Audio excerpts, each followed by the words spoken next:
So I'm gonna go through.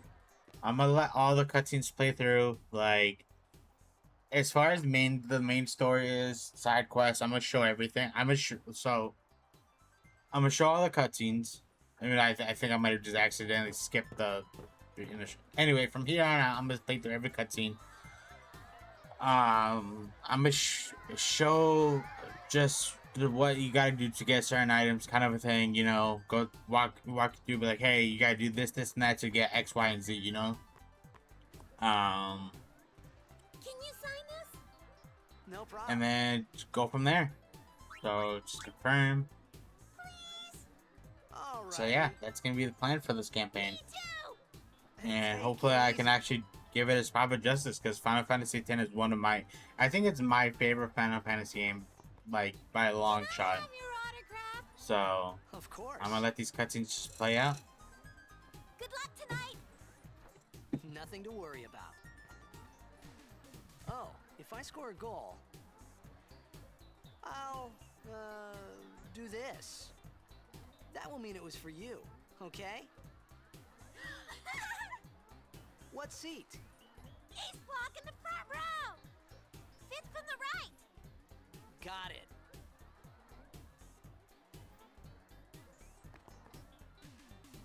Well, gotta go. Cheer for me. 2, 3... Teach us how to blitz! Hey, I got a game to play. Then teach us after! Maybe tonight, well, You can't tonight. I mean tomorrow. Promise? Promise.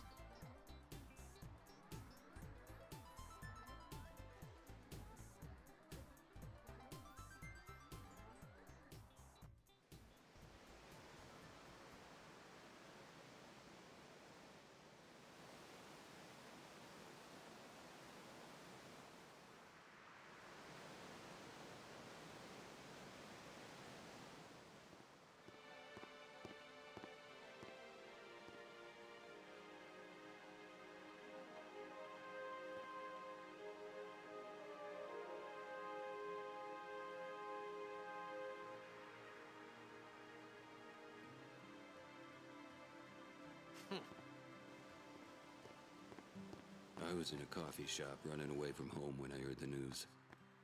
Our hero, Jacked, gone, vanished into thin air. My dad must have been his biggest fan. I knew how sad he'd be. Heck, we all were that day. Zanar, I says to myself, what are you thinking? I went running straight back home. We sat up talking about Jacked all night.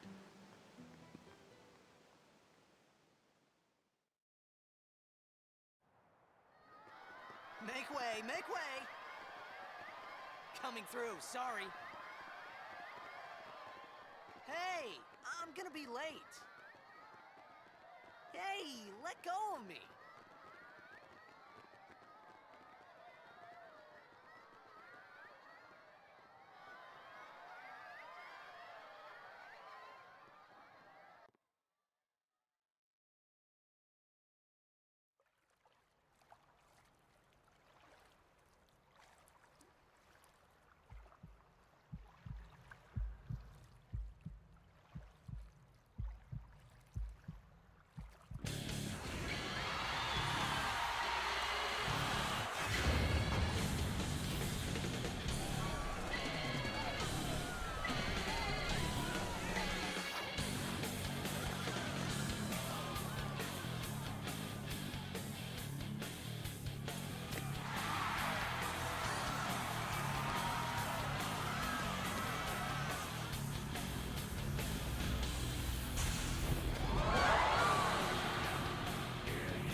Okay.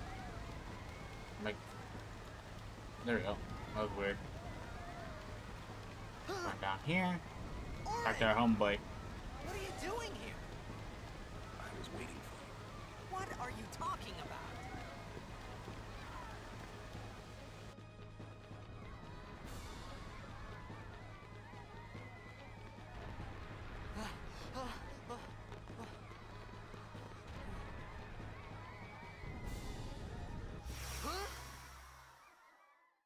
Huh?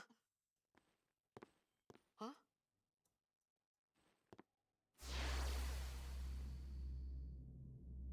It begins. What?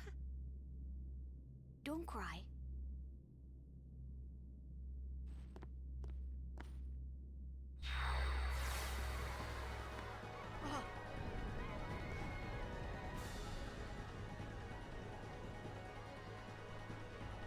What the?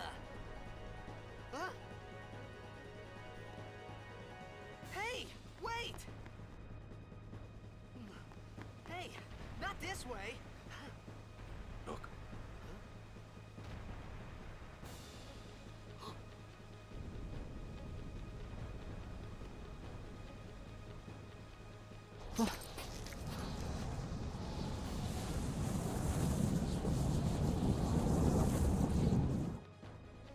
We called it sin. Sin?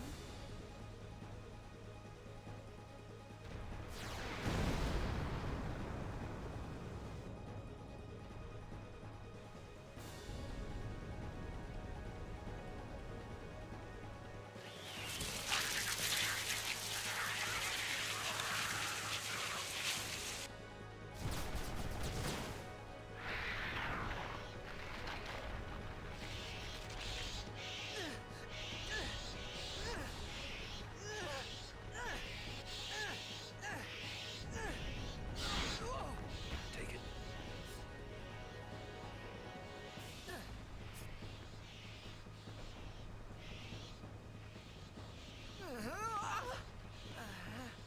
A gift from Jet. My old man?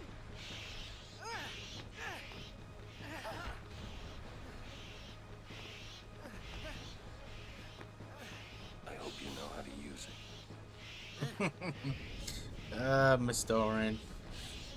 Probably my favorite. I think he's like one of my favorite characters in all of Final Fantasy.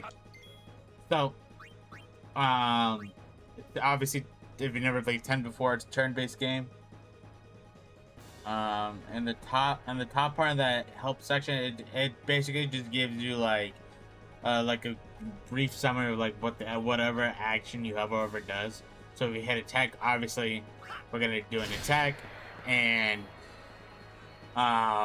throughout the game we'll have the opportunity to learn different skills, different things. So in this case, Orin, our buddy in red, has the attack option, and Hells has the options called skills. So this is skills in this game have different um like effects. So in this case, power break,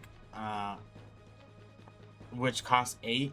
So basically most skills and certain abilities will have what's called an cost or MP.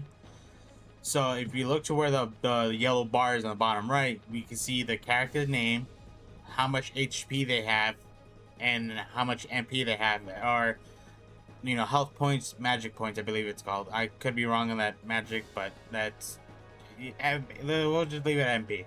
So use this, so you can see orange MP goes from 33 to 25. Gets like a little like casting animation kind of a thing.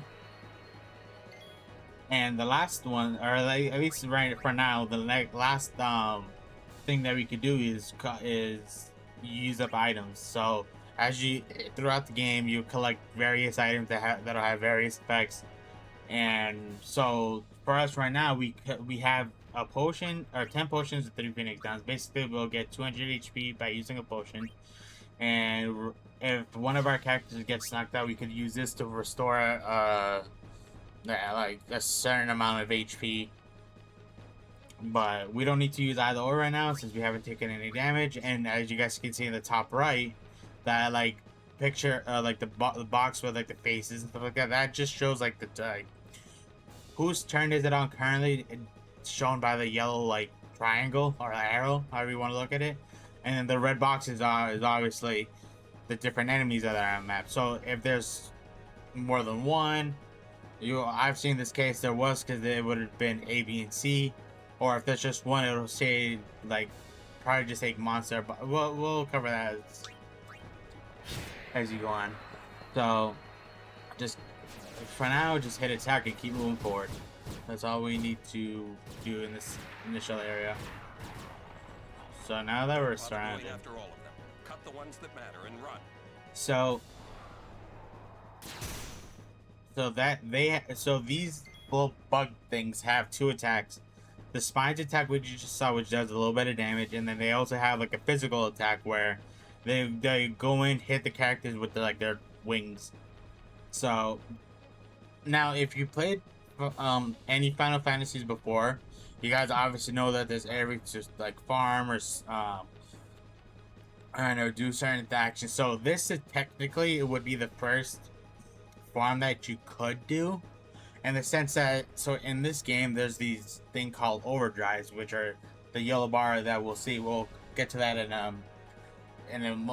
little bit. But what's also in the game is called overdrive modes, basically meaning that the mode will dictate how that yellow bar gets filled in this game. So in this case, everybody starts off with what's called the stoic overdrive mode, basically meaning that when the character takes damage, a percentage of the that yellow bar will fill up based off the damage in this particular instance.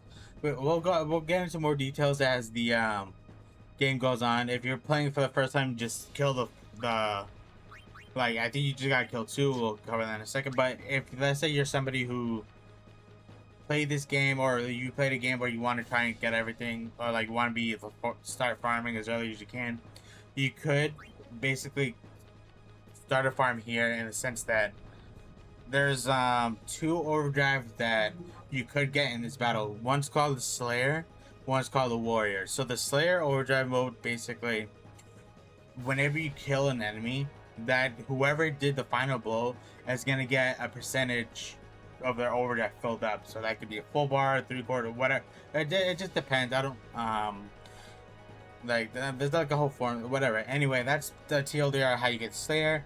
Now the Warrior, it's more of how much damage did you do to an individual unit. So like, if let's say I didn't kill the Sin Scale, which is the name of the monster for this, like if I didn't kill him but I did, let's say, 100 damage, the yellow bar will fill up like a little bit, or a certain amount of kind of a thing.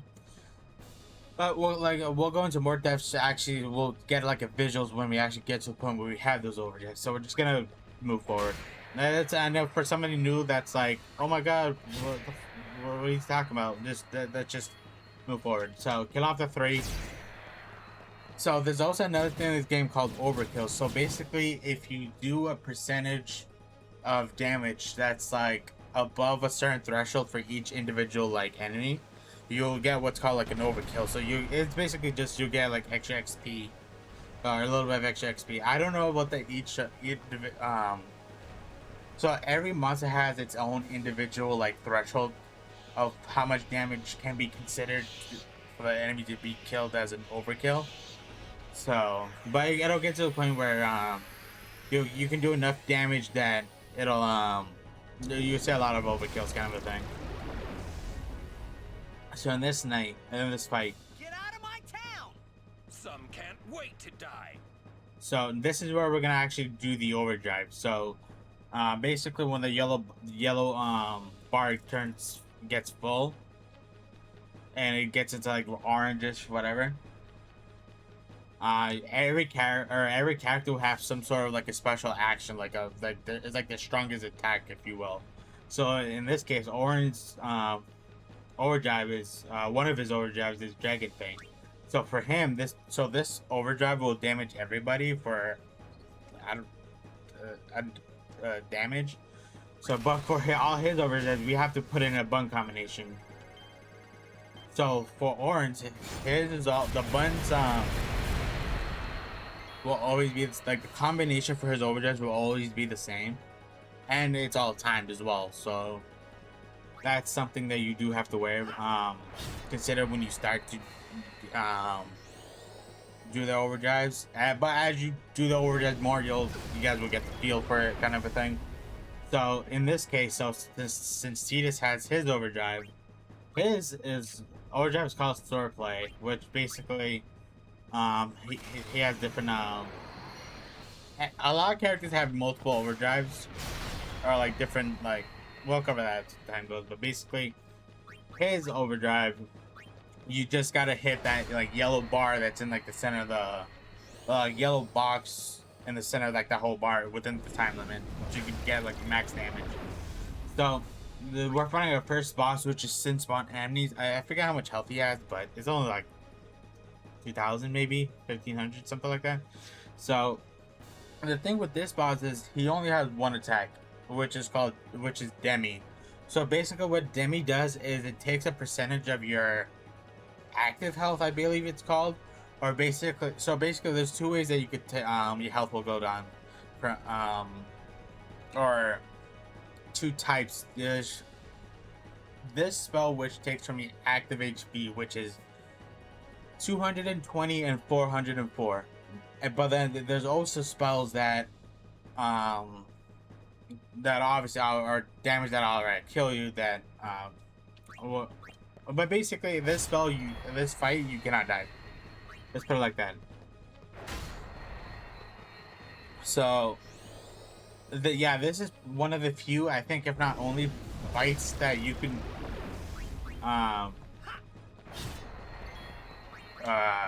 fight that you just, it's literally impossible for you to, well, not impossible, but that you just can't lose. There we go. So yeah, just keep attacking. You don't have to worry about healing up. Normally in fights you do want to heal up, but in this fight we don't have to be, since it's only doing a percentage of our current HP. So this is definitely a reason why I wanted to redo this, because I'm bad at explaining stuff, and this is the perfect reason as to why I wanted to sit down and actually get this done, you know, because this forces me to actually explaining and processing what I'm, you know, trying to do or anything. So in the world, he'll just run off. You'll find these blue like orb with rings around them on the world. So anytime you touch them, so these are called your safe spheres. You save the game. Pretty self-explanatory. Multiple levels. As we get to the different levels, we'll cover what the difference is or what they add, if any. So they just hit save. So obviously, if you're brand new, you'll just hit new save data, which is what we're gonna do. So hit save, and then we're gonna keep running forward. So basically, anytime you touch a save sphere, you're at a minimum, you're always gonna have your HP for everybody in your party and MP filled up. No matter whether they're dead or not, it'll get reset to full. So if you're somebody that's in grinding, it's always good to touch save spears, save if you need to, or for whatever reason, you know. So now we're up in this area. It's no boss, but we're gonna have a different objective instead of just killing everything. So we'll just kill off the first couple of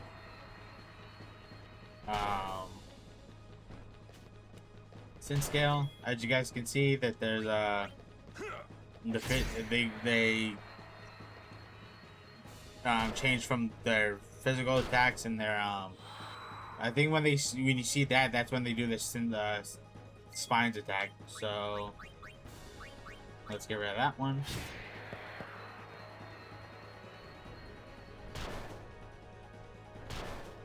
So yeah, just go through this initial thing. This could be bad. That. Knock it down. What?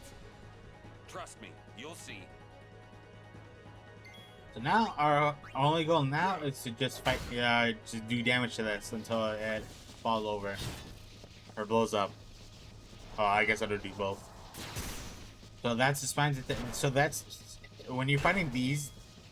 That's like their only two attacks, spines and their physical attack. So you don't have to really worry about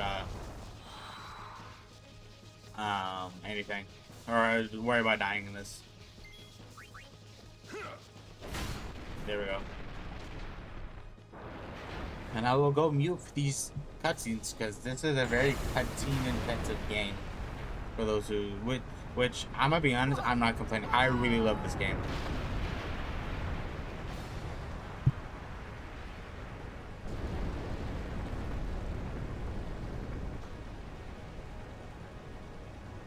Go.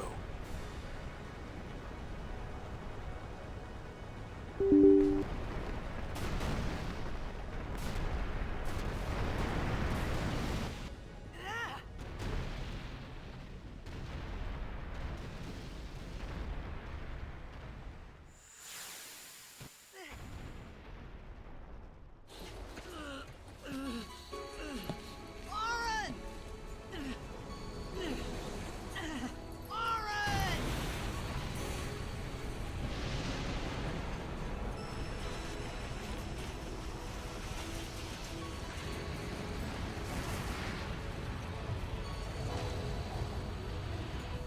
You are sure?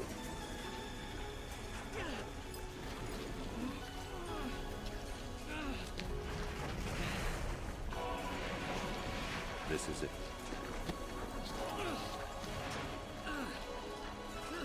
This is your story.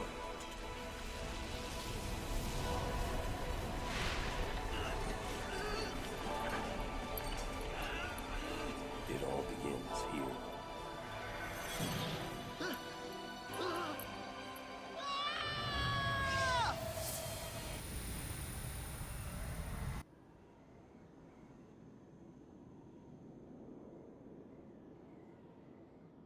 Hey. Hey!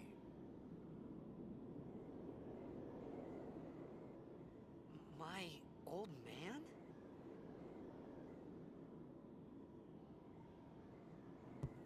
In this part, it's all you gotta do is just go down until you see this platform with this guy on it.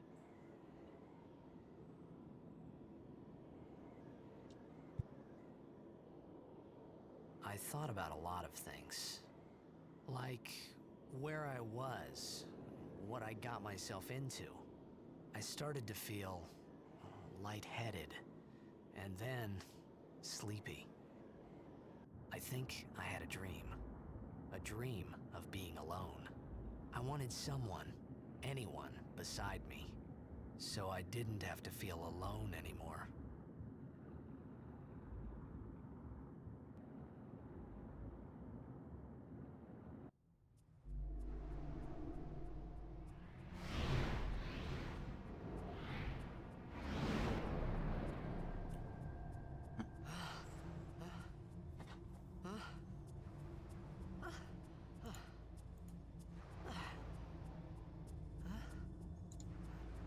Anybody there? Oren! Hey!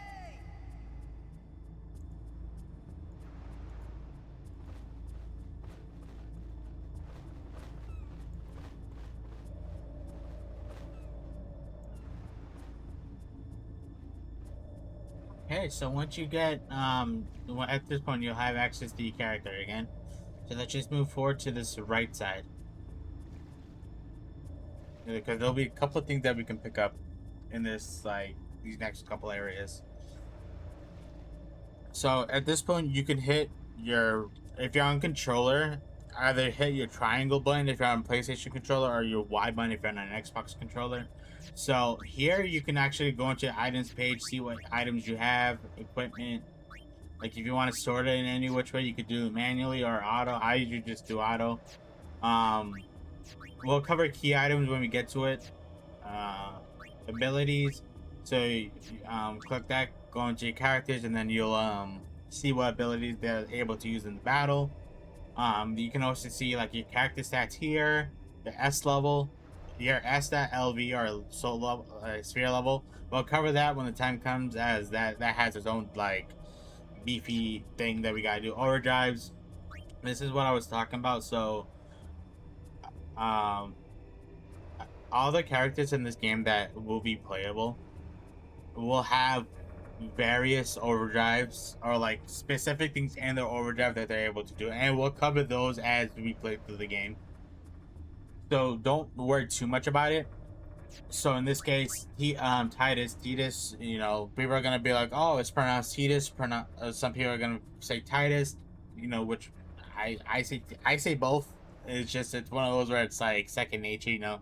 Sometimes I say Titus, sometimes I say Titus. It's I'm sure there's a correct way of saying it, but I'm not gonna I'm I'm not the name police, you know. So in set mode, this is how I was saying how there's different overdrive modes. So we can see that um, Titus has Stoic, which basically means that the overdrive bar will charge when he takes damage. So whether that's 1 damage, 1 million damage, it doesn't matter. As long as he's alive and he takes damage, that bar will fill up. I believe it's based off of how much damage he actually takes before dying. I could be wrong on that, but we're not gonna get into like super technical stuff. That's just know that, keep it simple. Damage, sorry, Titus takes damage, bar goes up. That's all. That's all we need to know for this overdrive mode. We'll move on. Status. So this is where we can see like his overdrive mode, where his bar is at, his what weapon and armor that he has equipped, and then what his stats are looking at right now. So this is his stats at the beginning of the game. There's no leveling, no nothing. And also we are playing on the expert sphere grid as well. I don't I'm sure there's a difference in the standard and the expert, but I've been playing the expert sphere grid for so long that it's like I just that's I don't know the difference. I'm gonna be quite honest with you. I could put like a note saying like what the differences are for those who are like curious if you went the standard versus the expert kind of a thing. So the config, this is where we could do some basic config files. So if you're playing on like the remaster like I am, you have the option to toggle between the original music from the PS1 or sorry PS2 Final Fantasy. Holy shit! Wow. So I'm currently on the original, which is why if you're playing the remaster, you have the option to choose either the original or the arrange. And you could change this, but the one thing that you can't change is the sphere grid. At least like which grid you start. You can't go from a standard to an expert and vice versa, you know? Whichever one you pick at the beginning of the game is the one you're locked in with. So just make that note. I should include it at the beginning, but I'm not. It's like I do want to have like a linear progression, but I'm not gonna be like, oh my god. Anyway, subtitles, so you can have them on and off depending on if you like them or not. I usually have them on. The names, you know, obviously if you're new and you don't know who's talking, it'll help. Cursor. So I always have this on memory just because there'll be times where I'm in a battle and sometimes I'll want to. It's quicker for me to keep it on the last function that I did simply because it'll be quicker for me. I mean, it's a turn based, but even then, it's like memory for me. Memory, like the memory cursor option, had just it's useful. Help. This is that. So that bar I said earlier at the top where it tells you like the action, or like it describes whatever highlighted option you have like hovered over. It'll give you like a short description of that. Aeons, we'll cover those when the time comes, but in the meantime, we'll set this to short. The map is a map. You either want it on or off. It's up to you. Vibration, same thing. Up to you whether you want it on or off. So this is usually with the settings that I play on. So help. this is like um different things, going over different things, damage indicators, you know. It shows you different things, you know, green, the white number is the damage that gets done to the person getting attacked, whether that's you as one of your characters or you as the player. Green indicates how much HP this any particular stuff, like, you know what I mean. You could go over these, like what you get here. I'm not gonna go over all that stuff, as we'll go through all that stuff in battle, kind of a thing. And then on the bottom left, you'll see the time. So that's how long you've been playing the campaign. There's no like, um, this is not a game where you're gonna get, oh, if I beat the game in 100 hours, I'm gonna get, you know, a sword that one shots everything and beats the game in 20. You know, like nothing like that. It just shows how long you've been playing the campaign. Gil, that's your money. If you play any Final Fantasy, it's the same thing as any other, buy items, stuff like that. And the location is just where you are in the world. So that's kind of like the over time we'll be in throughout this mode or screen. So I wouldn't harp on what's there too much. So let's come over here.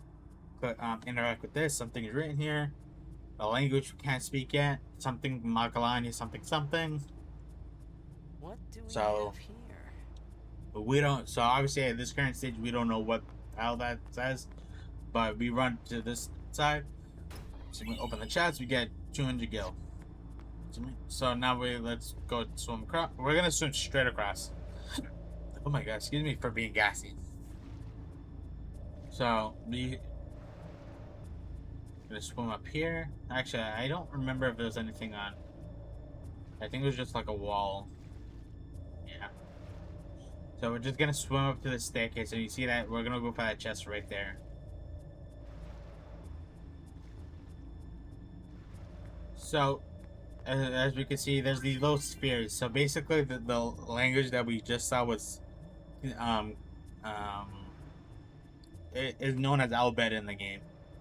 So, basically, if you're somebody who has played a full campaign, like a full playthrough, and you collect or found the necessary items to speak Albed, you could go to that sphere, interact with it, pick the save that has the necessary items, and you can just skip over that entire uh like item collecting segment. But we're not gonna do that for obvious reasons, so we're just gonna leave it alone. And then we're gonna open this chest up for 2 potions. So yeah, that's good to know if you're somebody that's playing this camp. Wow, I've been playing. I have Warhammer 3 in the back of my mind, and I every time I'm in the thought process of like campaign. You know what I mean? And more specifically, Total War Warhammer 3. I should probably specify that because I know what would you call it? There's like, you have Warhammer Fantasy, you have Warhammer 40k. So if you just say Warhammer, people, it's a whole can of worms. So anyway, we'll just leave it at that. So that's why I have like campaigns stuck in my head. So once you go past the save, I would go down to this L and for another chest for a high potion. So there's different potions in this game. Basically, a regular potion restores 200 HP. High potion does 1,000. So that's just an upgrade, kind of a thing. So let's just continue. Let's just keep moving forward into this little cutscene.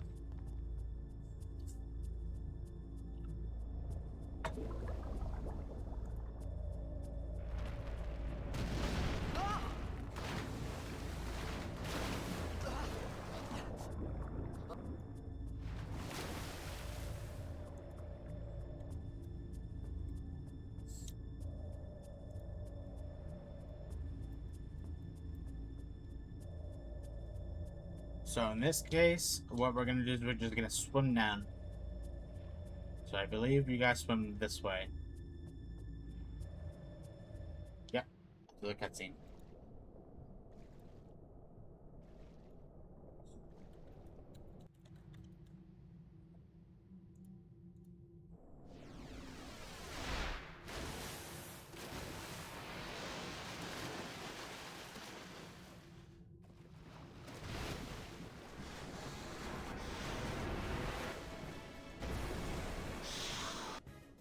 Okay, so now that we went to the cutscene, our first actual enemy that's not that sin scale.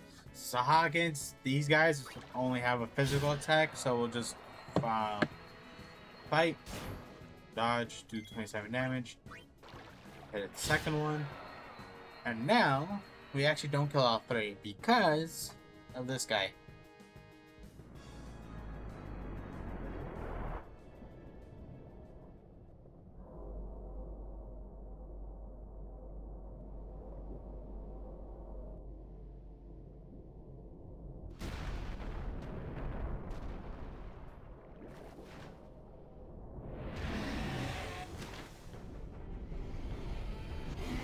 That big burly boy.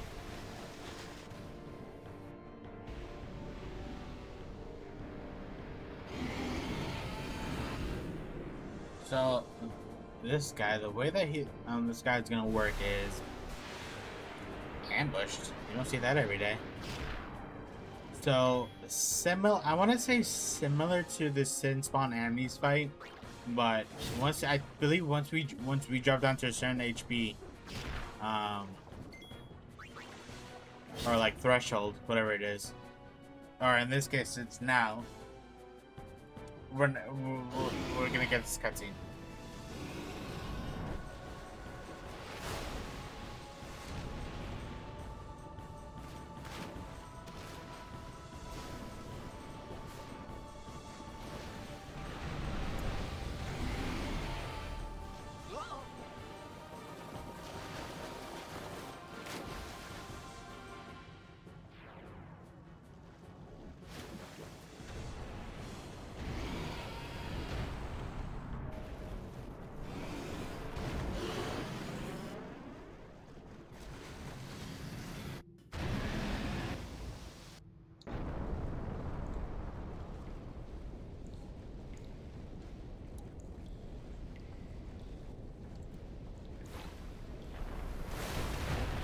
So just like the Sin Spawn enemies, the first boss fight that we've encountered so far, I had made it out of these the first two frying boss pan fights, and into the freezer. you cannot.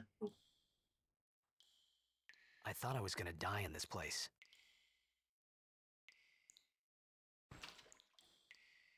You can't lose in. So you don't have to heal yourself.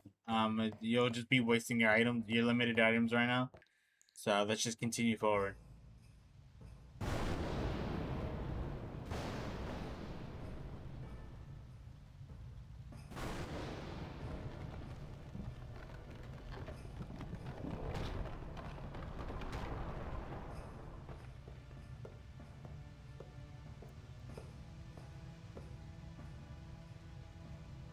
Cold.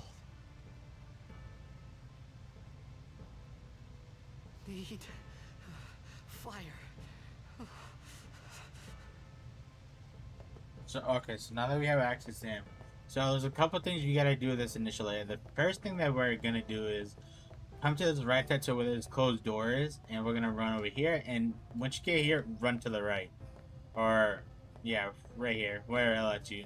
There's a chest here for a next potion. So basically, this is like, as far as potions are, I believe this is like, at least in this case, it's the best one that we have. But it's also the only one that we'll get of that said in anytime soon. So we're gonna hold on to that as long as we can. So now we're gonna run in that room, just run to the top side into that door, and we're gonna immediately bank right here, like, or go to the bottom or left, however you want to describe it, to get this ether. So the way that so like how potions are for your health, like how they restore your health, ethers in this game restore your MP. So if you play Final Fantasy games, then you guys obviously know that potions it's like, you know how like a lot of the items already work. And same thing if you already played this game before and you guys are watching, then obviously you guys already know like stuff, how the game plays and all that stuff. So so yeah, we'll come up the staircase, grab this withered bouquet after the little cutscene interaction thing. So run into this room so we could grab another chest. So we just gotta run all the way to the end. High potion. So now we have 2. Yep. So I'm not worried about using them because there's a safe sphere in the bottom room. So yeah, when it comes to saving uh, in this game,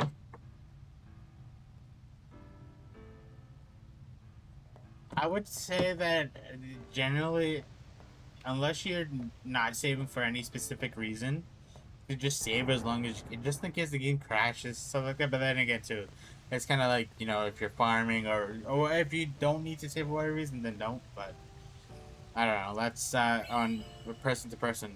So come into this room, grab the flint and this like draw thing, and there's nothing else in that room. So now let's actually save. So hit that, save. So let's continue on. So that is, I believe, everything that we could grab.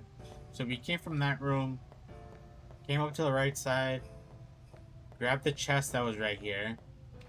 Can't go in that room, obviously. Just went into that hallway, grabbed that chest immediately to the left, went up the staircase to grab the withered bouquet on the wall and the high potion, and then came back down, grabbed the flint, saved. So if you're following the guide, this is where I'm at so far, just from collecting all the chests and stuff so far.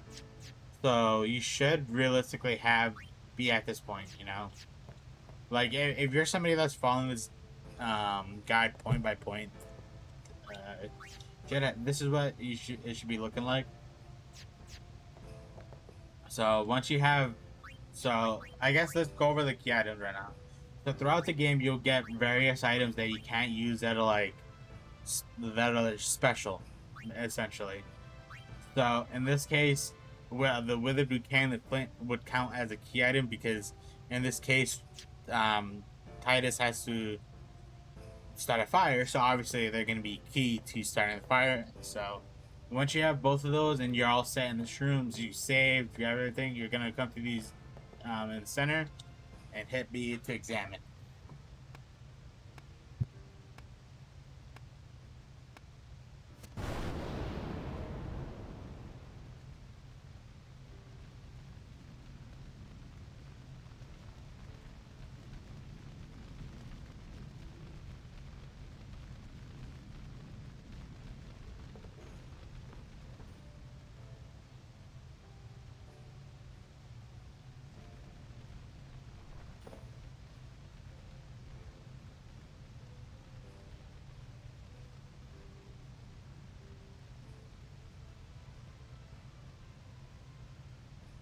I need food.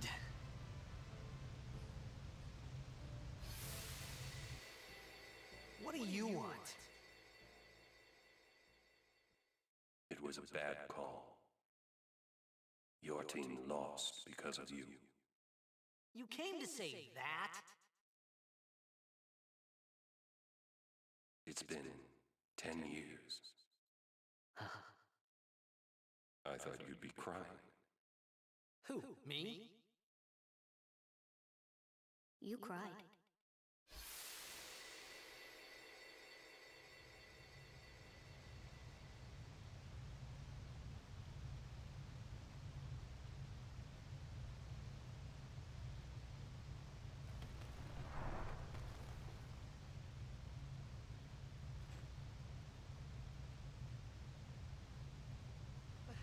Hey, wait!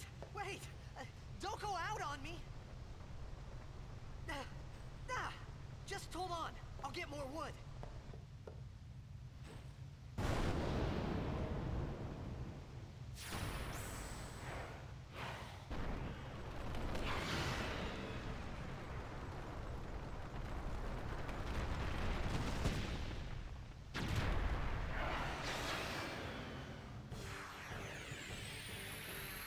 All right. Give me a break! Next is this boss fight. So this one, I believe you could actually die in. I don't know if so attack again. So, yep, attack. And then what I'm gonna actually do, actually, I'm good. I'll wait another turn, see if he connects another. No, wow, I get lucky.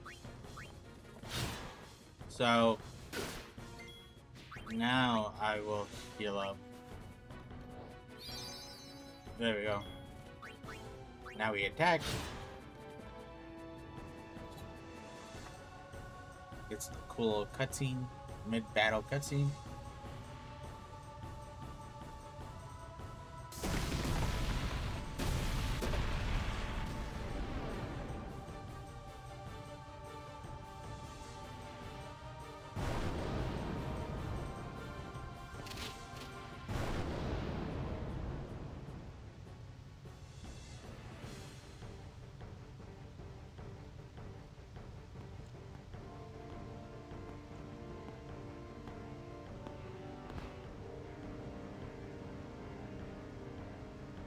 Alright, for one of one of my favorite characters in the entire game. So basically, I knew a friend or friend of me um has these two new skills. One is called steal and one is called use. In this case, we have access to grenades. So she has the ability. This character has the ability to use um, a selection of items. So in this case, we'll use grenades.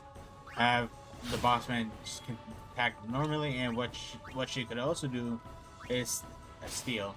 So every enemy that you fight in this game, the very first steal you do on it will always be a guaranteed steal of whatever it is, and a lot of fiends will either have what's called a normal drop and like a rare drop. So in this case, this particular enemy, his normal drop is a grenade, and I believe its rare drop is like 2 or 3 grenades, I want to say. But as you guys just saw, that after the very first steal that we did, which is always a success, anything after that is based off of luck. Like, I think it's like it drops in half, I believe. I could be wrong on that, but I believe it's for every steal that you do on the same enemy, the percentage that you are dropped by 50%. So since the first steal is 100%, the next one, if it is in fact 50%, will be like 50% of the time that it'll be a success or a failure, and it keeps on going and going and going. So I like I said, I could be wrong that it's not 50%, but I believe it's somewhere around 50%. But regardless, we'll just continue on like normal. We try to go for steal again. Nothing. Yeah, figured. So we'll chuck a grenade. Kill him. So as you guys can see, so now every time we fight a battle, there'll be time. Most of the time we'll get items. So depending on what we're fighting, will kind of determine what kind of items we could get. So we'll get percent like some XP or sphere levels in this game, as it's called, to level up set characters. But we'll cross that bridge when we get to it. We'll get guild from that fight. So I believe we got 50. And then in this case, we got 2 ability spheres, which we'll cover when we get to using those. And another cutscene.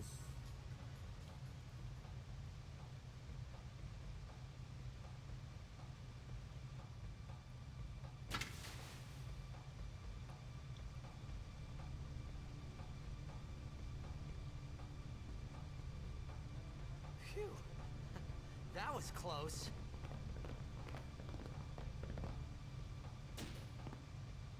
Hey, let me go.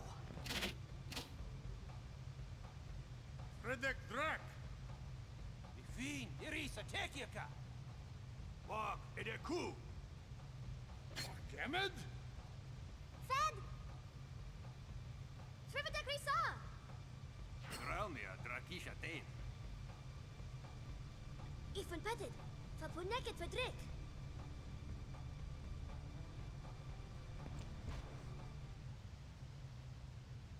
Kuno.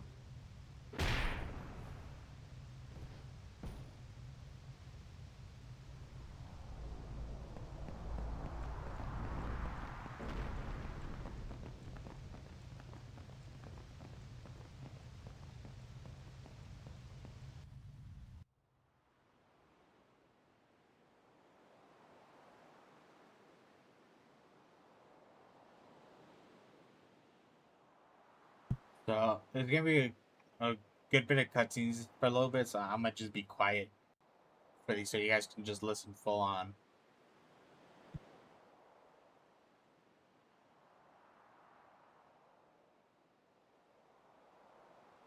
Kid, Daja. Hey, that hurts. Usujek, rain? Whoa. Okay.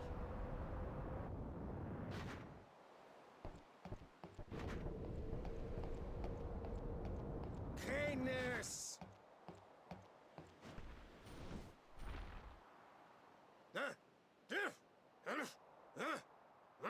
Right, whatever. Tuli Hood Kabeg?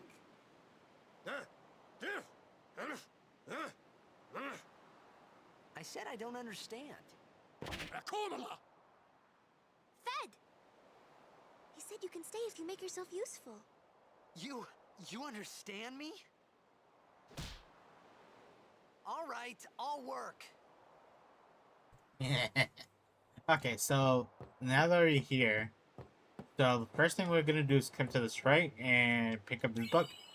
Albert Primer Volume 1. Secrets of the Alban language are revealed. So in Albert, Y is translated to the letter A. We achieved the rank of Albert Hugela, whatever. So basically, how I was saying earlier, how there's key items and um how you're able to, if you played another game, you could pick another save. So basically, this is how we learn the Albert language. So throughout the world, or throughout the story, we'll find primers in different parts of the world. So there's gonna be a few. I didn't mean to walk to that. What's this? Oops. I didn't even know this was here. Rahui! All right, all right. Okay, I didn't know that was a. The fuck? Anyway, we're gonna pretend that didn't happen. It's funny is that's the first time I've ever seen that cutscene. So we're gonna just come. So I have to pick up the book to save, because in this case, there's no sense in not saving, you know. So, items still nothing's changed.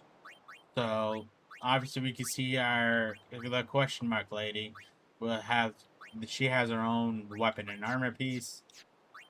Nothing else has really changed. So we come talk to her. Oh, almost.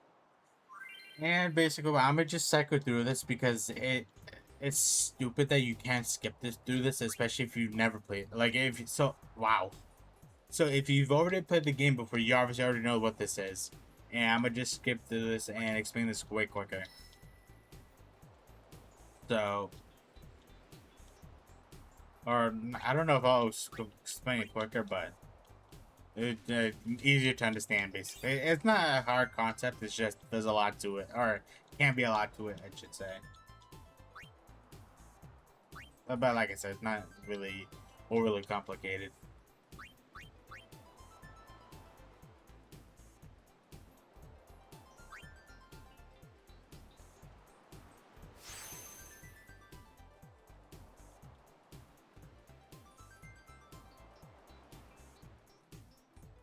It's so stupid that they don't give you the option to skip this whole thing.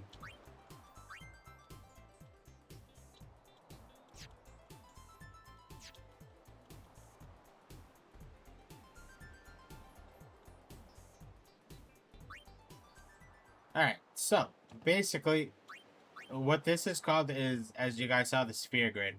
So this is how we level up our characters into becoming the best that they can be.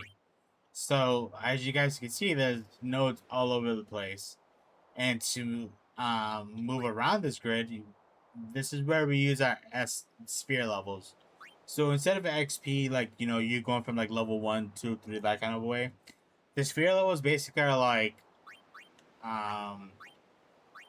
they allow you to move on the board. So since I have one sphere level, so I can so from here I can hit my B button on my controller, or a circle if you're on a PlayStation controller. I don't know what the keyboard and mouse equivalent is, but so we hit B, hit move, And as you guys can see, each like circle has like a blue ring around it. That basically means that that's as far as we can go with the current amount of sphere levels that we have. So since we have one, we can either go to the right or to or up. So in this case, we're gonna go up. So, and then we're gonna use this ability sphere to get the ability called cheer. So um so yeah, so now we go into abilities and we can see that he has the ability cheer, which basically we cast this in battle and then it increases so everybody active, it increases strength and defense. So we'll see that in practice in a moment. So, but as you can see, this is what an active node looks like. Same thing with her. She has two because obviously she had both steal and use. So these ability, I'm pretty sure most of the abilities in this game are free. Like they don't cost anything. Like they don't cost MP to use. So you don't have to worry about that. I think there's a couple, but I could be wrong on that. We'll cover that when we cross that bridge. But regardless, so use ability points on ability nodes. You'll know that you'll have the right node because when you hover over like the specific node, it'll like in this case so like for the question mark character in this case, we can't use an ability node because the one that she's next to is already activated, and so she's also by next to an HP node, but we can't use that yet because we don't have the necessary node to activate, which would be a power node or power sphere. So sphere, so there's two things. Nodes are basically just the different stats on the sphere grid or ability, abilities, stats, whatever the case may be. And spheres, like you have ability spheres, power spheres, a bunch of different spheres that all have different purposes. Some like the red spheres that we'll eventually will unlock like certain abilities or stat boosts or stuff like that. Will have different there'll be like rare ones, different. We'll cover those as we get them, and everything. Just know that there's different spheres for different items on the nodes, which are on the sphere grid essentially. So everything on this thing can be unlocked and gotten. So we'll cut like I'm not that's kind of like the TLDR. Like we'll have every node has a specific sphere that we need to use it, and we'll cover those as we get them, kind of a thing. So just know that just if you have a sphere level, use it. At least in this case, use them to just start getting your stats up a little bit, or start moving on the sphere grid. So return to main menu, and We found some ancient ruins right beneath us. It's not active now, but there should still be some power left. We're gonna go down there and activate it. And then we should be able to salvage the big prize. Mm-hmm. Okay, let's get to work. Roger.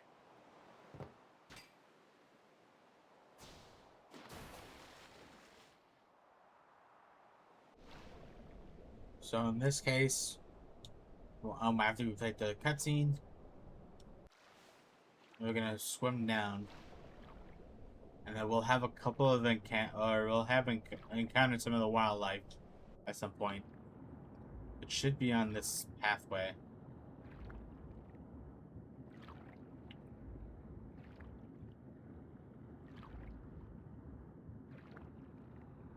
I believe we should get, I think, at least like one, maybe. Yep, there we go. So basically, in these initial couple battles, as long as we have her, what we're gonna do is we're gonna have her steal so we could get some grenades.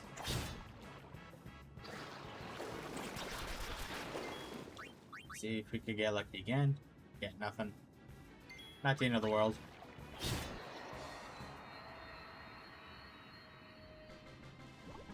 So their drops are the same as the boss that we fought previously.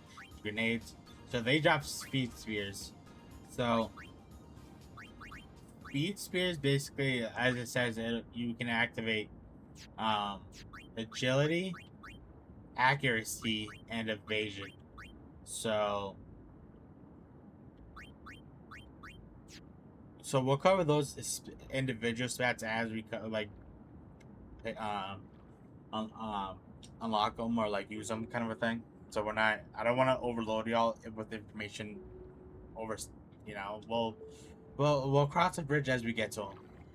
So come back. I'm not gonna save just now, just because it's.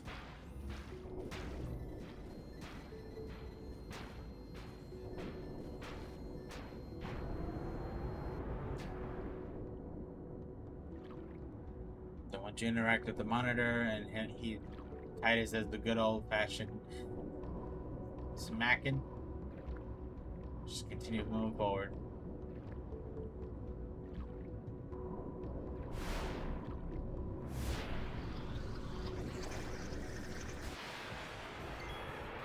So we're gonna steal from Piranha A.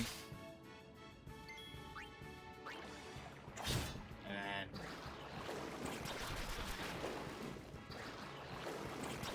it's good that they're attacking him, but then we're gonna steal from Piranha B.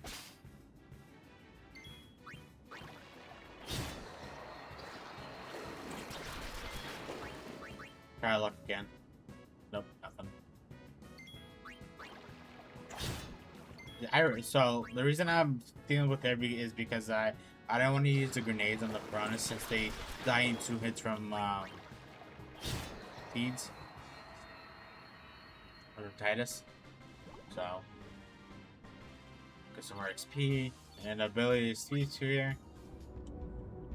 I don't know which one's like the rare drop of those two, but regardless, just come over here. It's kind of like a weird camera angle there, so I just move in a little bit at a time. Just get over here. Once you get here, just hit examine.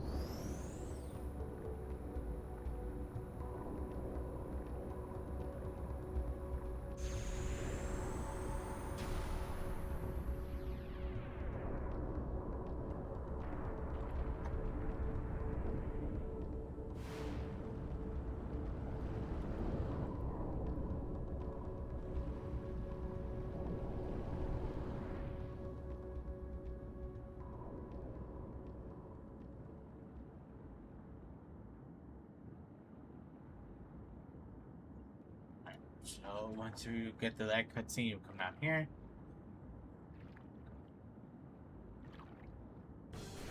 And we'll find the next boss.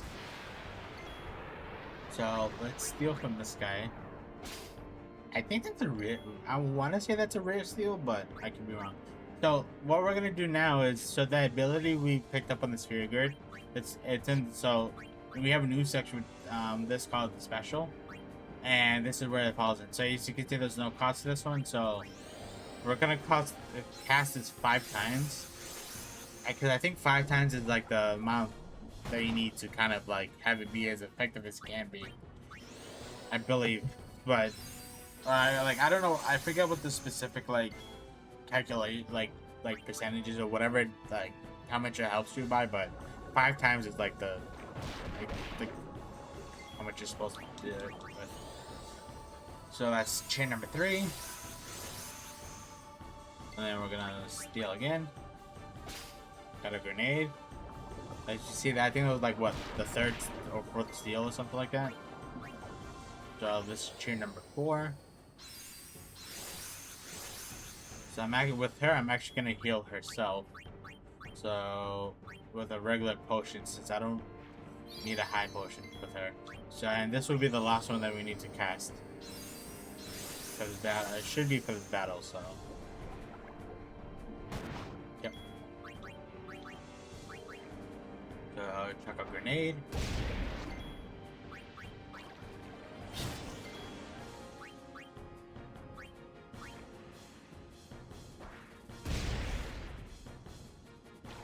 Alright, so now he's gonna swim away to the other side.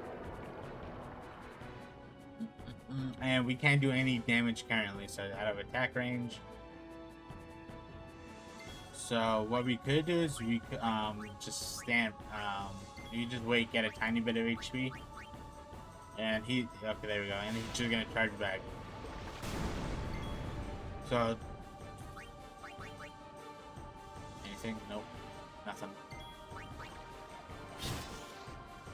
Come on, Titus. Get some more criticals up in there. Nice. Chuck a grenade. Alright. Cast this. Perfect. That's actually what I was hoping for. Nice overkill. So like I said, every enemy has a certain threshold to overkill. I don't know what his is, but obviously 799 wasn't good enough. That was an overkill. Hello, cutscene.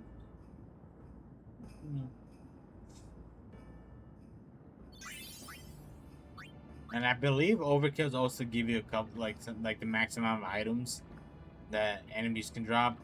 So it's one of those where if you can if you are, Jesus Christ, I don't know how to English. If you are able to overkill all the enemies, or at least as much as you can in a battle, obviously go for it. But it's one of those where it's at least up until your strength is high enough, then it's kind of like you kind of at a whim of RNG when it comes to damage. So.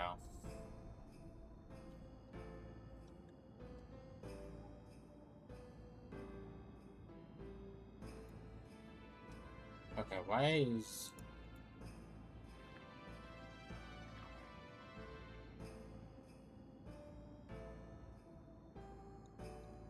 Controls being weird. Whatever.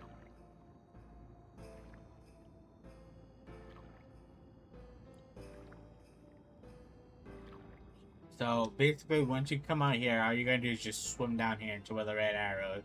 And the red arrow on the map is basically just like an indicator of like the direction you should be going for the story.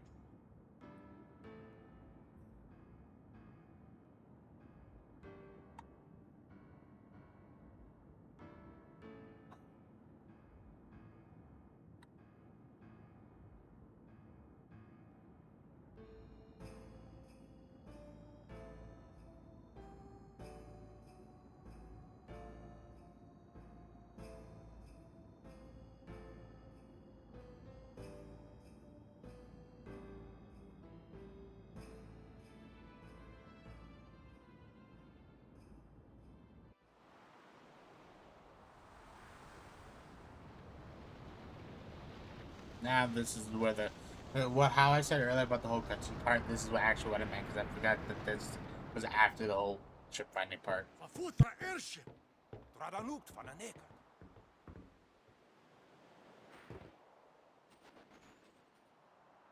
Hoof, roofdu, tungadib.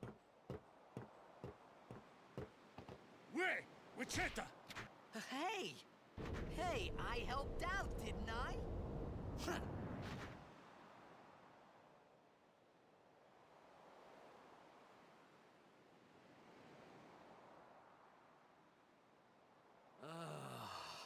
Hungry.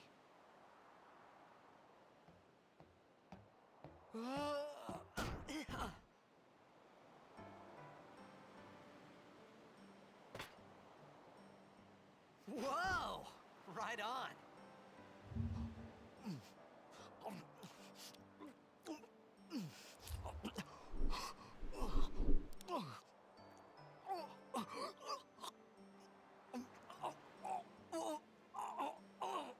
Hey!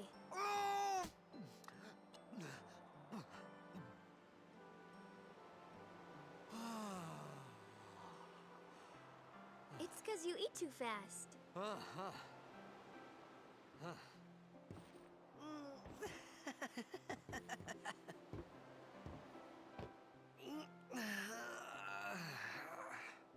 Hey! Hello there. What is your name? Riku? Whoa! You really do understand. Woo-hoo-hoo!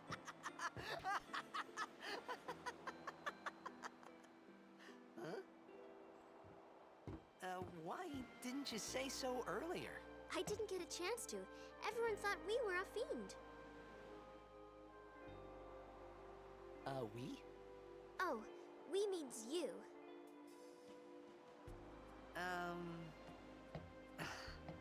Who are you guys anyway? Al Bhed. Can't you tell? Wait, you're not an Al Bhed hater, are you? I don't even know what an Al Bhed is. Where are you from? Xanarkand. I'm a blitzball player. Star player of the Xanarkand Abes. Did you hit your head or something?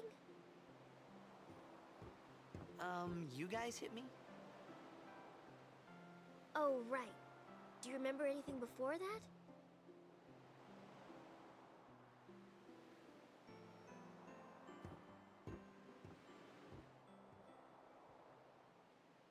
So I told her everything there was to tell about Xanarkand. About life there, Blitzball, and Sin's attack. And about how Aaron and I were engulfed in this light. I just said things as they came to mind. But then I started to wonder.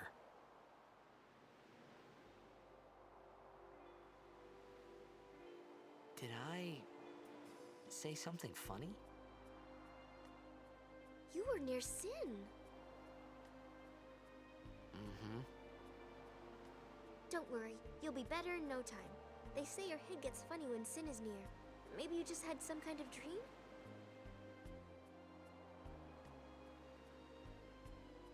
You mean I'm sick? Because of Sin's toxin, yeah. You sure? Yeah, there is no Xanarkand anymore.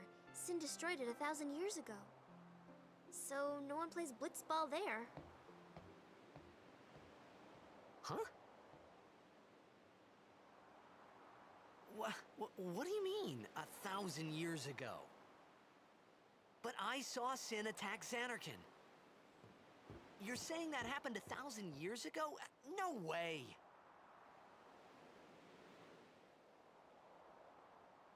So, I would definitely say that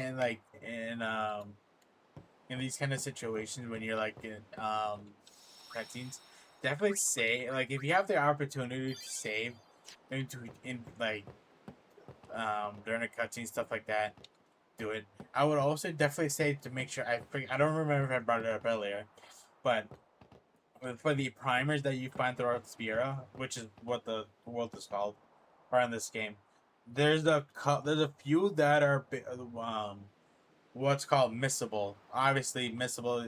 You can't once we leave this ship so once we interact with her again, there's no way for us to get back here without starting a new save. So basically, you pick up the book. This should be the latest time in which you pick up the primer that you find right here. So, and once you do that, just interact with her again, and then here we go. You said... You play blitzball? Uh-huh. You know, you should go to Luca. Someone might know who you are, or you might find someone you recognize. Luca? Huh.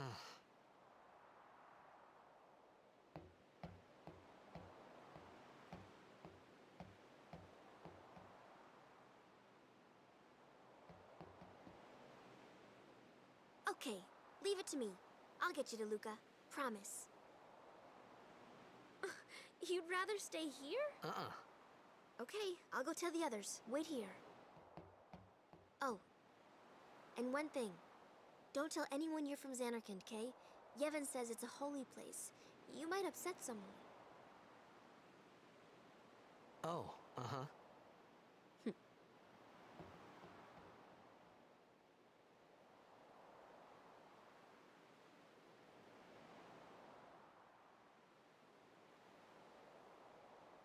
My Xanarkand? Some kind of holy place? Yeah, right, I thought. Since when? Yevon? Sin? Luca? I thought Sin just took me to a faraway place, that I could go back in a day or two. But 1,000 years into the future? No way! Whoa, whoa!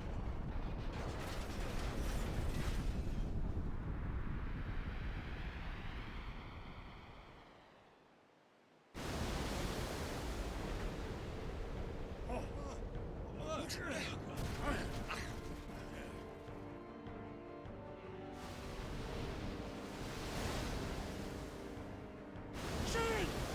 Sinek Musa! Etonic! Etonic!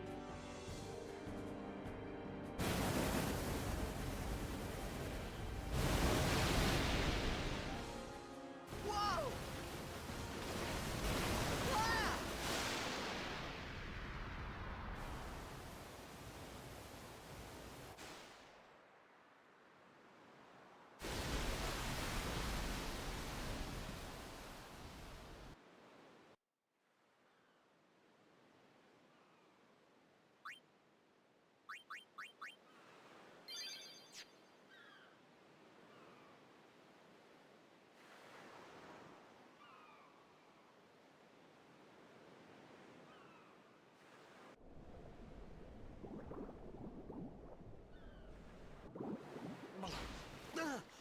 Ah!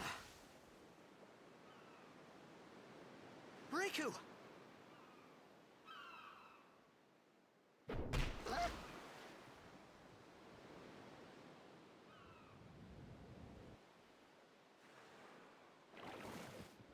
Blitzball! Hey, you okay? Hey!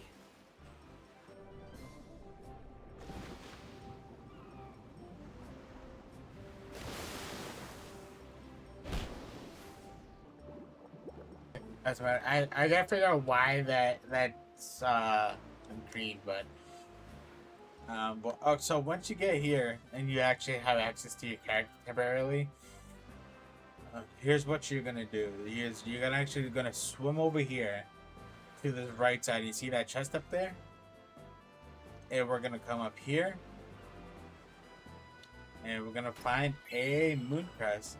So let's actually level him up a little bit. So I guess let's quickly go over these couple of stats real quick. So defense, self-explanatory, makes it so that you'll over time, or the higher your defense, the less damage you take. At least physical damage. So it's not too self-explanatory. Agility. So the way that the agility works is that in this game is the higher a character's agility is, the more frequent amount of times actions that they'll be able to do in a given battle. So that's that strength just ups your allows you to do more physical damage. Okay, accuracy basically allow it will allow you to hit more often.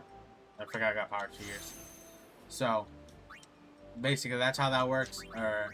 So yeah, actually, might as well just go all over the stats. So defense, obviously less damage, physical damage, agility, more how often a character will be allowed to have the turn in a given battle. Strength ups the character's physical damage. Accuracy makes it more likely for you to hit the particular enemy that you're attacking. Obviously, another ability that will have access to evasion. This is basically like how likely is a character gonna be able to dodge from from a physical attack, I should say.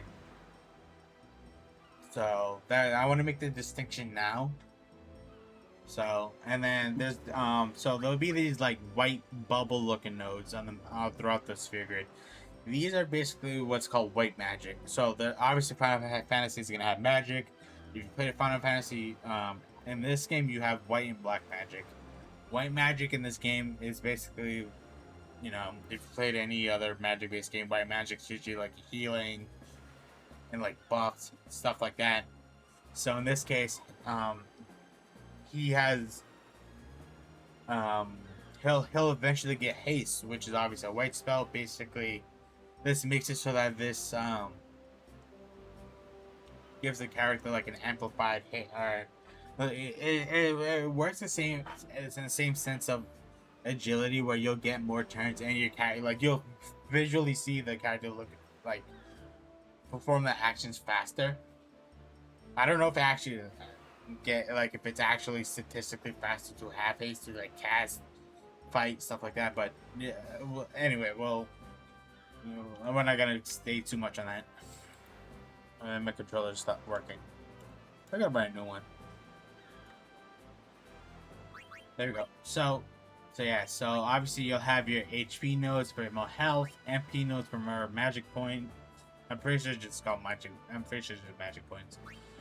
You have magic nodes, which are obviously they'll strengthen you the damage your magic does, or like if you're casting a white like a let's say cure, it'll make that those kind of spells stronger, or like be more yeah, just be stronger. And then let's see, and then there's magic defense. So just like how defense is for physical attacks, magic defense is for magic damage. Where the higher magic defense, the less magic damage you'll take, kind of a thing.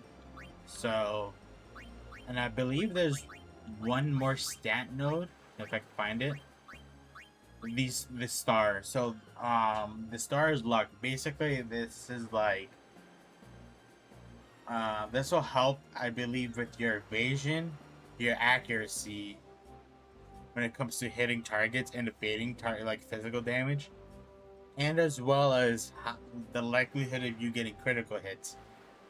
You'll know you get a critical hit when you'll get like a sound cue, and it'll do more damage from like a normal attack, kind of a thing. So as you can see, there's more abilities, you know, throughout, and then you see these like L.3s. So these are what's called lock nodes. So in order for us to get to like bribe this instance, we need to find the corresponding sphere that'll allow us to unlock this node, which will turn into an empty node. Then we can move to get the ability, if that makes sense. So there's different levels, and we need the corresponding sphere to unlock that level. Nothing to thing. As you can see, there's areas where there's different types, like a level 2, level 3. So we need to find a level 2 and multiple level 3s to give it all these locks, kind of a thing. So, but that's like down the line, kind of a thing. So as you can see, it goes up. So level 4 is like highest level lock that's on this grid. So yeah. So that's really it. There's nothing really too crazy on this. As you can go into abilities, no. Status. These are all the stats we can level up. So we go into our items page, go into key items, and now we can see we have the moon crest. It's a celestial token fashioned in the shape of a moon. So since it's a key item, we'll need this at some point. Now I'm not gonna go over what it is now, since it's not gonna do nothing for us right now. So let's go this way, because I believe there's a chest over here somewhere. I hope I'm not wrong. Yeah, there is. Okay. So I think it's just a chest. I don't think there's anything else on that boardwalk, but we'll just check.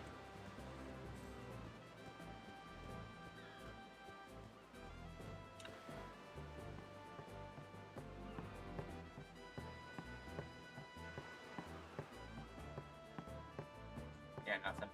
So okay, so one thing I definitely do want to bring up is if you're playing on PC, specifically Steam, or if you have the PC version of Final Fantasy X and X-2 Remastered, you'll have, so if I hit escape, right, I'll get this. So Final Fantasy X has normally 2 different menus.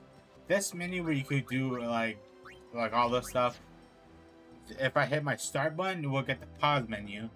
But then it's on Steam specifically, if I hit the escape button, we'll see we have some different settings. So obviously we can mess around with audio, video, key bindings if you want to change that stuff. And then specifically for like Steam, I don't know if this game's on like other launchers or things, but I'm playing on Steam currently. So if I go into special features, this port has some extra stuff. So basically, if I hit these keybinds, these will have different things. So if I hit number 8, it'll speed up the game, but it's not gonna affect cutscenes or anything like that. Supercharged. So what this does is if I hit 7, this will basically get fill up my character. So anytime that becomes a character's turn, so like let's say Titus, Cheetahs, however you want. Like I said, where it's always, I'm gonna always be going back and forth. But if I have this on and his turn comes up, his HP will get back to full where it is. His MP will be back filled back up, and his overdrive will also be filled up again. So that's how that works. Enemy encounter override. Basically, if I hit 9, um, there'll be 2 settings. There'll be when we first initially hit it, I'll show you what the 2 differences are. But the first one, when you turn it on, will basically make it so that you'll have way more enemy encounters. So if you're farm, like we'll show what it looks like in game. Like, so for the people who are playing on Steam, can see what it visually does, or like what the effects that you get. But and then if once you hit 9 once and you activate it, if you hit it again, it'll basically turn off all like enemy encounters. Basically meaning that if let's say you need to go back and forth between an area, if you have it off, then you're not gonna have any enemy encounters. And then if I hit 5, basically the characters will just fight on their own, and I don't have to do shit, which I never use. And number 4, if I want to hide the HUD for whatever reason, I can do that.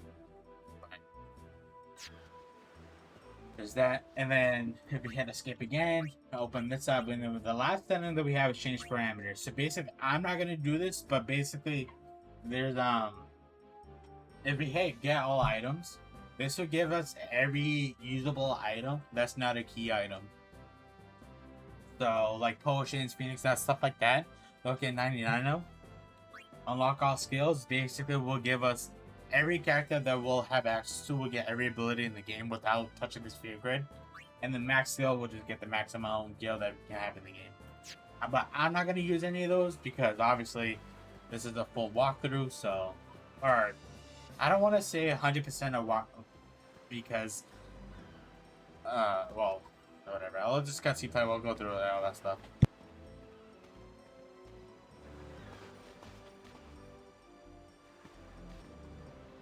Yo. Hiya. You wanna try that move one more time? Finally. Things were starting to look up.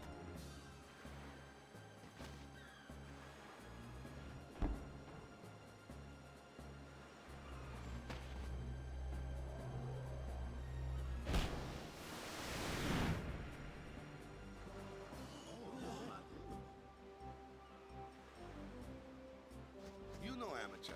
Who you play for? The Xanarkin Abes.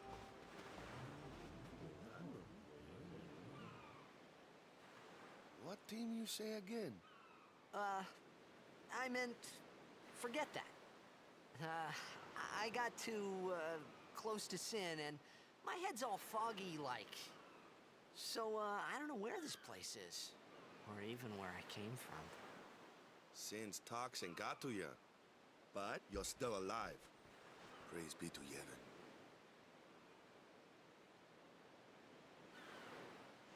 All right, back to practice. I'm Waka, coach and captain of the Besaid Aurochs, brother. What, you hungry? Okay, back to the village. I'll get you something.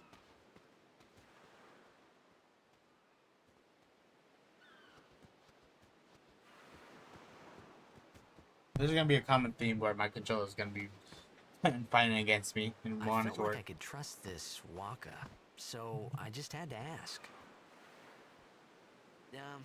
It's true Xanarkin was destroyed, right?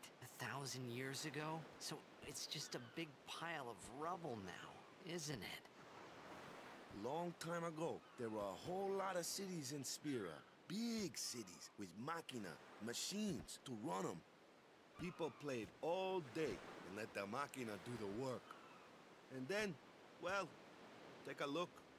Sin came and destroyed the Machina cities. And Xanarkand along with him. Yeah, that was about 1,000 years ago. Just like you said. If you ask me, Sin's our punishment for letting things get out of hand. What gets me, though, is we gotta suffer because of what some goofballs did way back when. Of course, we must always repent for our sins. That's important. It's just that it's hard to keep at it sometimes, you know? It was just as Riku said. Waka and Riku couldn't both be lying. Why would they?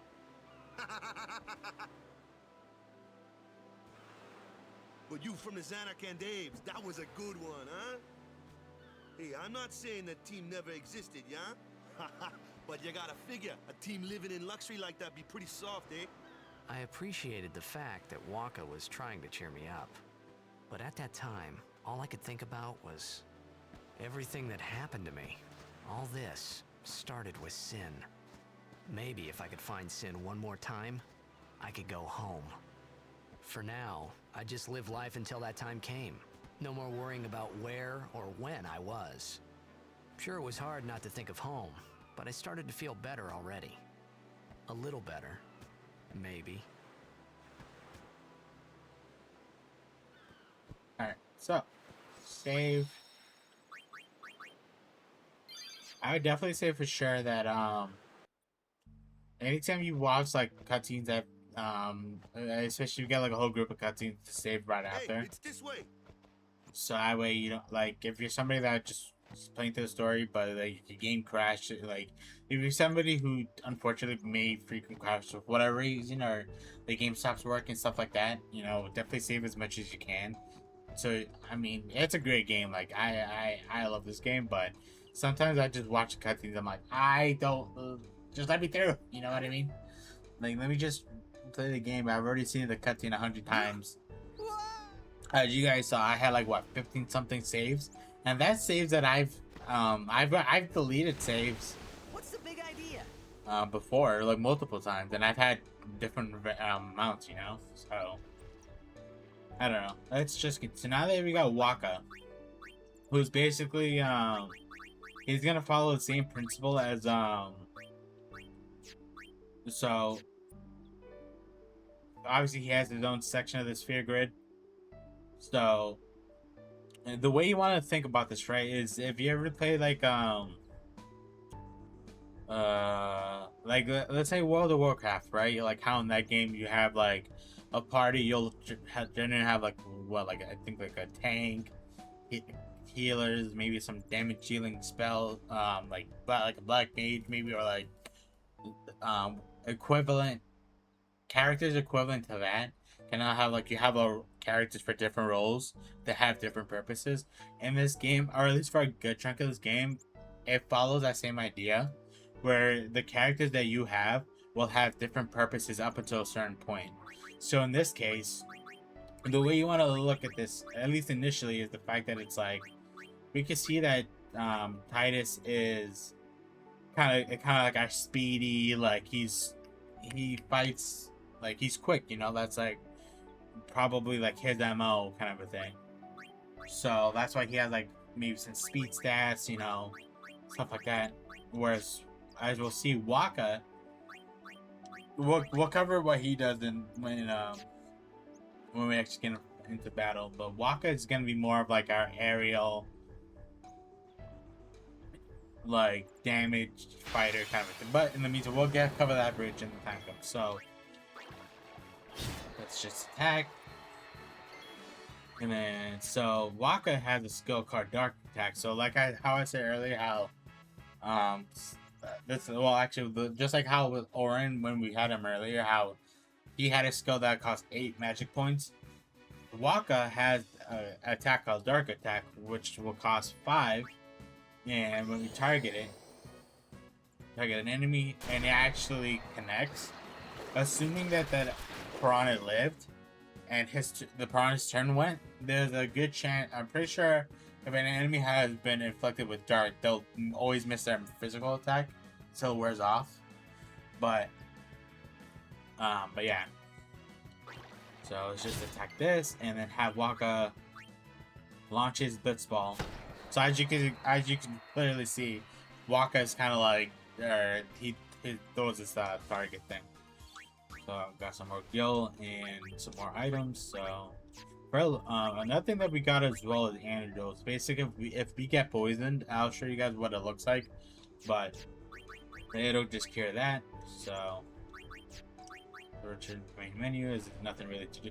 So this is a good time to show our the different, like, for specifically for like people on Steam or have a PC copy of this game. Show you like what the icons do. So that's what the auto looks like, where the characters, everybody does their own thing, controlled by the computer. 4 hides the HUD, as you guys can see. 7 is, it has like a little human icon. I'll show you guys what that looks like in battle. So 8 is kind of like our ×2 ×4 time multiplier, like it increases the game speed. So we'll have that on. And then, so actually I probably should have waited. Yeah, that's fine. So as you can see, it fills up Waka's HP, MP, and his overdrive. We'll cover his overdrive in a second. But this would have done the same thing for Titus as well. So Waka, his overdrive is called slots. So basically, for this one, it's gonna be elemental slots. Basically meaning that if we line it all, it'll do elemental damage based on the one that we get. So let's just shoot for fire, I guess. Fire. So if you could get all 3 to be the same, I believe it'll do a little bit of extra damage. Versus if, let's say, you get 2 or 1 or like 3 different elements or 2 different elements, kind of a thing. So it's also good that if you can also pair it up like if, let's say, you're going to go up against like a certain enemy that has like a particular elemental weakness, and you use that overdrive to, and you get the weakness, you do like a good amount of damage. So let's actually turn on the enemy encounter frequent, as it says. So there we go. It shows you how that does. So So in this game, there's 3 different ways of the battle starting. It's either normally or a preemptive strike, which is what we just got. Basically meaning that if we get whoever gets the preemptive strike, like us, all our characters get a turn before the enemy does. So that's how that works. Now, if you guys remember in the underwater boss fight that we had, where we got ambushed by that big ass fish tentacle thing, whatever it was, how they attacked first, they get the same thing, basically. So that's how that works. And there's obviously different things you could do to like try to mitigate that, or like mitigate ambushes or get more preemptive, stuff like that, but we'll cover that down the line. So let's just keep attacking. So yeah, normal attacking, no need to use this dark attack. So let's continue on. So that was the frequent enemy. You'll get so many encounters with that. So if we turn this off, we get no enemy encounter. So if we had this on, we could just keep going without facing a single piranha. So if we turn on the ×4, we move a lot faster. And come over here to the chest. We can actually open it. There we go. Antidote times some more antidotes, so we're just gonna turn that off. But there we go. Another fight.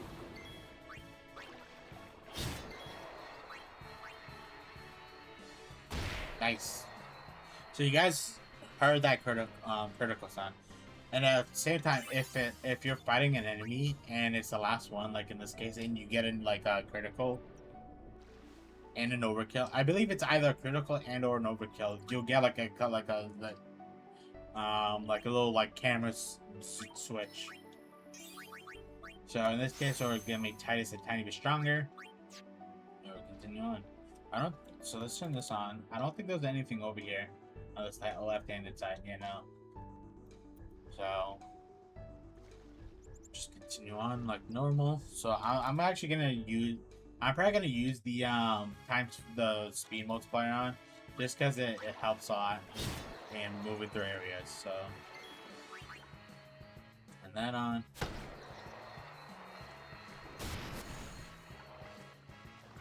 Nice.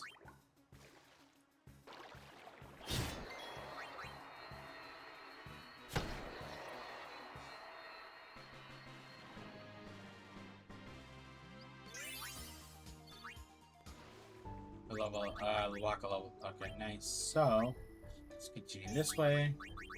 Get accuracy by 2. So turn the speed modifier back on. There we go.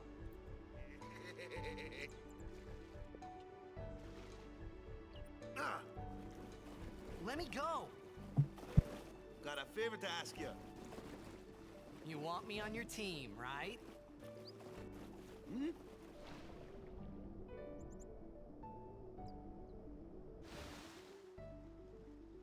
A major blitz tournament's coming up. All the teams in Spira will be there. It's so huge, I'm sure someone there will recognize you. Then you can go back to your old team, right? It'll be fun. What do you say, huh? Come on, come on! Sure thing.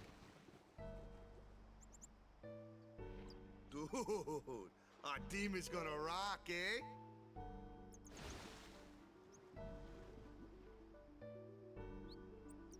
I thought then that Blitzball and Sin were the only two things that Spira and Xanarkand had in common. I wasn't too far off either.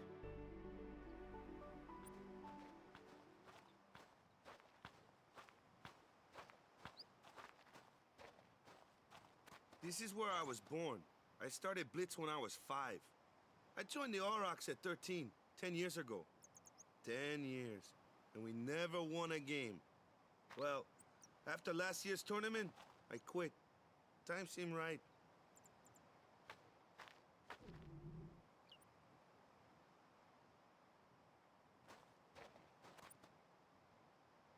So, after quitting, I got this new job, yeah? But every time my mind wandered, I thought about the game. 10 years without a single win will do that. My first match last year was my big chance. But something else was on my mind. I couldn't focus. Nice excuse. Hey, hey! So, you want to win the next tournament? Go out with a bang. So, what's our goal? I don't care how we do. Long as we play our best. If we give it our all, I can walk away happy. No. If I say, what's our goal? You say, victory! When you play in a Blitzball tournament, you play to win. Victory? You're serious?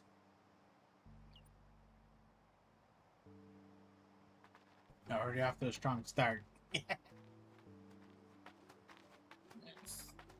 So I think we should be getting an interaction pretty soon. Either, yep, there we go. Ah, the one from the sea. Be on guard. There are fiends on the road today. After surviving your run-in with Sin, it would be a shame if something happened now. Who are they? Luzu and Gata, Crusaders. Huh? Crews of what?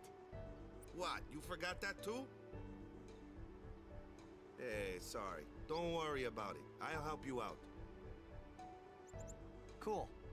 In return, come tournament time, I'll make sure we take the cup. Cool. About the Crusaders, you can ask them yourself. They got a lodge in a village. Let's continue on. Into the cruise of what? Besaid village. They got any food there? We'll get you something over there later. Take a look around first. Let's see. The Crusaders' Lodge is over yonder. Luzu and Gata are usually there.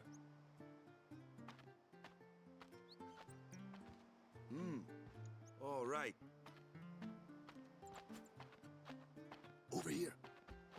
What's up? You do remember the prayer, right? So I think this is one of the situations where I don't think it really matters which one you choose. I think it just maybe like a different line or something like that. But regardless, I usually just hit I don't remember. I didn't know it in the first place, to tell the truth. Man, that's like the basics of the basics. All right, I'll show you.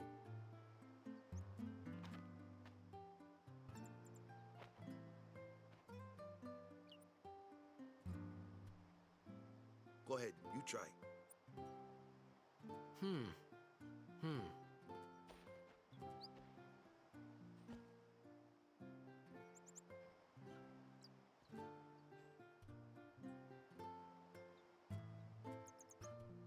Hey, not bad. Okay, now go present yourself to the temple summoner. Any blitzball player would know that prayer. It was the blitzball sign for victory.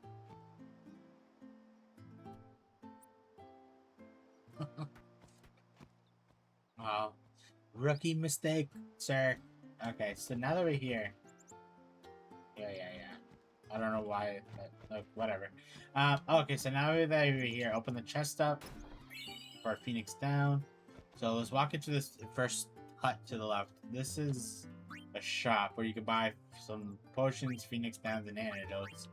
So I'll buy some of those, as a just in case. Not that I think I'll need them, but you never know.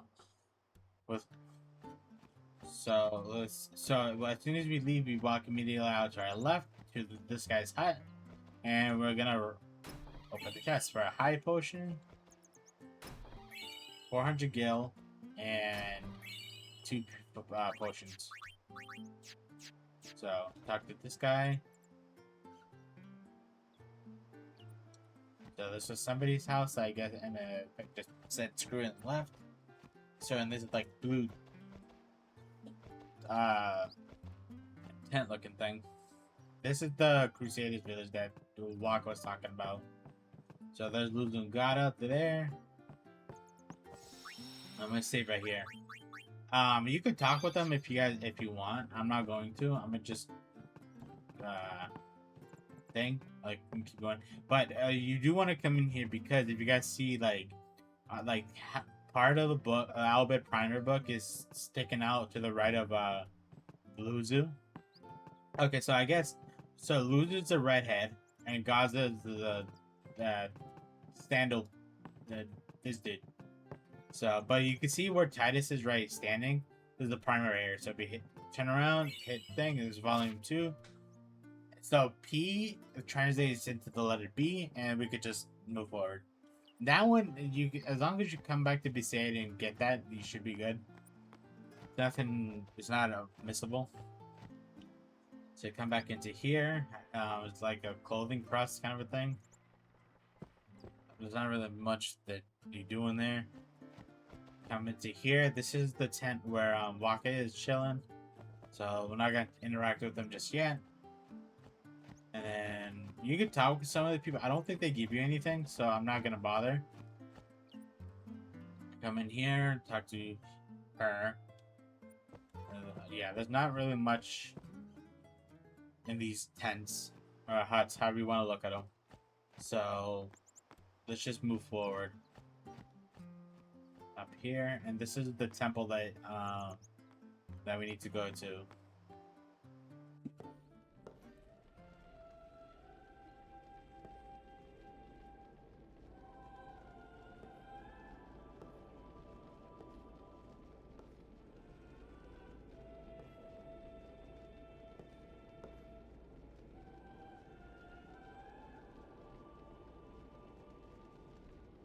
It was then, standing in that place.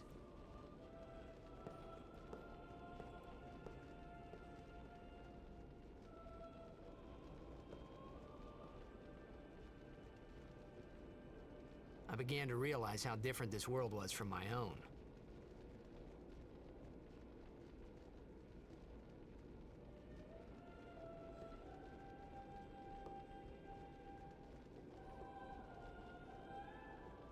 So let's move forward. So, well, okay.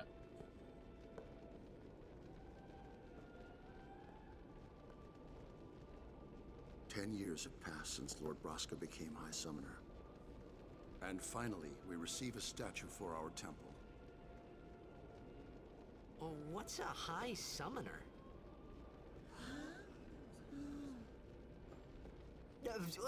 I got too close to Sin's, toxin.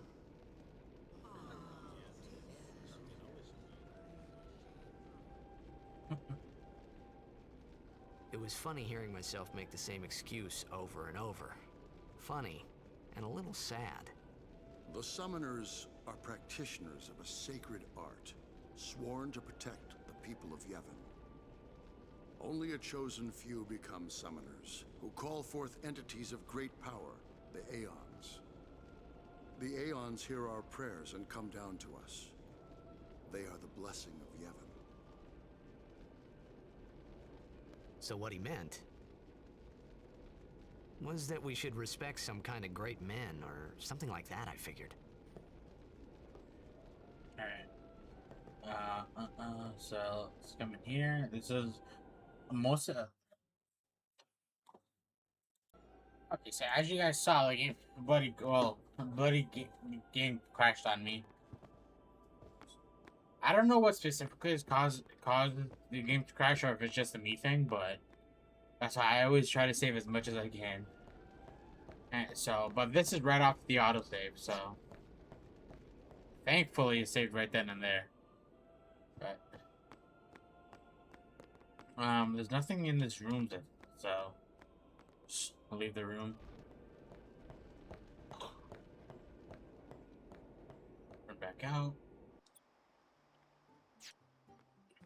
Oh my god, excuse me.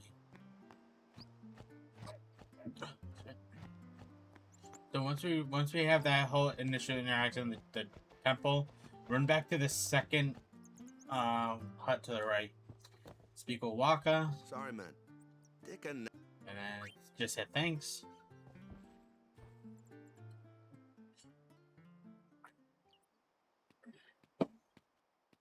You could at least go see how they are doing. We can't interfere. It's a rule. But it's been nearly.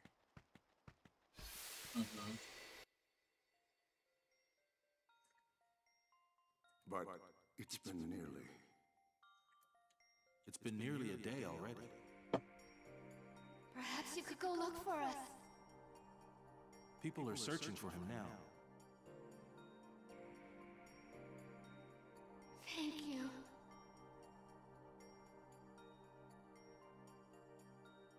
Who cares whether he comes back or not? But he might die. Fine, let him. Do you hate him so? But if he dies, you'll never be able to tell him how much you hate him.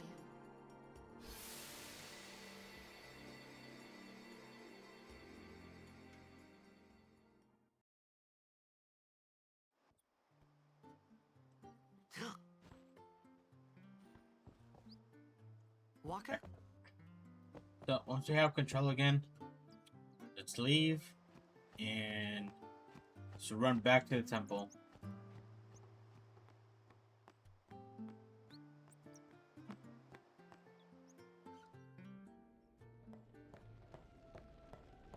Is something wrong?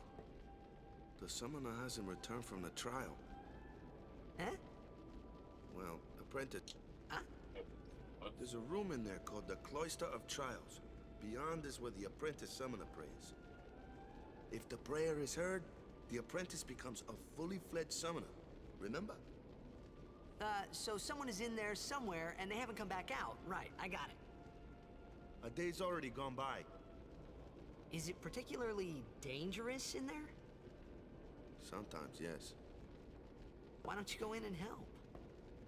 There's already guardians in there. Besides, it's forbidden. Hey, but what if something happens? What if the summoner dies? Our precepts must be obeyed. Like I care. Alrighty. Maybe this wasn't such a good idea after all.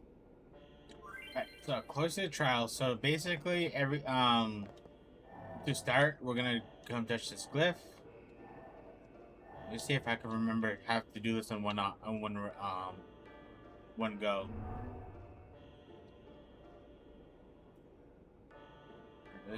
This will just, so this first little bit is just gonna give you like the basics of like how temples generally are, or how the temple works in this game. So glyphs, obviously, you touch them and usually they'll lift up like they just did, or they'll open a door, some semblance of that. Like it's just opening a pathway. So as you guys can see, there's 3 different things. A glyph spear, which is the green cross circle thing, which we just saw. There's another so there's 2 different types of spheres that you can find in any given temple. A destruction sphere usually is important because the temples will have like a special treasure in them, and you gotta think of the temple as like a big old like puzzle, right?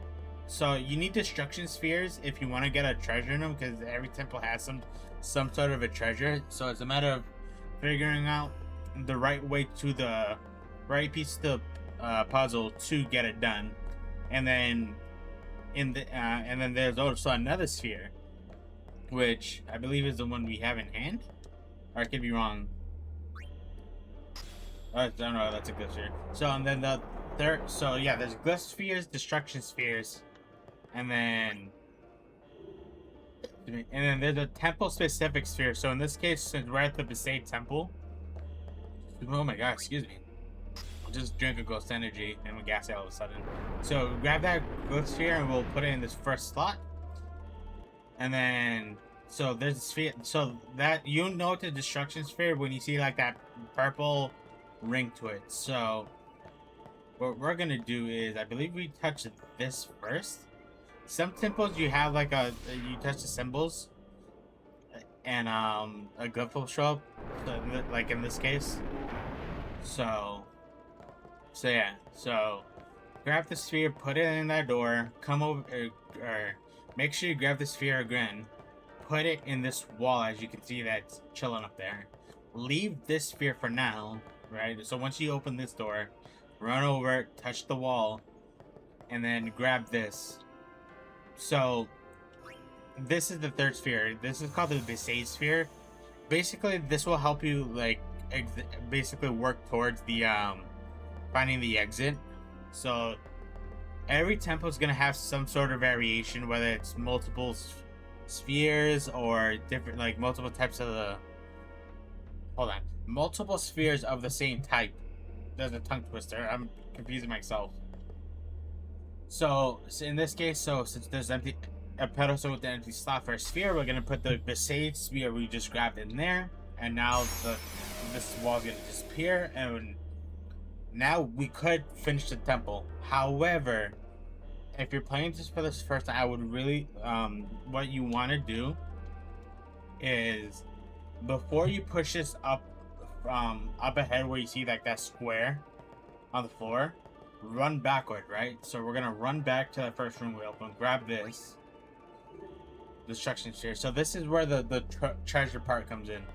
So grab the sphere, run back in this room, put the destruction sphere in, and this is gonna blow up a part of that wall. I think it's just a part, not the whole thing. But it's very important that you do this now. Okay?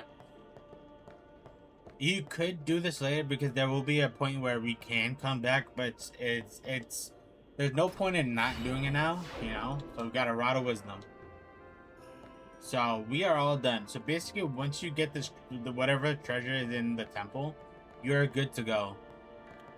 So now we come back over here, and we just push this forward until it falls into place.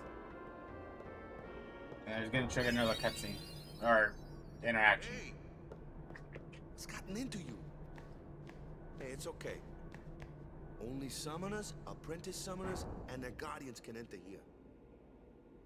It's a tradition, very important. So what about you? Me? I'm a guardian. A guardian?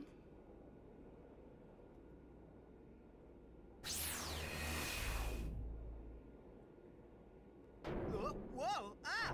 Was my Summoners go on a my pilgrimage controller to just pray connected? at every I gotta temple buy a in new one. Spira. Guardians protect them. The Guardian's in there now. One of them's got a sure fuse, and who knows what the other's thinking. All right. Now that we come this far, might as well go all the way. Time to meet some new friends.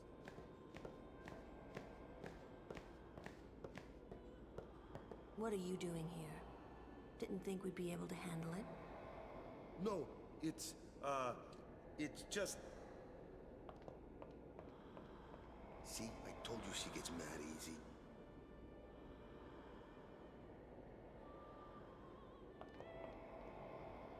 Is the summoner all right? Who are you?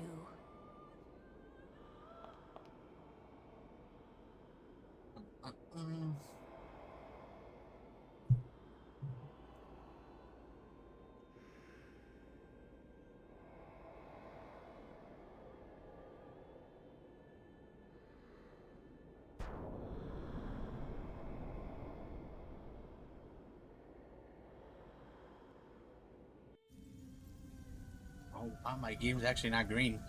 It's weird because these kind of cutscenes, but my computer was green, like they had like the green screen earlier, which I think I cut out. I'm gonna cut out.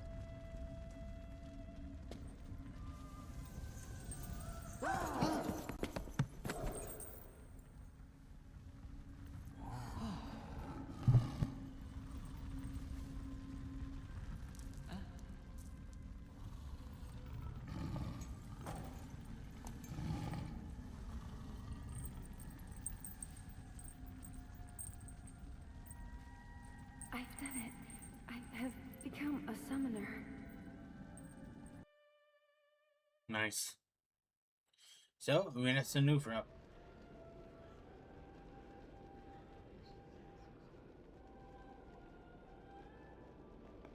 Man, was I surprised. And here I was thinking summoners were all old geezers.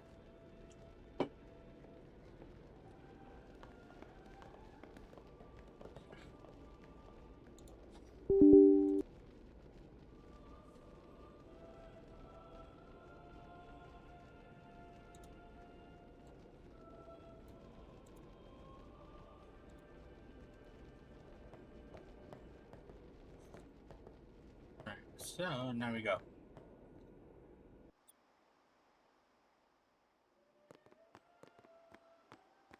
Hey, over here! There's gonna be another couple. It's gonna be cutscene central for the next little bit. What? Ow! Wait till you see this. I can't see anything. Ready? Okay.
I had never seen anything like it in my life.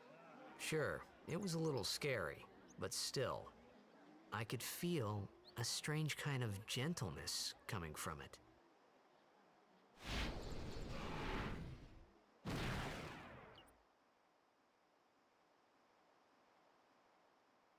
this is gonna be one of our very good, very strong, and very important characters that we'll be able to use at least in the beginning for a good bit. So this is Aeons. Basically, if you played a Final Fantasy, there's summons, or like if you play like 7, 8, whatever, it's the same concept. This summons. If you never played a Final Fantasy game, basically, an Aeon is like a special character that only Yuna will be able to. Well, I'll show you guys, or we'll get to the point. I But remember just know that it's that night we talked for the first time. I didn't know it then, but after that night, everything changed. just know that they For are very everyone. strong. For me.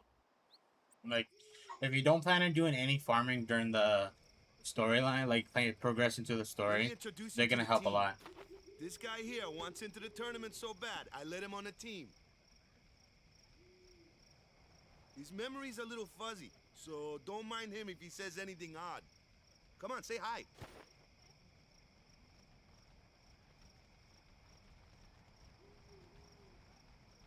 Hi guys.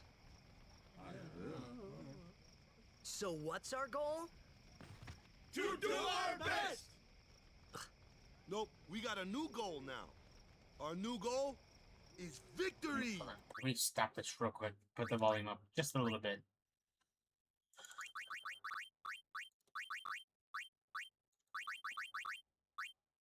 There you go. To win every match, defeat every opposing team. To bring the Crystal Cup back to our island. That's all we need to do to win. Easy, huh?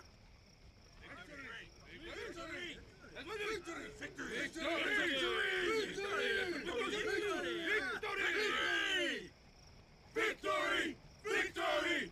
Victory! Victory! Victory! Victory! Victory! Victory! Alright, now get to that part, we come over here. You heathen! Stay away from the summoner! You're a bad man! Lady Yuna, be careful. But it was really my fault to begin with. Oh. I'm Yuna. Thank you so much for your help earlier. Huh? I'm sorry about that. Wasn't I not supposed to? Guess I kinda overreacted. Oh no, I was overconfident.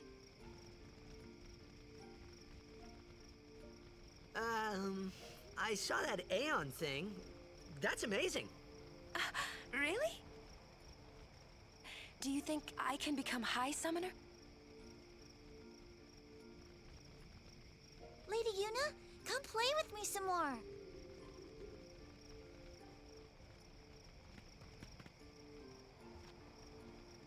So, tomorrow then. Tomorrow? We're going on the same boat, aren't we? Oh, really? We can talk more. Huh. You can tell me all about Xanarkand. She's cute, yeah?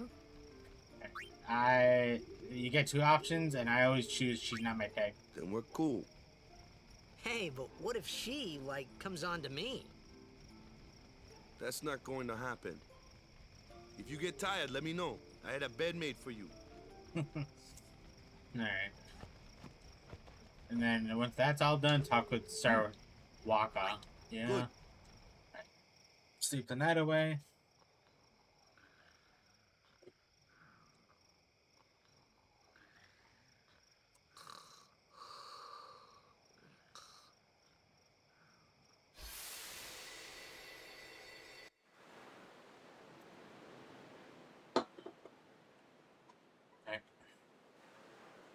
Did you run down to Yuna? Where's that boat? Everyone will find us if it doesn't come soon. You really sure this is okay? Would you take me to Xanarkand? Hey! You said you'd go with me! Oh, hey, I thought Waka told you not to get any ideas. He did? Yeah, so you're coming with me. Hey, stop dreaming! You with a woman? You can't even catch a ball! Oh, what's the matter? Gonna cry again? Cry, cry. That's the only thing you're good for. I hate you. Huh? What'd you say? You have to speak loudly. I hate you! Huh? That's the spirit. You can do it!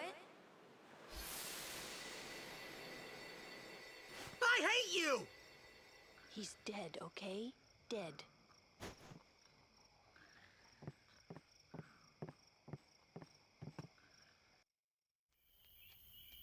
He does look a lot like Chapu. I was surprised too, the first time I saw him. But no matter what he looks like, he isn't Chapu. You shouldn't have brought him here in the first place. Yeah, but he needed our help. Excuses again?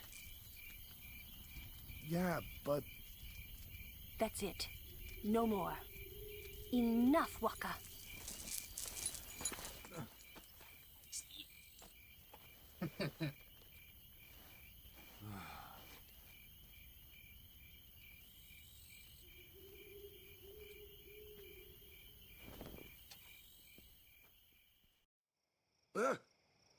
Scary.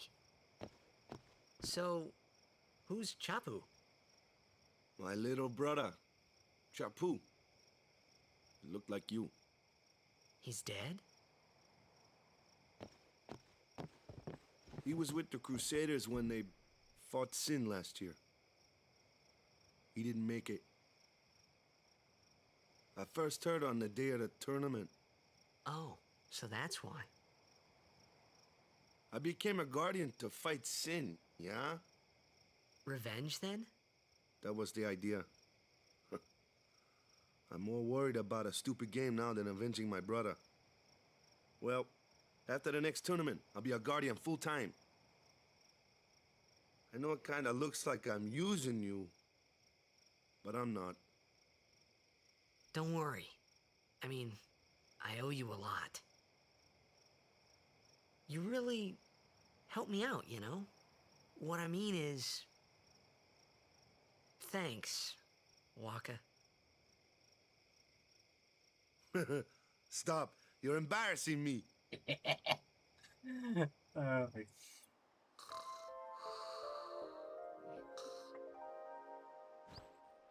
I think Waka is definitely one I think when in like the video game universe like world, I think he's definitely like one of my favorite characters. Just period. Just because it's like I don't know, his whole character is like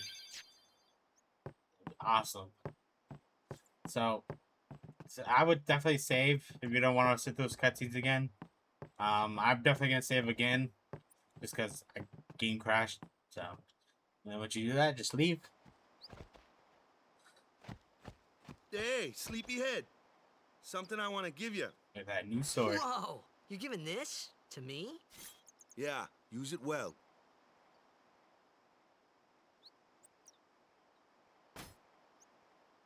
That's the sword you gave Chapu. Well, he never used it. Where's Yuna? We're taking the same boat as Yuna, right? Why do we gotta wait here? Yuna came to this village 10 years ago, when the last calm started. The calm? Since then, she's been like a little sister to me and Lulu. But she had the talent. She became an apprentice. Now, today, she leaves as a summoner. This is our journey. We should leave together.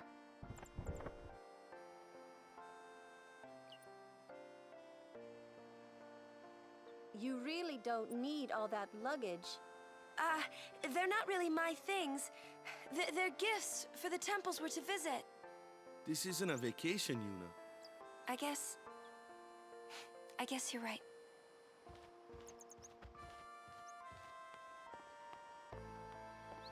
Okay, off we go.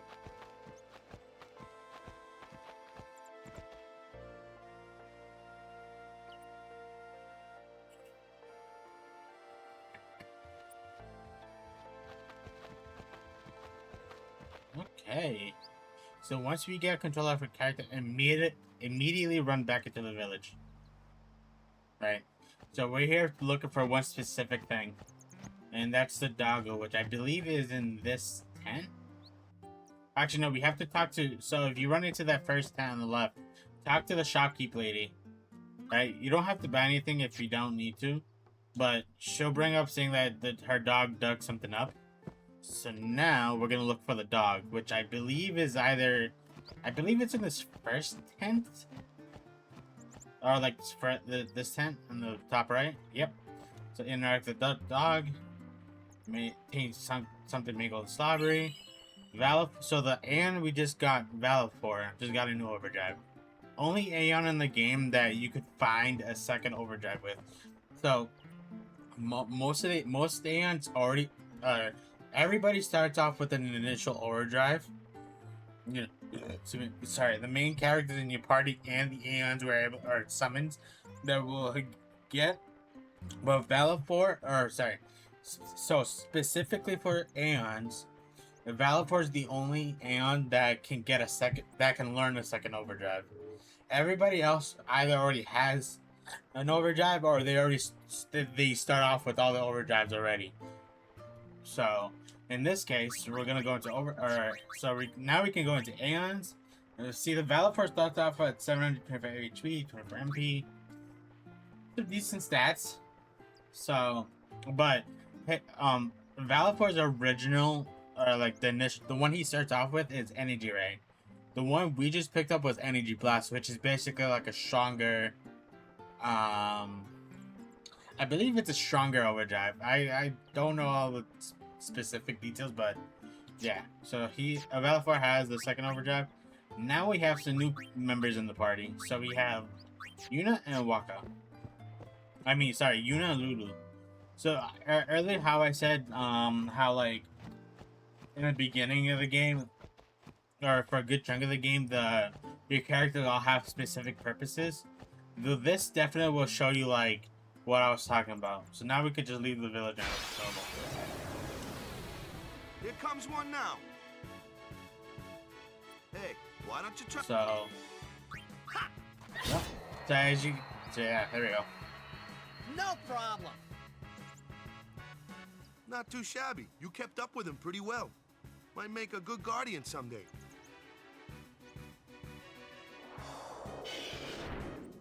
A flyer. My kind of customer. So basically, this is where Waka comes into clutch, finding the flyers.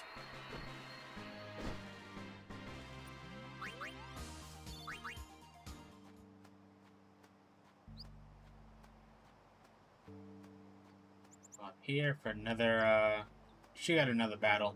There it is. That looks like trouble. Ha! Watch this! So Titus gets cocky, attacks it for 50 damage, and doesn't do shit. Only magic can beat that thing. If you can't beat them down, you gotta use magic of an element they don't like. Magic? Element? Let's have our black mage show you what I mean. Lou, you're up. Clueless, aren't you? Good thing I'm here. So elements. Spells of ice work well against fire fiends. And ice fiends are I get fire and ice. Lightning and water are this one here is a... So basically it's the four elements: fire, water, lightning, and ice. Obviously, if you're going up against a certain elemental type, just use its weakness. So in this case, water. So thunder is good against water and vice versa. Same thing with fire and ice. So there you go. Just summarizes that. So yeah, that's basically the TLDR of it. Or TLDR so far, I should say. Take your time.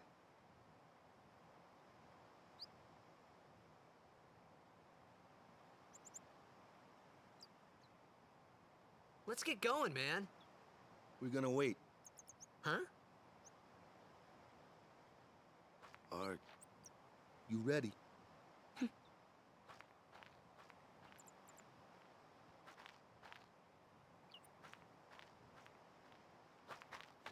What's going on? Alright, so in this case, we're gonna walk up. It's an ancient custom. People leaving the island pray here for a safe trip. Chappu didn't pray that day. Said he'd miss his boat.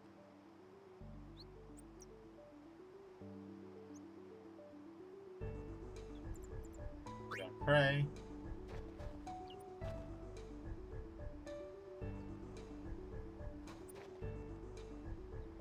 That should do it.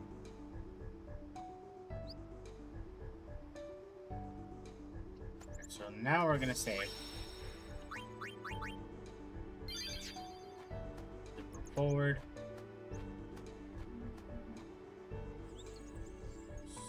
So here comes an interesting issue. So here's another one of these interactables. Okay, look at Enricanel, something. We don't have the necessary language learning yet.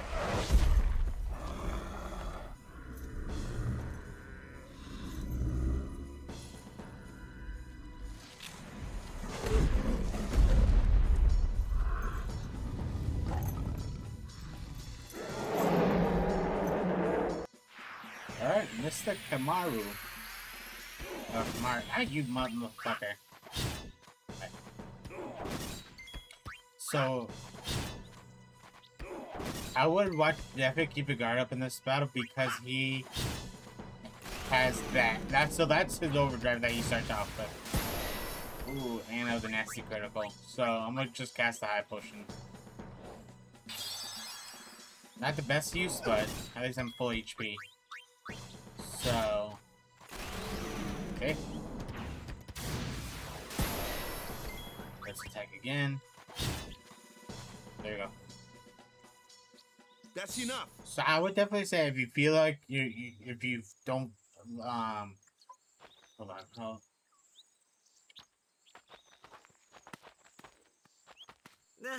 What's with that guy? Kimari Ronso, of the Ronso tribe. He's learned the fiend's way of fighting. That's not what I meant. He's another Yuna's guardians. Huh? Sometimes we don't understand him either. Kamari doesn't talk much anyway. But he has protected me since I was a child. So, oh, okay, I got another rod of wisdom. Okay, so so at this point you should have different multiple item pieces. So like Titus has his long sword and the Brotherhood, which Waka gave him.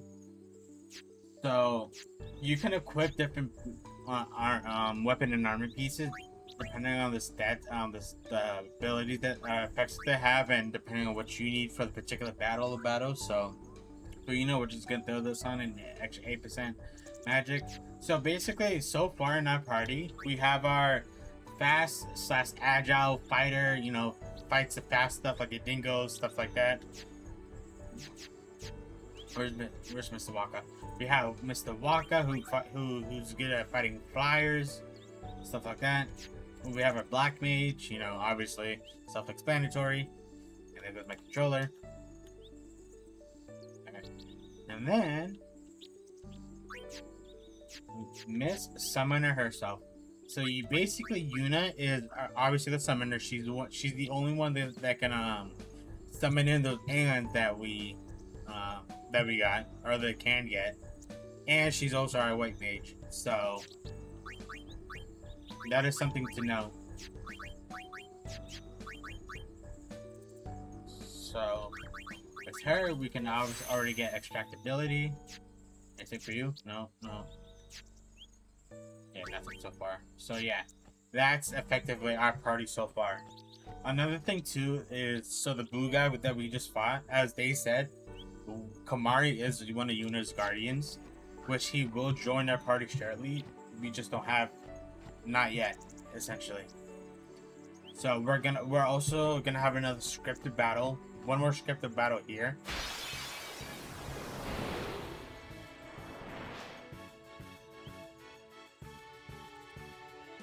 A flyer. That's your department, right? True, true. But, why don't we let our summoner show us what she's made of? So, since we have more than 3 people in our party, and we can only have 3 active characters on the field. So, since I'm on controller, if you're on Xbox, it's your LB button, or if you're on PlayStation, it's your L1 button. And then on keyboard and mouse, I don't know whatever key binding you said. So we're gonna switch to Yuna. Your first real battle. Let's see some style. Show us what your training has taught you, Yuna. Okay.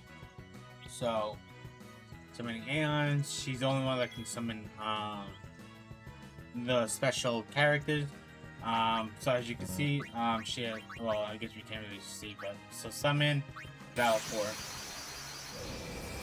And then every Aeon has their own dope like animation. That my game doesn't crash.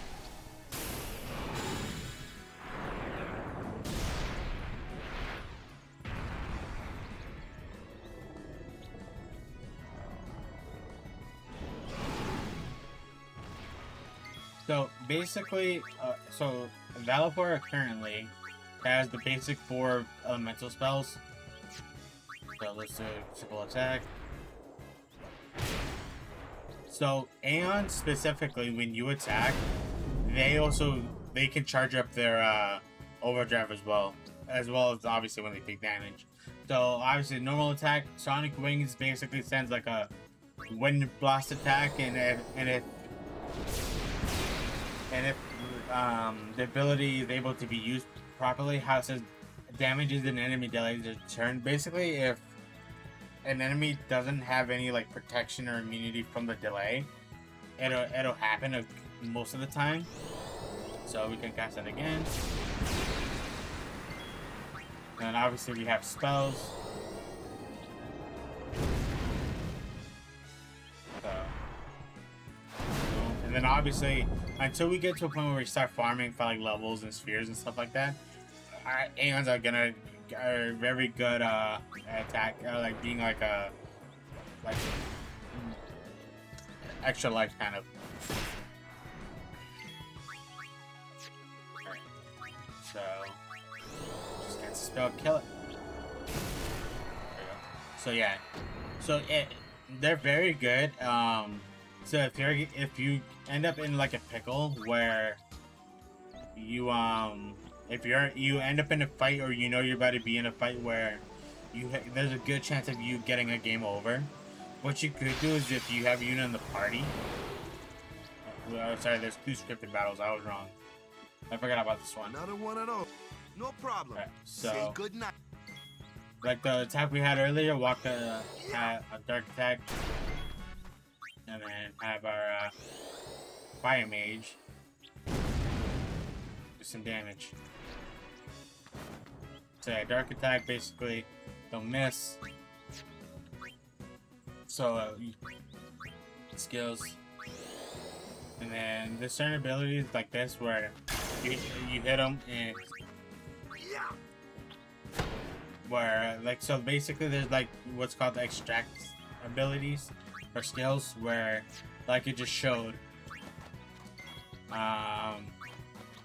when we kill the monster, there's a good chance that instead of whatever it drops normally, we'll get the sphere type. So in this case, we'll get ability sphere, since I whacked them with the extract ability. So yeah, I don't really need you to do anything else. Just attack, I guess. Okay.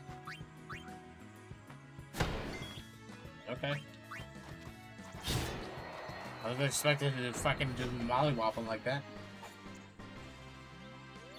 So, especially it's definitely good to try to get your characters to level up as much as they can, or get them to participate as much as they can in battles. So, Yuna, I'm gonna put her right here. Get her a little magic. I forget what build scan. Alright. So yeah. Just keep running forward.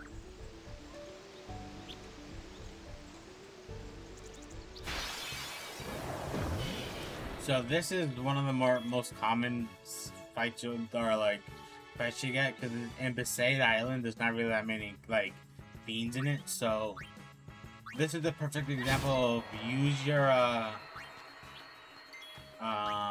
party as intended. So use the magic on the elementals, your walk on the flyers, Titus on the you know, dingo, stuff like that,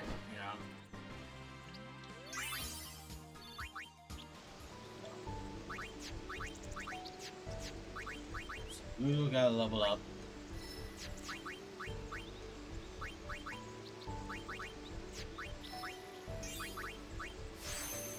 So, get that. Yeah, perfect. So let's just keep moving forward.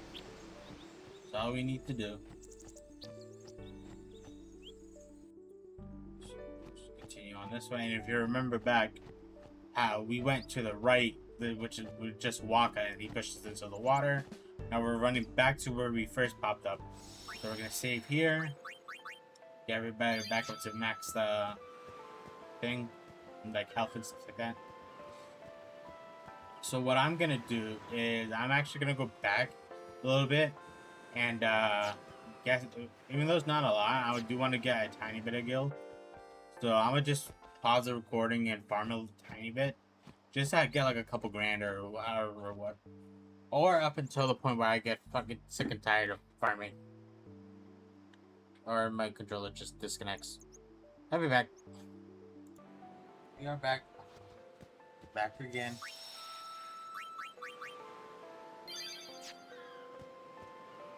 So this is where I'm currently at, level-wise. Took some time to level up, or farmed enough to level up this far. I don't have an ability sphere just yet, which is fine.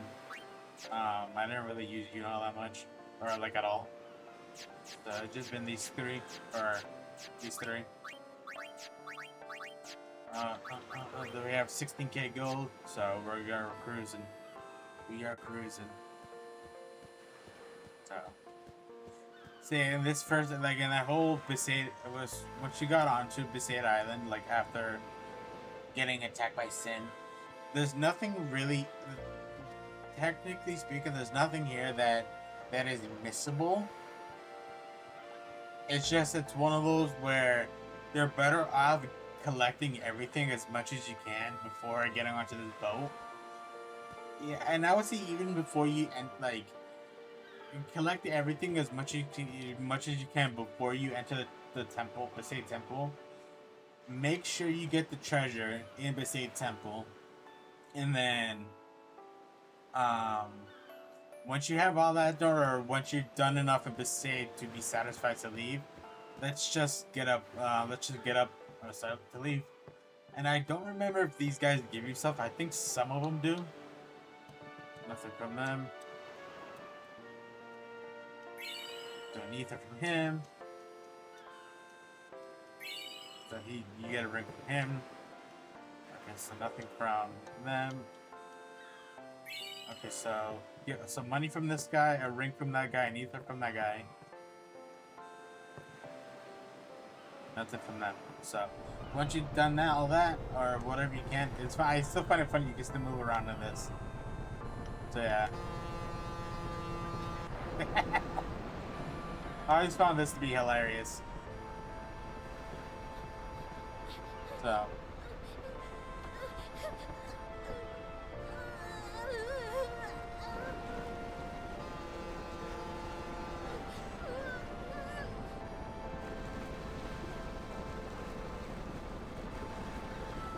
Goodbye.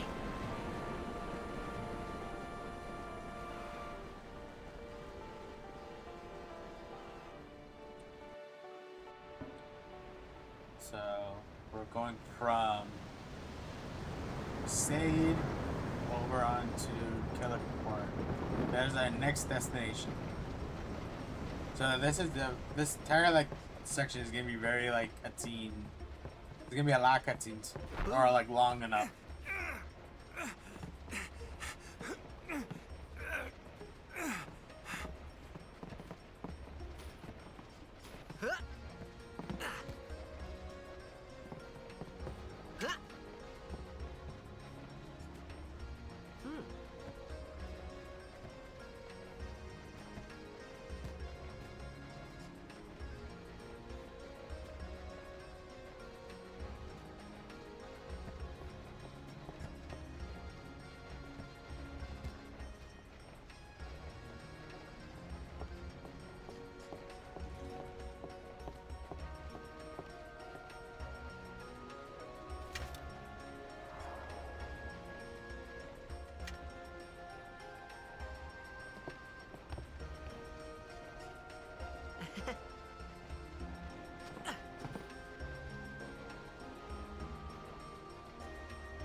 Word is, that summoner's got noble blood. I heard she's Lord Braska's daughter. You don't say. Lord Braska's daughter?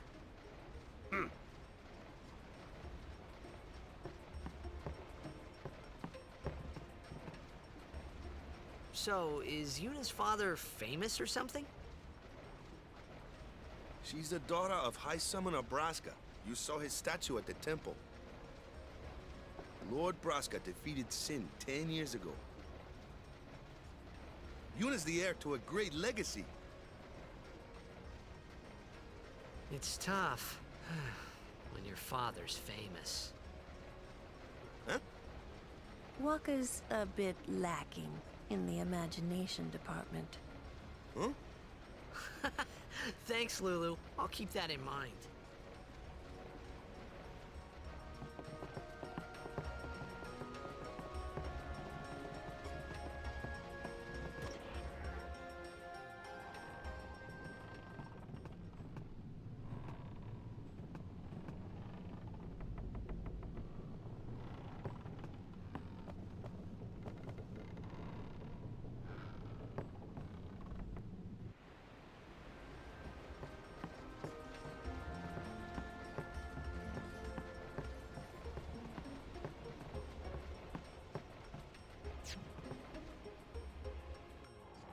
Ooh, them's fascinating clothes you're wearing.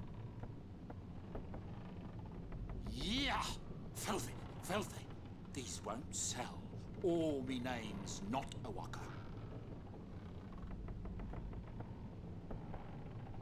Don't look like you got much money, either.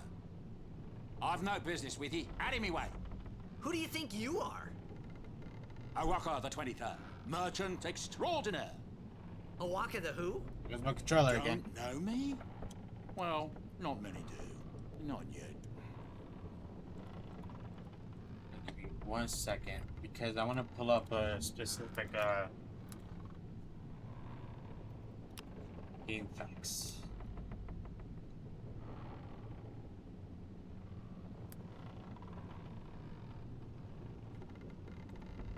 So, Mr. Owaka here.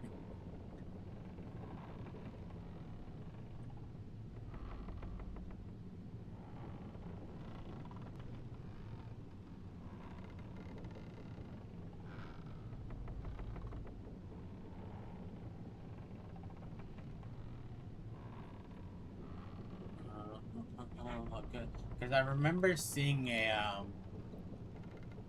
Owaka that X McGill.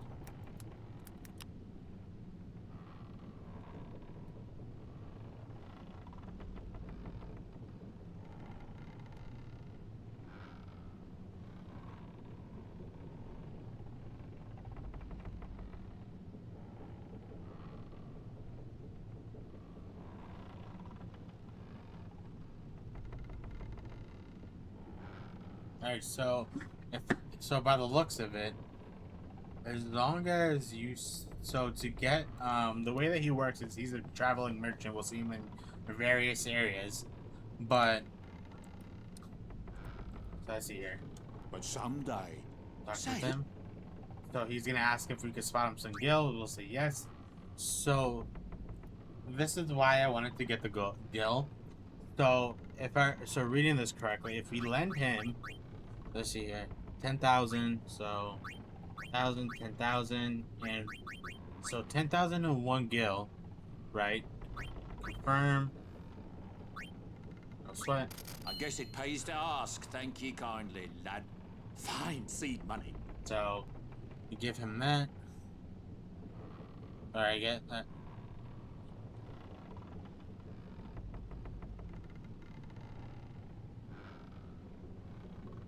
Because I believe it's actually 1,001.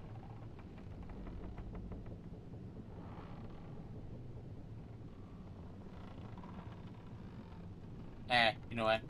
If basically you give him money now, and later in the game he'll give you like a discount. He could give you a discount.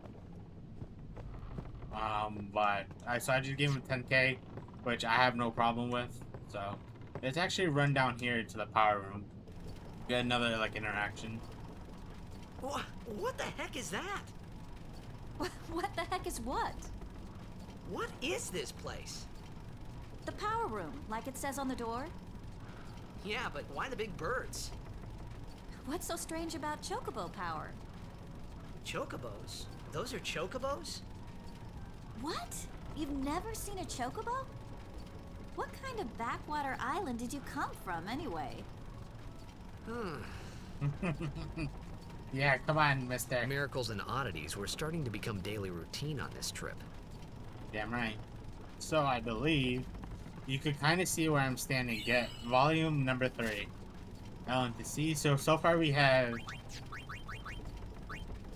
1, 2, and 3. So there will be another boat that we will take at some point that's gonna have another primer novel. So I'll be sure to make sure to point that out. Obviously, coming to here we got Bada, who's seasick. We got Keepa chilling in the back.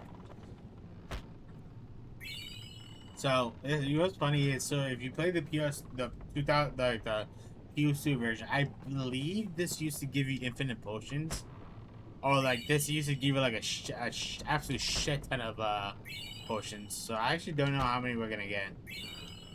Well, that just made back the ones that I used when I was grinding. So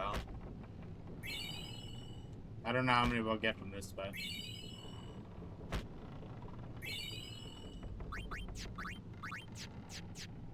12.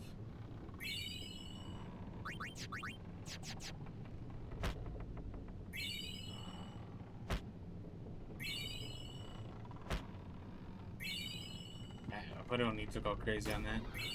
So come into this room for a chest for some remedies, and I guess if you really want some free potions, I guess you hit this until it runs out, I guess. I'll stop at 20. Yeah, because I don't really need it anymore.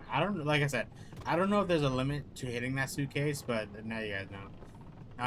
If you talk with them, they'll just be like, oh, you can't, nobody can go in there, it's locked away.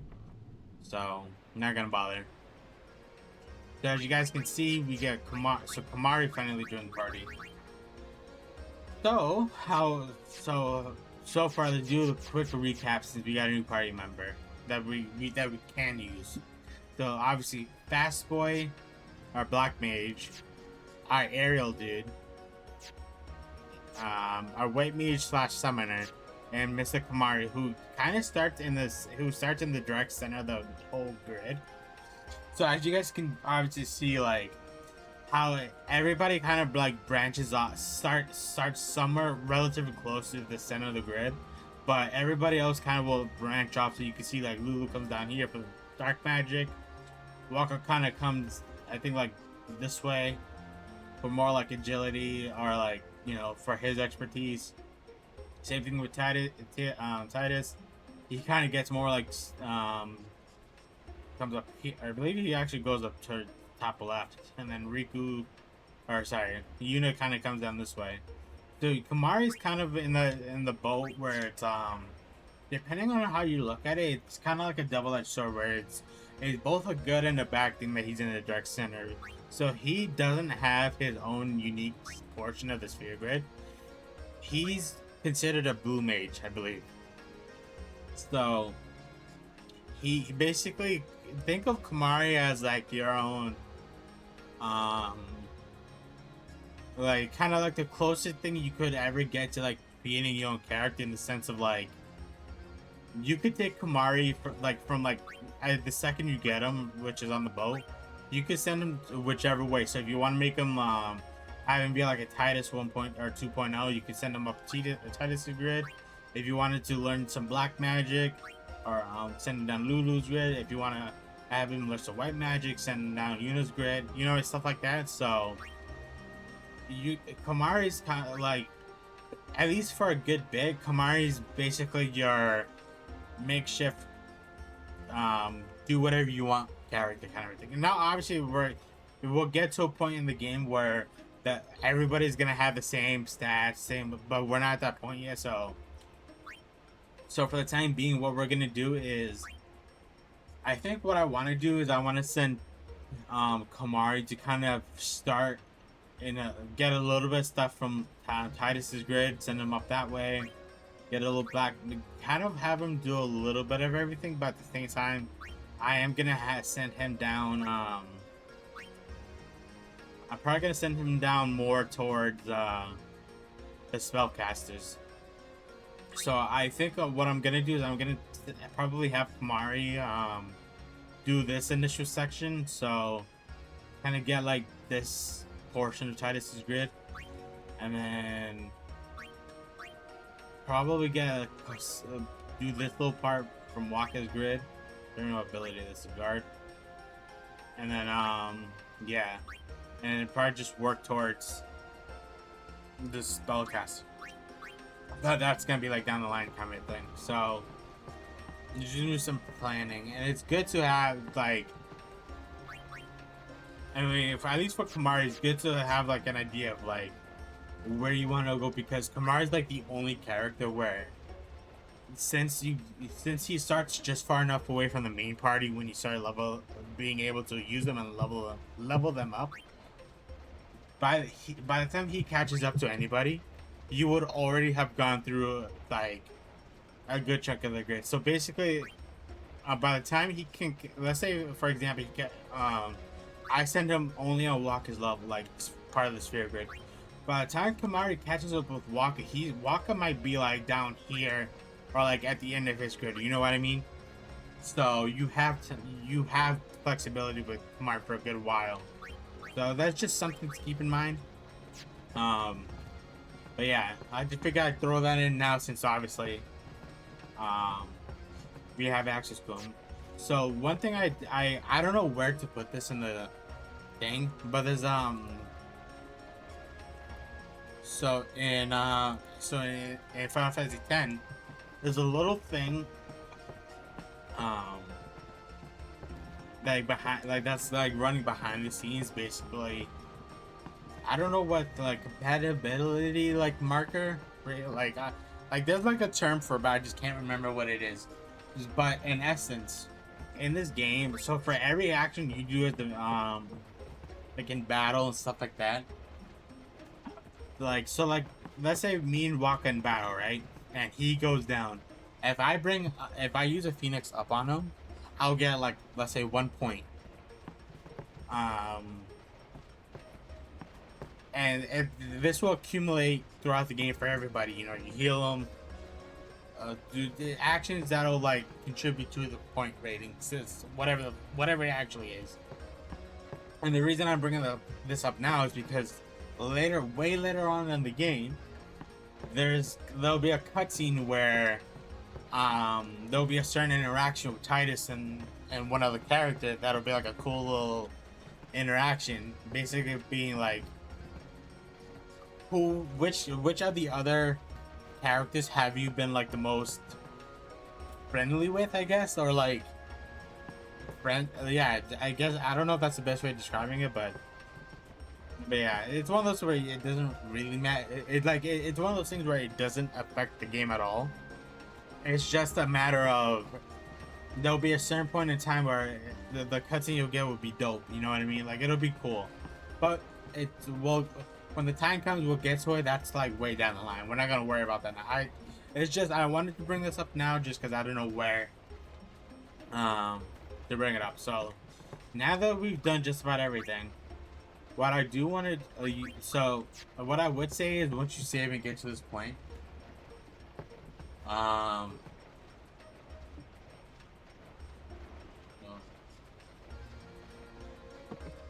So is save and basically once we interact with Yuna, we're gonna get her the cutscene and we're gonna get into a boss fight immediately. So this is like your last chance to like kind of like prepare, I guess. And there's not really much you could do. I mean, unless you got like an armor piece for somebody else like this. I got nothing for Waka. Obviously nothing for you. Okay, so I guess another thing, one thing I should probably just bring up now. We'll go over it again at a certain point in the game, but basically so the Brotherhood has an ability, strength 5%. That obviously is going to boost up his strength a little bit. So every weapon and armor piece, if it has like those like boxes that are under the ability, those slots.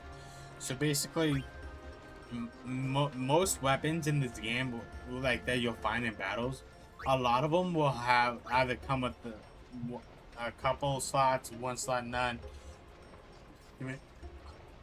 If they come with a slot, more often than not they'll probably come with some sort of ability or multiple, depending on the stage you're in and you know how lucky you are.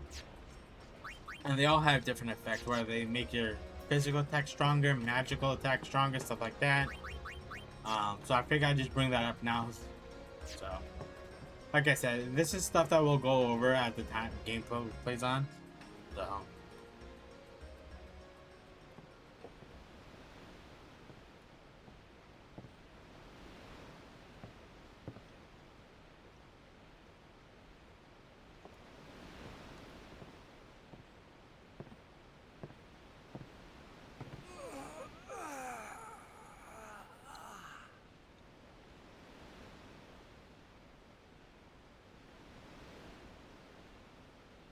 The wind.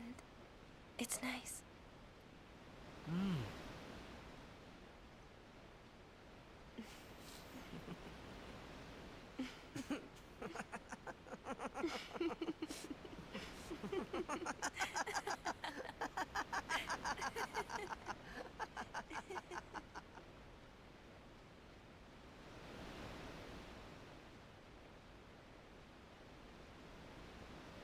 You're a blitzball player, aren't you? From Xanarkin, right? You hear that from Waka? Mm-hmm. Huh. Waka. Waka doesn't believe me at all.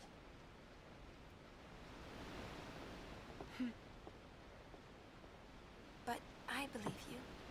Huh? I've heard in Xanarkin there is a great stadium, all lit up, even at night. Huh? Great blitzball tournaments are held there, and the stands are always full. How do you know that? A man named Jack told me. He was my father's guardian.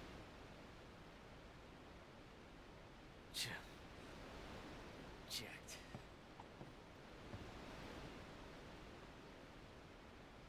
My father. His name is Jacked. Amazing!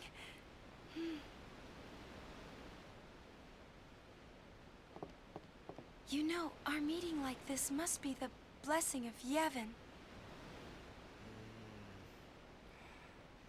Sounds like him, but it can't be him. Why not? My old man, he died.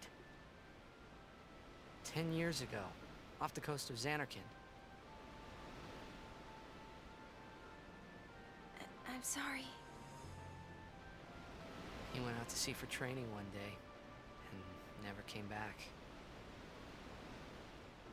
And no one's seen him since then. Why, that's the day that Jekt came to Spira. But, It's true, I first met Jecht 10 years and 3 months ago. I remember that was the day my father left. The date fits, doesn't it?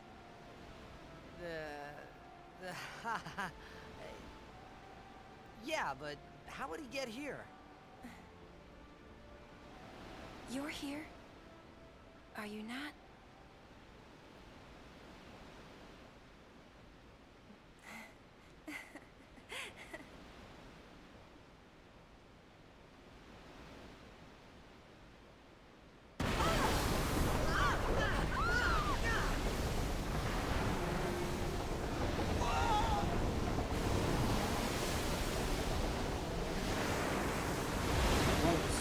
So I think I'm gonna have to skip this. And nah, it's a really dope cinematic, but figure out what's causing that.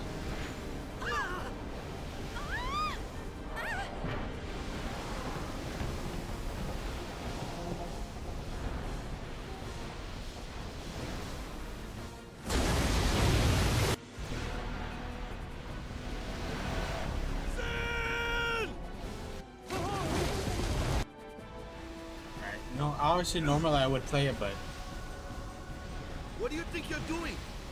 Stick a harpoon in him and we'll all get dragged under. Sin is going for Kilika. We gotta distract it. Our families are in Kilika. Forgive us, Lady Summoner.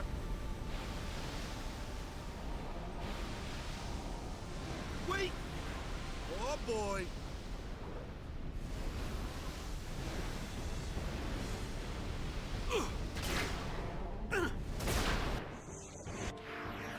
oh, I forgot. It doesn't even matter. Regardless, it switches out the party switches up. So, alrighty. So this is a battle where you definitely want to make sure everybody at least participates in. So, extractability with her. You know what? Damage is damage, you know? So, Kamari. So, Kamari, like how, if y'all recall what Lulu said about Kamari. Healer, the Fiend's Way fight. I don't remember if he gets any overdrives here. I don't think so. You beat him. So, the way that Kamari works is his first overdrive is jump, like how we saw earlier. So, since he already puts this in EGT, you can just get out of here. So, Lulu, Sin Scale. Actually, I lied. You would see Sin Scale again. So yeah. So everybody's participating except for Waka. How many of these things? The fin. That's where they're coming from. And so basically, we gotta attack the fin. So we're gonna have hers not do anything right now. We're gonna have to bring Waka in, and we're actually gonna have him use overdrive. Yeah, nice. So ice. I don't think this is gonna overkill anybody. Never mind. I proved wrong yet again. So now that everybody's participated, what I'm gonna do now is I'm gonna bring in Valaport, because now Valaport should be close enough to her overdrive that we should be able to use them. So summon Miss Valaport. So if y'all remember how I set the animation, Aeon animation to short, it basically what it does is it'll cut most of the animation out. So every Aeon, the very first time that you summon any Aeon in this game, even if you have the animation set to short, it's gonna play the full animation, and then anything after that, it's gonna be the short animation. So obviously we already know how it currently Valopor's basic attacks. So, excuse me. So basically, they also have, they have these three options. Shield, basically, if you know that, if you feel like you're gonna take a lot of damage, you can use the shield, and this will obviously reduce the damage that's gonna be brought in. I don't know what the percentage is, but yeah. You can do shield, boost damage. You'll take more damage, but you will fill up your overdrive a lot, and it's dismissive if you send it away. So. Back.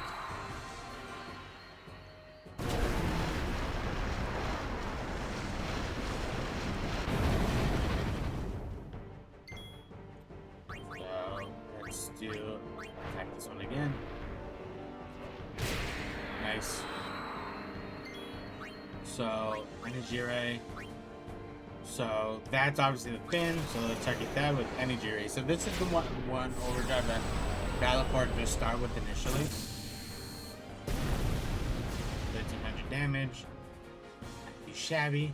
I don't think overdrives can critical, or maybe they could. I can't remember. So obviously, when you use the overdrive, all you kind of get like a delay in the next turn. So just something to be mindful of.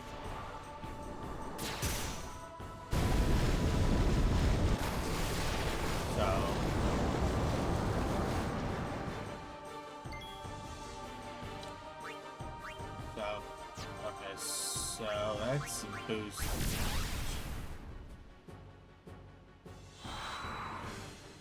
Of course, I took no damage. They don't want to attack.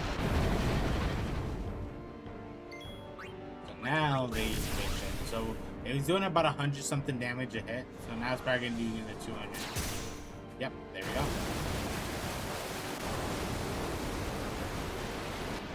So if Energy Ray did about 1300, let's do Energy Blast on the fin. So I believe Energy Blast is stronger, like just overall, than Energy Ray. And there's some really dope animations, I gotta say. So yeah, more damage. 2000, can't go wrong with that.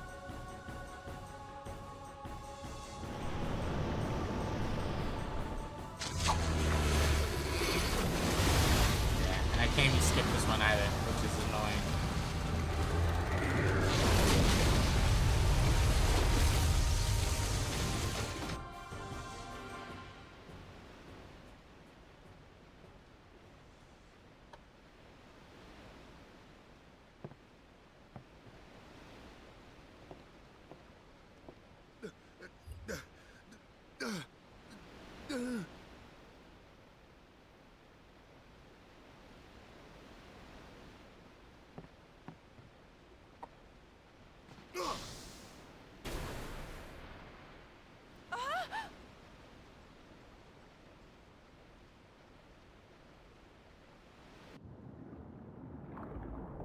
Yeah, so basically, this first fight guy went through,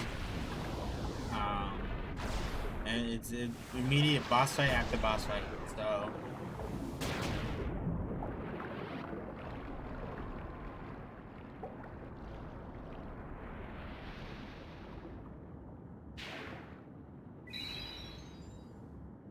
I find it interesting that Walker throws a high potion and brings Titus back because instead of a Phoenix down, but hey.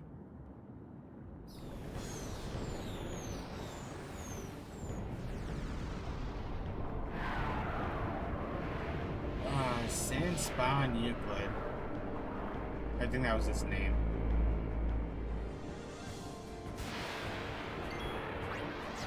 Alright, so with you, they start cheering.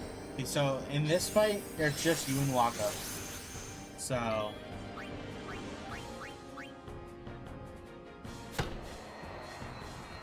it's definitely good to make sure that you guys. So like in the first fight, it's nice if you can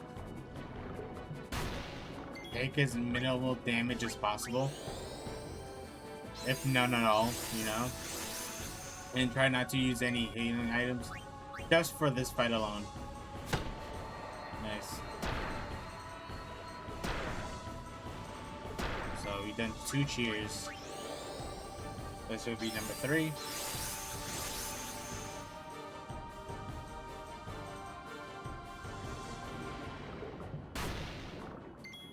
So I think he only has 2 attacks, Drain Touch, and another one. I think it's called like Blender or something. So this is chain number 4. So basically, obviously, as the name implies, he'll smack you up a little bit, and ooh, nice. This is the other one. So this would do like a little tornado type attack, basically. And this would be number 5.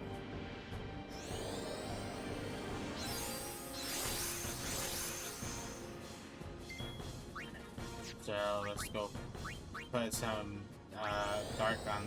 So you could get dark on the boss. Usually I could, so.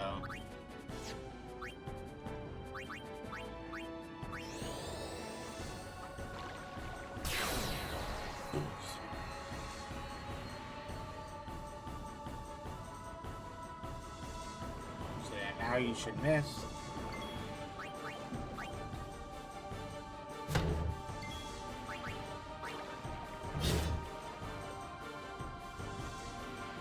And I do believe oh, this might kill him. Nice. And it was an overkill. Say less.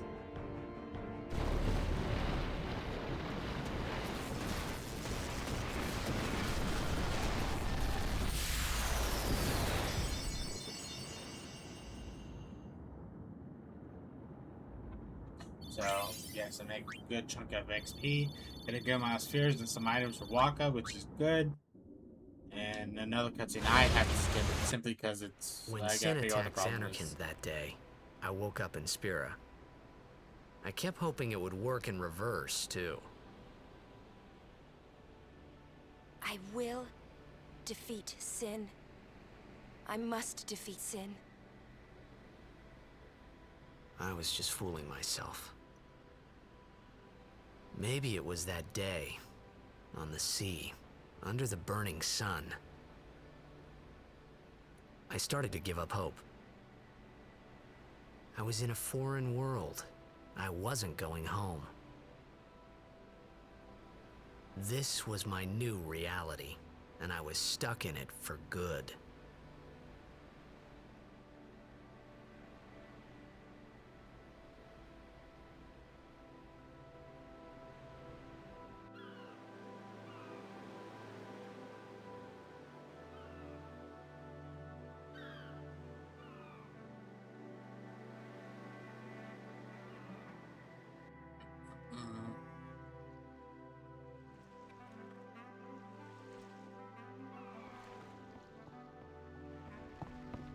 Greetings. I am the summoner Yuna. I have come from the temple in Besaid. Oh, Milady Summoner! If there is no other summoner here, please allow me to perform the sending. Thanks, BTA. Our loved ones. We feared they would become fiends. Please, take me to them.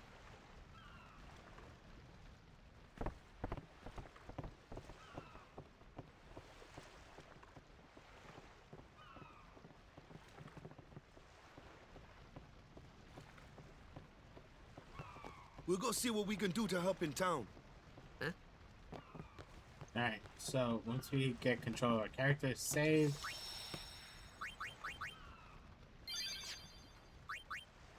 Let's level up a little bit, get some more HP. For you, that's you going this way. There's not really much you could do, so nice get aim.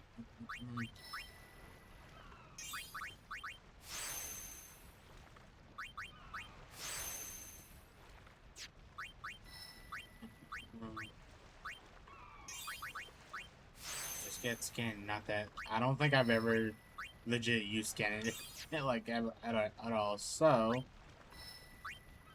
you know what? Why not?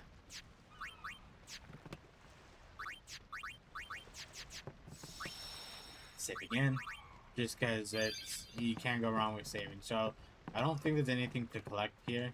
There's not really, yeah. So let's actually take a look at the stuff that Waka got. So Ice Fall for Ice Strike and Water Word. Not too shabby. So not really much that we'll just get like some basic dialogue from the people.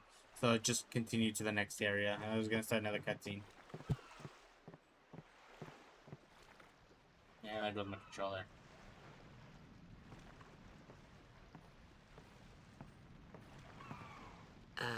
What's ascending?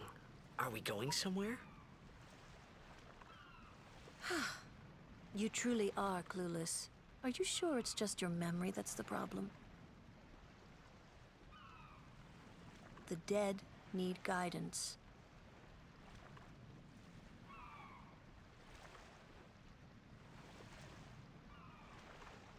Filled with grief over their own death, they refuse to face their fate. They yearn to live on and resent those still alive. You see, they envy the living. And in time, that envy turns to anger, even hate. Should these souls remain in Spira, they become fiends that prey on the living. Sad, isn't it? The sending takes them to the far plane, where they may rest in peace. Summoners do this?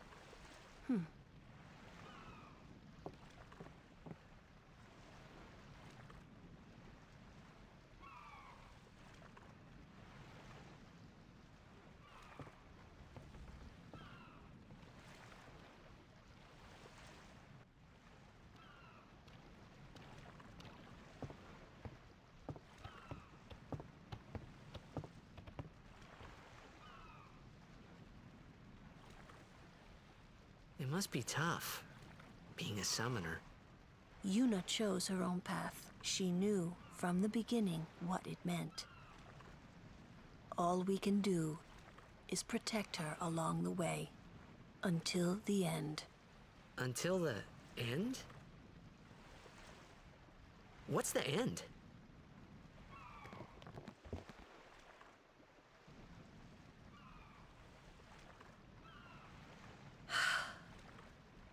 Until she defeats sin.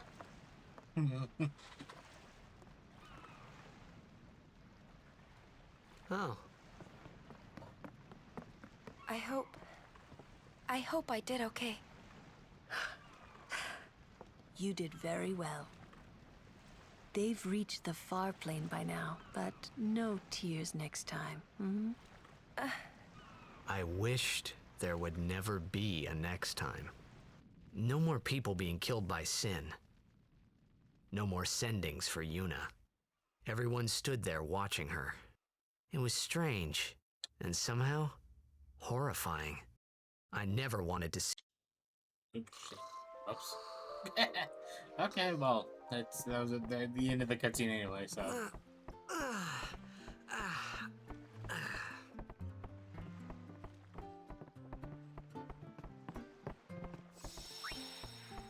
Alright, let's save. So, 6 minutes and just about cutscenes, so.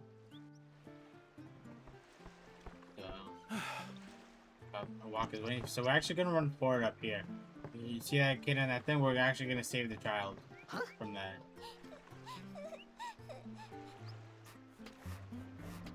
Whoa!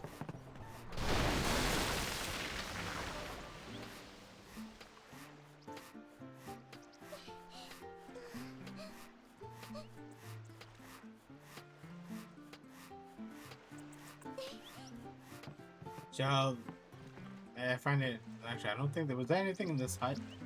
I don't think there was. Oh, that okay. So there's a chest in here for some more potions that we definitely already have. Okay, so that's the way we're gonna be going. But obviously, the exterior is blocked off right now, so we'll just run backwards. So was there a book in this? Okay, so it's not. Oh. Okay. I should talk with her. Yeah. Nothing from there. Different. So let's run back here and just run backwards, basically. And then I believe it's in here that we talk with her. So she gets us a chest and for another ether. Very useful for your spellcasters or just whoever needs it. So as you guys can see in the book, this should be primer volume 4. T is equates to D, so we're Albed rank Takahan. Okay, I don't know. The Waka's over here. Ah, there you are. Besaid Aurochs, huddle. On to the temple, where we pray for victory. Go! High Summoner O'Holland used to live in the Kilika Temple here. Yep, Lord O'Holland was once a great blitzer, you know. Waka. Hmm? Praying for victory's all good. But is this right? Something wrong with enjoying blitzball? Is this really the time? This is the only time. The players fight with all their strength. The fans cheer for their favorite team. They forget pain, suffering. Only the game matters. That's why Blitz has been around for so long. At least that's what I think. Whatever you say. Let's play and win. Right? Damn, any closer, my guy? Right. Temple's beyond the jungle there. Let's go. Alright, so I run back, and it was different before. Now this old lady's here with the chest, and she basically is a shopkeep. So you could buy some, if you have the gold for it, you could buy some some weapons with like some extra HP.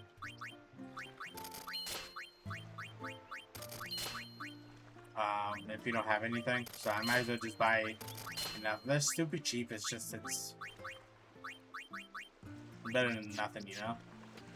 So, and I don't. Yeah, that just leads back to the ship. There's nothing over there. We already got everything, so now it's just a matter of moving forward.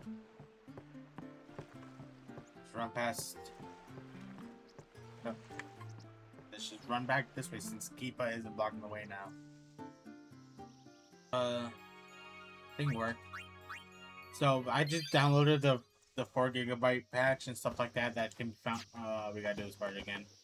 So we'll just skip this part. I want to ask you to be my So guardian. yeah, so you know what?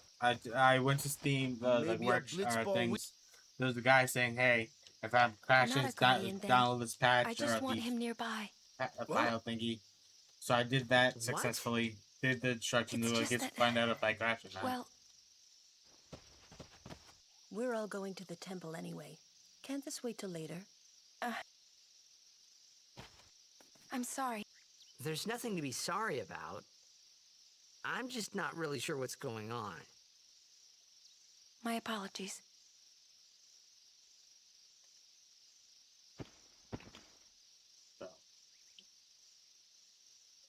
Just weird. It's just weird. I don't know. So let's get to the script again. So we already know what's gonna happen. Interesting that I missed this time around. Kimari. What? Normally, it's a skill that weakens enemies, but when a Ronso uses it, that Ronso can sometimes learn Fiend's abilities. Hey, sounds cool.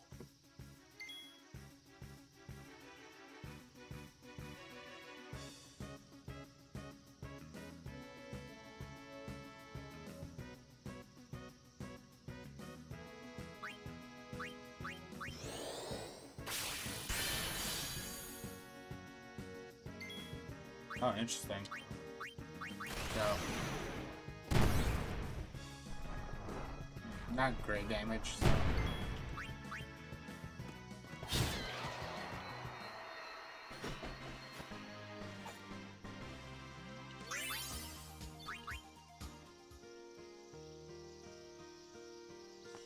So now that we're back from that whole thing.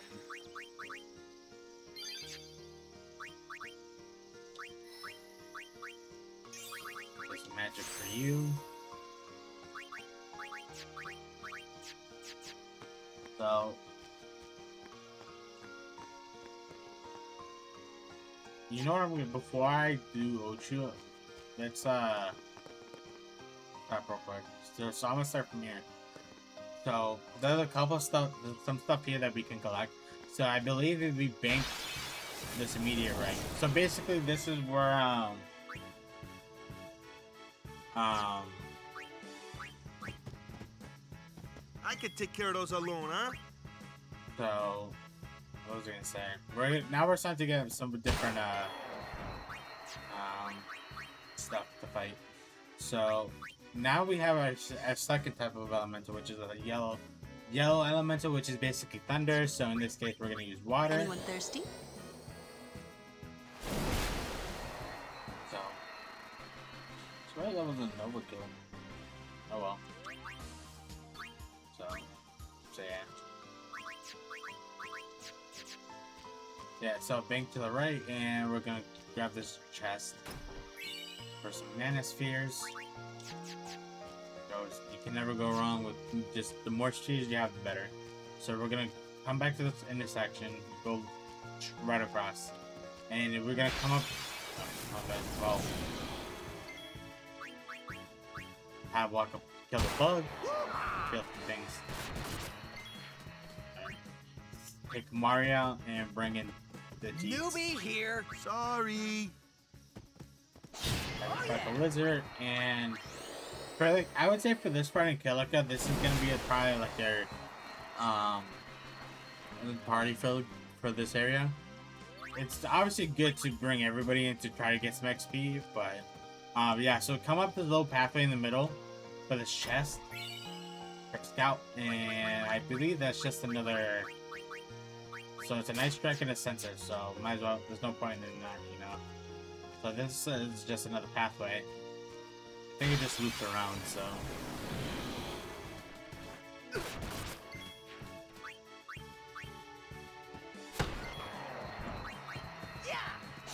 Nice. So another thing too is that. Too bad. You ain't seen nothing yet. So basically in this game, that the only way a character can get sphere levels or like XP towards sphere levels is if they participate in the given battles. So if they don't do nothing, Easy, huh? I'm fine.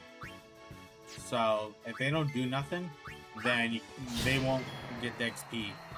So like how Yuna and Kamari aren't getting the XP, they're not leveling up. But it's one of those things where it's a balancing act. You don't want your characters to become so underleveled to a point where they can't contribute, you know? But at the same time, and they don't need to participate in everybody battle. I don't know, it just depends. Okay. Nice. And just remember, we're overkill as much as you can. Because at least this way you can get max loot. So Walker got level up. I'm not gonna show every level up, but I think for the story it's probably gonna. Nah, I don't know. We'll see. So come up here, and there's another chest. Lux Sphere. So I'm gonna give that Lux Sphere to Waka. So yeah. How I said earlier, I'm pretty sure everybody okay.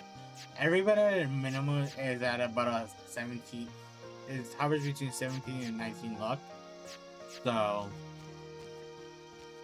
yeah, it's definitely good to get that up. This'll be easy. So have you kill a bug. Nice critical. See ya. Yeah. All right. I'm gonna farm it a little bit just to get some more gale up, and then I'm probably gonna substitute in, or what do you call it? What do you call it? Yeah, just level up a little bit so I'm actually strong enough to fight. Ooh, see, to fight Ochu. So I'm gonna run back this way. Oh. This is where we're at right now. I got Kamari up here. I'm at least on par with Pete. And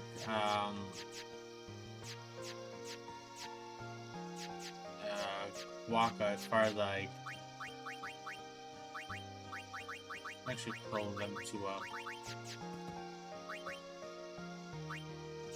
So he has the highest strength and defense and magic. But he is also the slowest of the three, so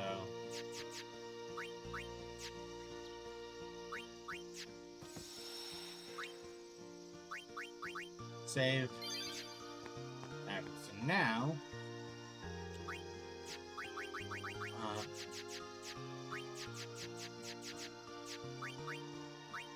I never got him off, whatever. So now we're gonna go fight Ochu. Company, halt!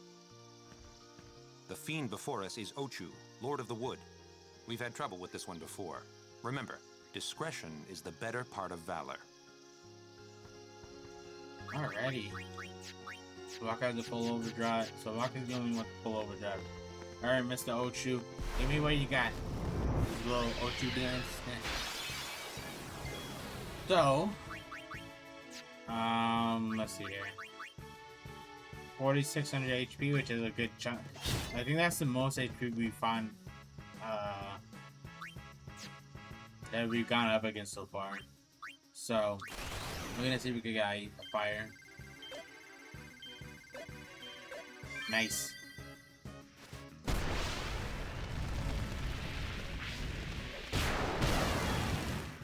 Good. So this boss can be very dangerous, so nothing promotes you. So there's that first instance of actually seeing poison. So let's bring Yuna in. Right? So here's her white magic. So far she has Cure. Scan that we got not too long ago. I think she starts off with Cure and Asuna, however you say it. And then she's currently at the null spell, so let's use Asuna on Poison Boy. Bring in Lulu. Black magic is so since Ochu's vulnerable to fire. Do some damage. Nice. Some damage. And now let's bring in Valor4. I don't know what's the correct way of saying it. If it's Valor4 or Valor4. I've said Valor4 since I played the game when I was a kid. So Lulu's doing about 400 damage, I think. So okay, so oh, this is what we gotta worry about. So I believe once he does this, he puts himself to sleep. He'll when he wakes back up, I believe he'll so he does regen. Okay, I forgot about that. So I think when he wakes back up, he'll do like an earthquake attack. So that's definitely something you gotta keep an eye on. Or if you have your main party out, something to watch out for. Yep, earthquake.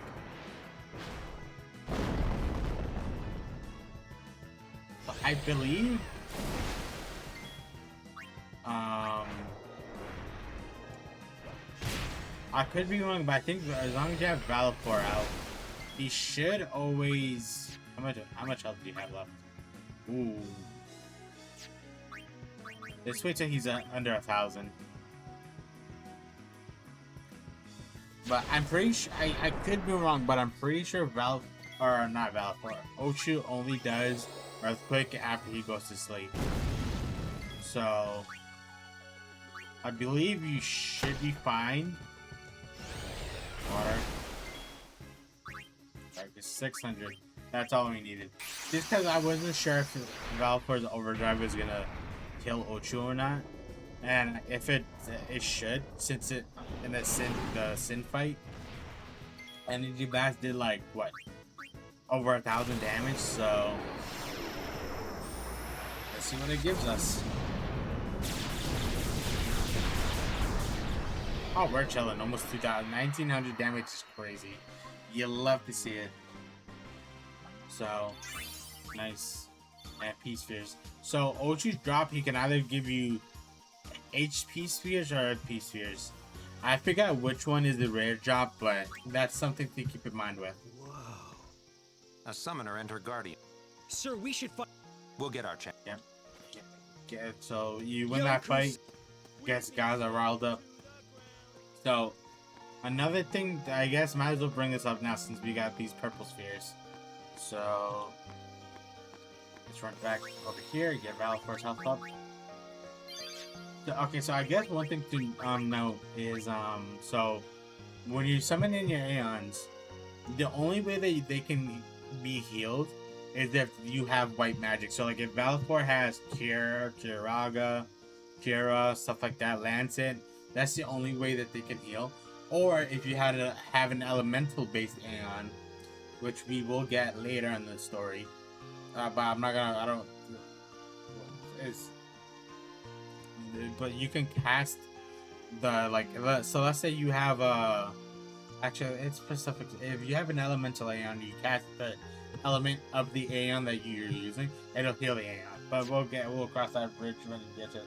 So since Valor is a non-elemental Aeon, basically if we cast any spell that's not like a cure based spell, it's just gonna do damage. So there's no point in doing that, you know? So I'm keeping Waka right there simply because I do want him to learn the Dark Buster, but actually I'll move him one spot down. So okay, so I guess might as well explain this. So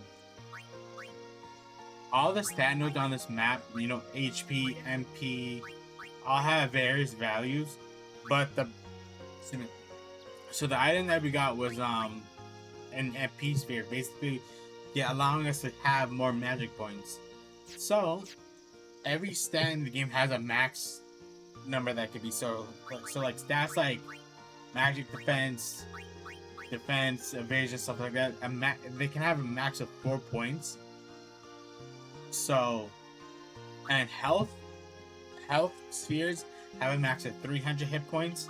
Magic spheres have, I believe, let's give this to Lulu. So have a max of 40.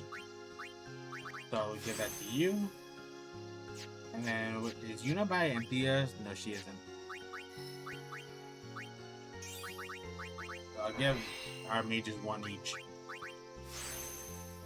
But so yeah, so basically that's to consider. Regular stat nodes can be at a max of 4, whereas health spheres you can get them on those. If you get an HP sphere, that like purple sphere, it'll be a max of 300, and P sphere is a max of 40. So there you go. And another thing to know, obviously we're not gonna get many stats at all. Another thing to know is that luxury we picked up was a +4. So another thing to know for Yuna specifically.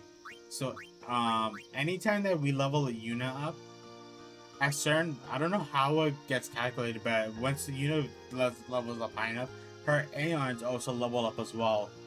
So that's something to keep in mind. I don't know what like the actual like math is for like how much Aeon get when you upgrade the stats for Yuna, but just know that it's like something to keep in mind. That's one way that they can get stronger. So, but okay. I fucking turn, bro.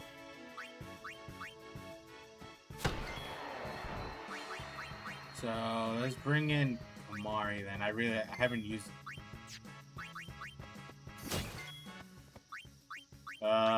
fire. Fucking bug in my room, bro. Oh, and also the little bugs, if they connect, I don't know if they'll always give you poison, but something to keep in mind. So, yeah, I barely even turned like 45 degrees, bro. There, so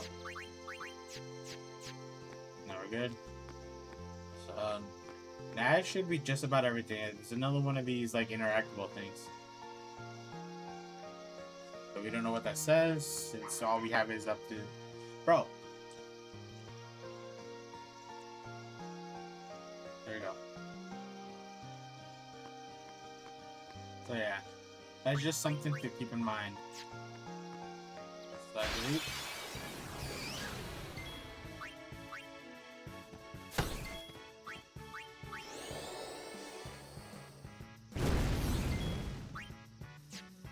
Alright, let's start getting units and levels.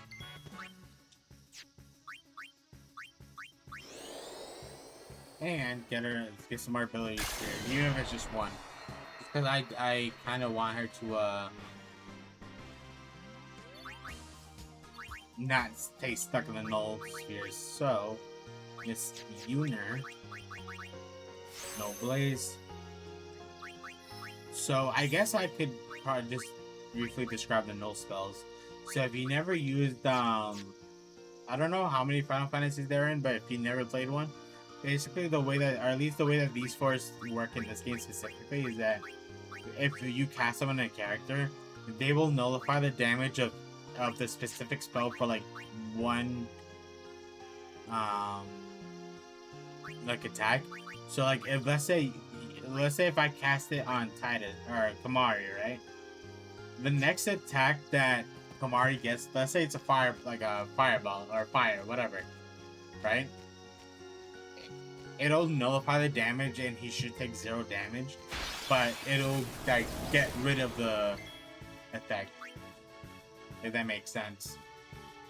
I guess when there's a battle that I can actually show it off, I will do that.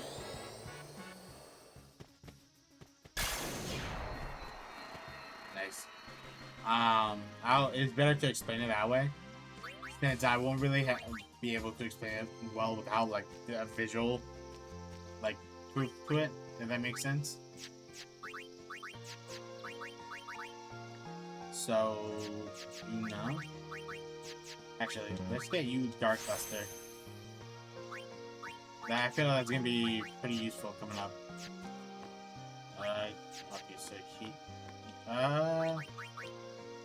you can move backwards. That's fine. So come up here. We'll get another little cutscene type thing. Oh, oh. These stone steps have a history, you know.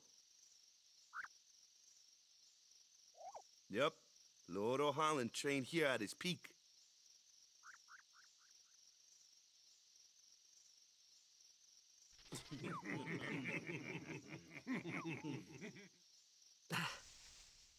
A race, huh? Think you can beat me?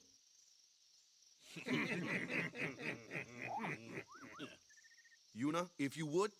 Ready?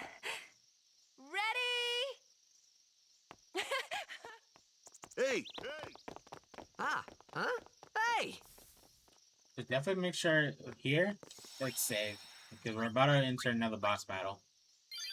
So make sure your characters are all. I mean, it's not really much, all that much you could really plan for. Just I guess put your strongest character up front, or let's get you now. There we go. Look out! Everyone, quick! Sin spawn! Another boss fight. This was interesting because now there's multiple of them.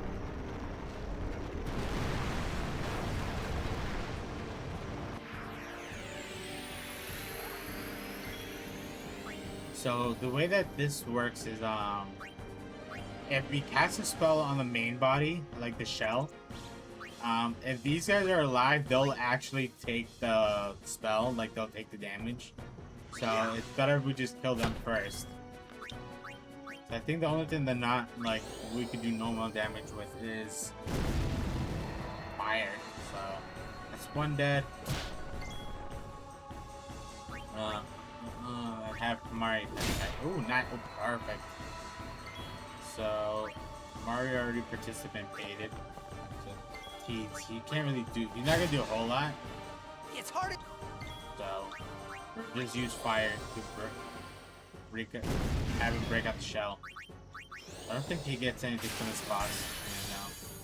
No. Netta. There we go. So do I think what, about 1,000 damage, give or take. And he breaks up the shell. venom is basically another poison attack.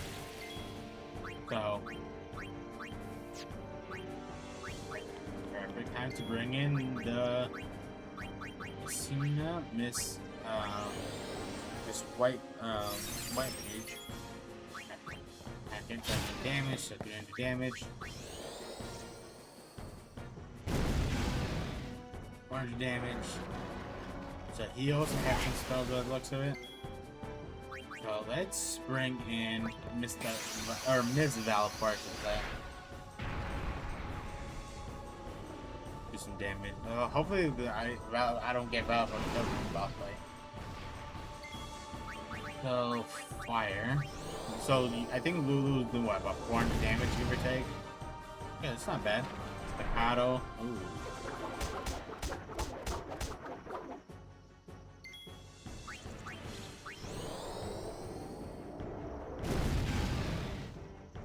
630 damage ain't too bad. Nice. So basically Aeons have what's called Aeon immunity, so they are naturally resistant to a lot of like status effects. Not everything in the game, but a good amount of stuff. I kind of want to risk it and see if I can get a overdrive from this without dying. That was jack shit. Thanks, guy. I don't think this is gonna be enough to overkill it. Yeah, no.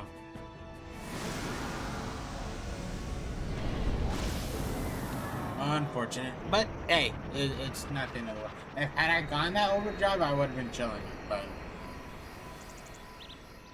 not the end of the world.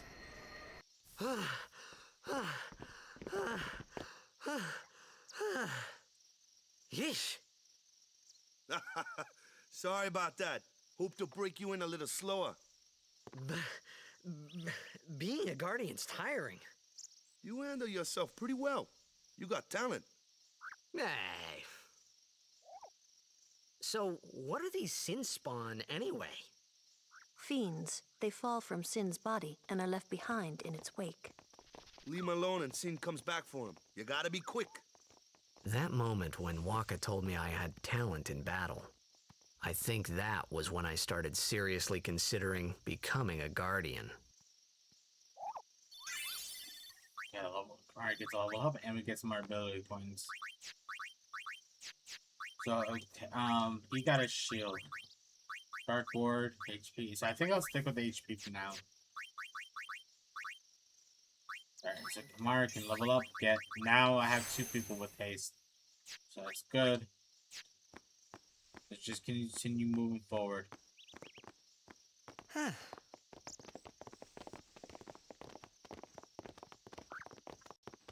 So, they got fiends in Xanarkand too? Just a few. It's a big deal when one shows up, though. Hey, since when have you believed me about Xanarkand anyway? I've been thinking. Maybe people Sin gets to don't die. Maybe Sin carries them through time. Like 1,000 years through time. And then one day, maybe they just pop back, see? Amazing. Simply amazing. You make up one theory after another, refusing to face the simple truth. Sin didn't take Chappu anywhere. Sin crushed him and left him on the Jose shore. Your brother won't just pop back. Oh, and one more thing. No matter how much you want it, no one can take Chappu's place. No one can replace Sir Jekt, for that matter. And there's no replacement for Lord Braska, either. It's pointless to think about it. And sad. Ouch. I could never be what Chappu was. Well, stuff happens. Best not to worry. Hey, talk about ripping the Band-Aid off. Lulu, and Waka's brother, Chappu. Something had happened between them a long time ago. I was sure of it. Well, whatever it was none of my business, that's for sure. Best not to go there. Well, I don't know if you guys can pick up on, like, the foreshadowing. Oh my god. These fucking controllers, bro.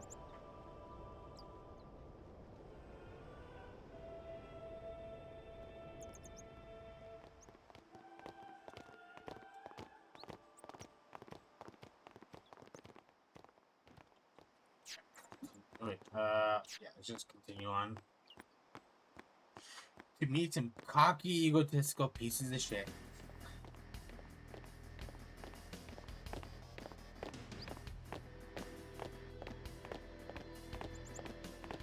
You here to pray for victory too? Us? Pray? Who needs to pray? The Luca goers always win. Oh yeah? Then why you here? We've been praying for some competition this year. So what's your goal this time? You gonna do your best again? Ha! It's too bad your best isn't good enough. Why even bother showing up? This time, we play to win. Ooh, play away. Just remember, even kids can play, boys. See you in the finals. We'll beat them. We have to. You know that team? Putting people down. They're as bad as my old man. But Sir Jecht was a kind and gentle man. Well, not my Jecht. Even 10 years after he left. Just thinking about my old man got me angry. But maybe that was just my way of keeping him... Nah. Uh-oh. Little family drama? Alright, let's go in these rooms, see if there's anything in here. I always forget if there is. I don't think they give us anything.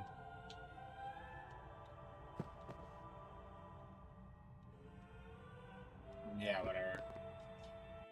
I don't think that these guys give us anything. I'll check the other room just in case there's like a chest or something. Nothing, just kids running around, so let's just continue, move on forward.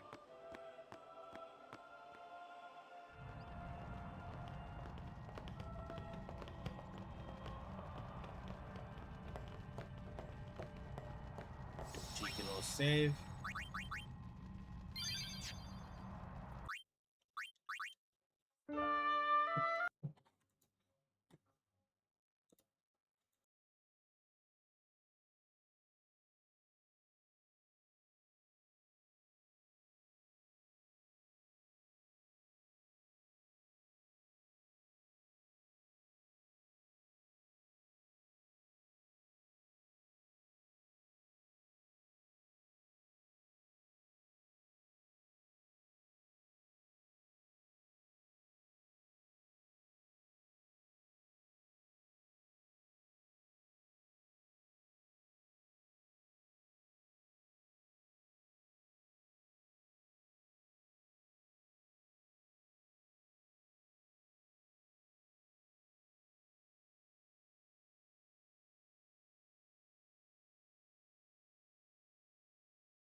It's now that we're now that I'm finally back to the game after or sleeping and stuff. Just pray with Waka and another arrogant person. A But summoner, are you? My name is Yuna, from the Isle of Besaid. Donna? So, you're High Summoner Braska's daughter. That's quite a name to live up to. My. And all these people are your guardians? My, what a rabble. As I recall, Lord Braska had only 2 guardians. Quality over quantity, my dear. Whatever were you thinking? I have need of only 1 guardian. Right, Bartello? I only have as many guardians as there are people I can trust. I trust them all with my life. To have so many guardians is a joy and an honor. Even more so than being my father's daughter. Of course, I would never think of questioning your ways either. So, Lady Donna, I ask of you, please leave us in peace. You do what you want. Bartello, we're leaving.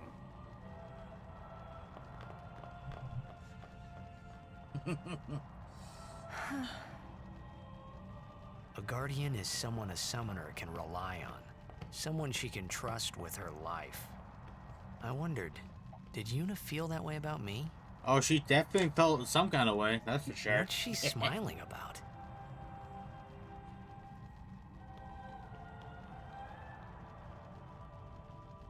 Alrighty, let's continue on. Just come up here. Having a little interesting interaction. The faith is below. Let's do it.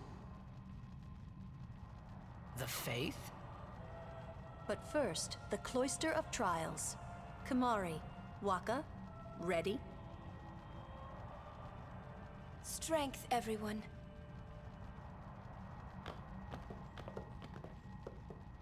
No!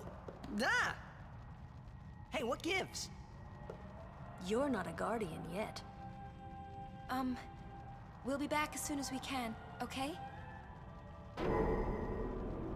Oh, sure. Soon. Like tomorrow soon, I bet. So, you gotta wait till the once you get to that, just wait till the elevator comes back up. That's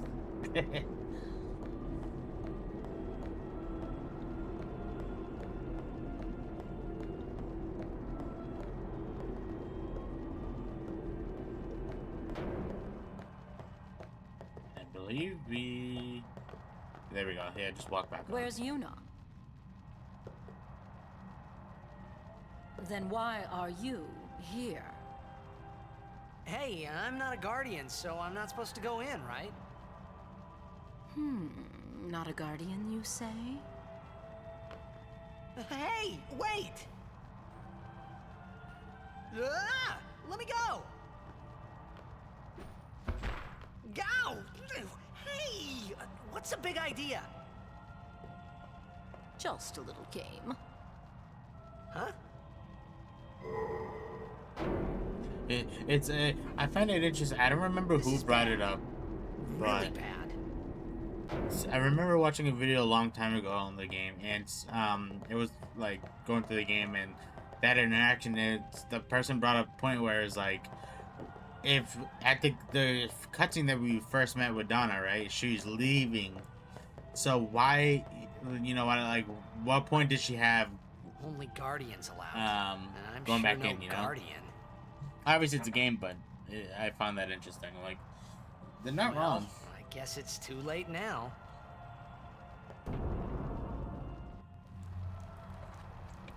Look at the controller again.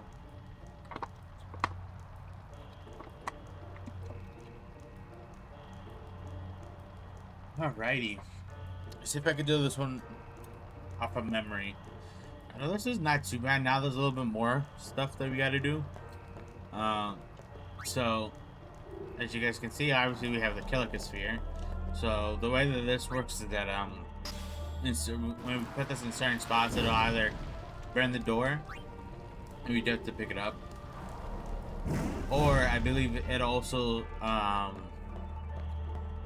in a glove spot. So I think we put this off right here. Okay, yeah. So take that. And put this like over here or something. I don't remember if I have to touch a glyph first. Let's see. Touch a glyph. Yep, okay. So now we run forward. We're gonna grab this Kilika sphere. Step on that. And then we're actually gonna run backwards. Put this sphere in here. Right? So we're gonna run to the pedestal. Grab this. And then nope. We are gonna move it, but I'm gonna put the glyph sphere in here. There we go. And then that'll get rid of the fire because there is like a second orb up top causing the whole flame thing. But as you can see, the destruction sphere there. So what we're gonna do is we're gonna take one of these, put this in the pedestal.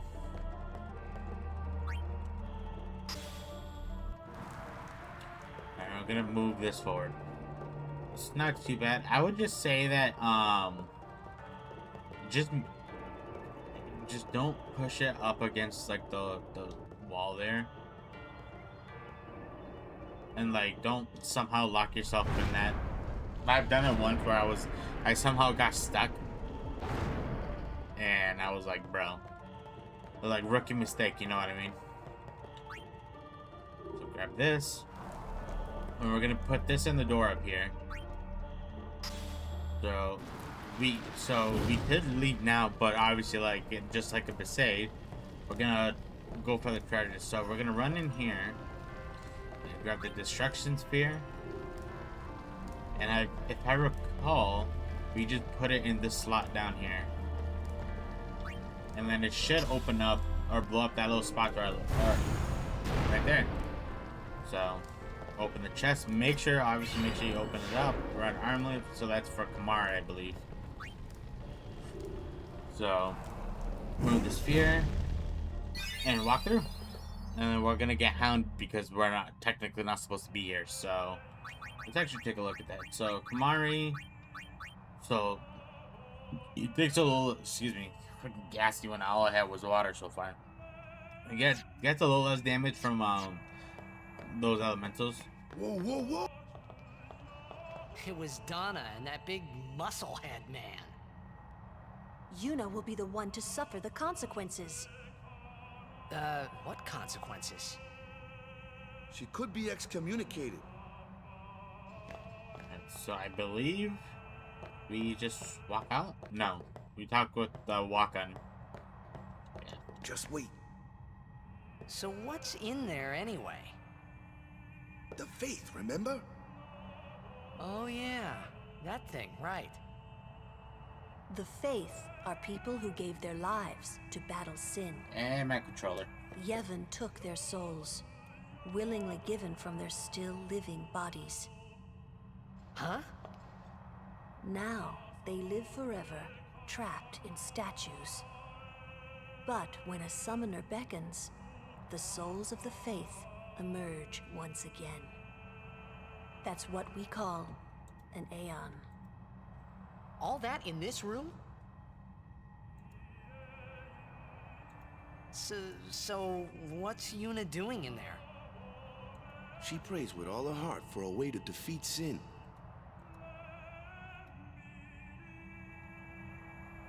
Alright, now we should be able to just... Yep, there we go.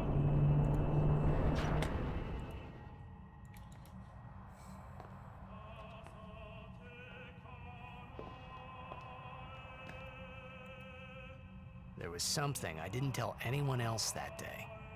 That song we heard there in the temple, I knew it from my childhood.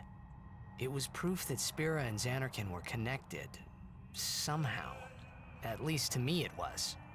Maybe that's why, suddenly, I felt like I just wanted to go home.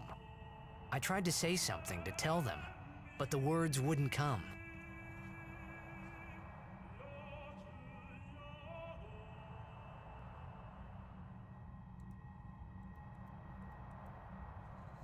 And now we got Mr. Effer himself. Now we have a new friend joining us.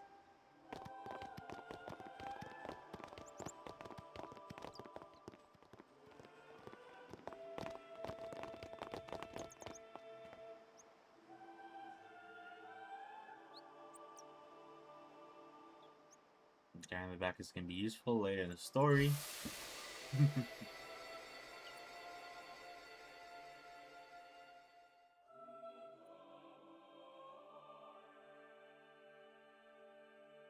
I thought I had put my feelings for Xanarkin behind me.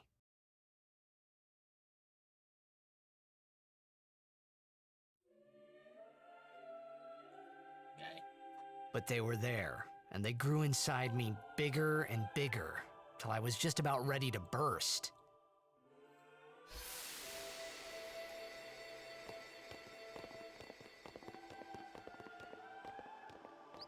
Are you okay? I don't know. What do you want to do? To scream real loud.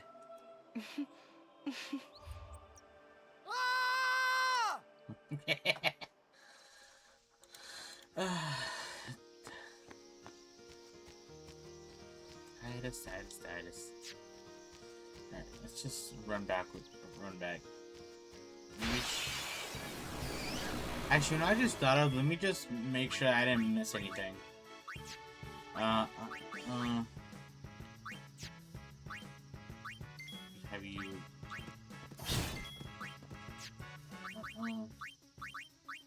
Ice or blizzard? Freeze. Nice.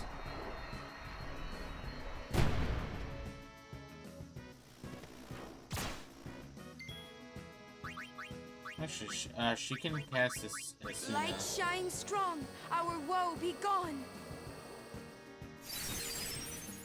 There we go. And let's bring out Mr. Ron, so... Yeah, nice. That wasn't a overkill? Interesting. Take that. Also, I guess one thing to note is, when you're playing the game,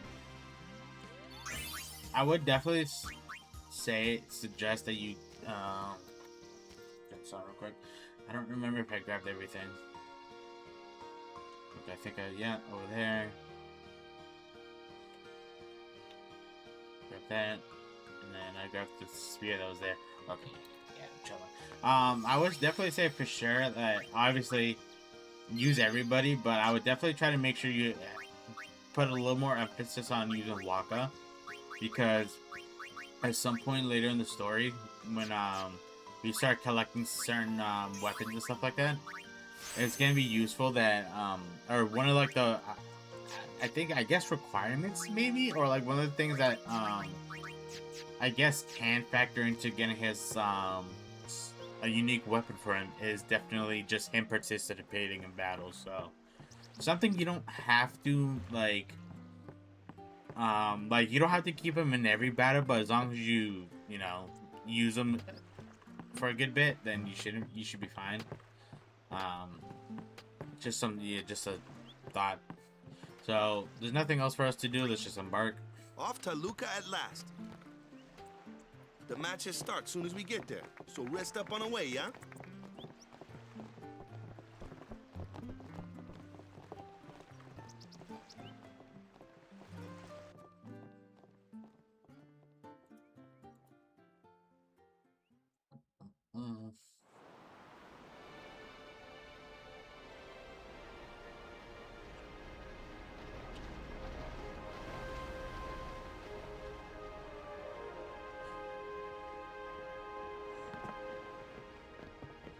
We have a lot of little lore dump here, I think. Or it's just gonna be like a couple long cutscenes. They're decent, so decently in length.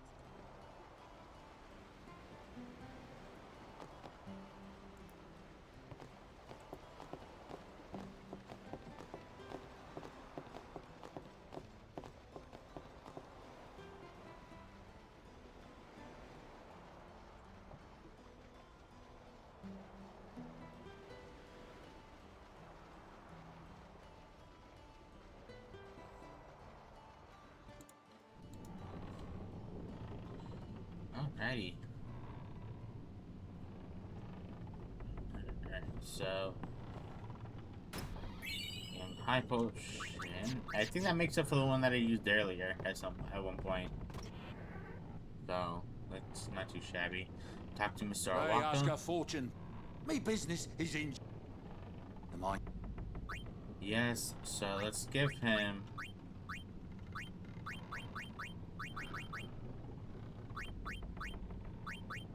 I'll just give him all my gil. Make it up to you. I don't, because I don't really need it right now. So save again, and I'm gonna just run into this room. Because I always forget which boat ride it is that you can get. So okay, so it is this boat ride. So when you go into Luca, like when you leave in Kilika to Luca, I believe, the book's right here, Volume 5, A to E. So I believe so far we are in order. So 1, 2, 3. Yep, perfect. I haven't missed a single one yet. Like I said, most of the books that you find in the game are like you can get back to them or like can get them, even if you miss them. Like, the first opportunity you could get them technically, but it's just one of those where it's nice to find them early on. But it's not the end of the world. But I don't know. So let's run back here. What y'all talking about? Who are you supposed to be?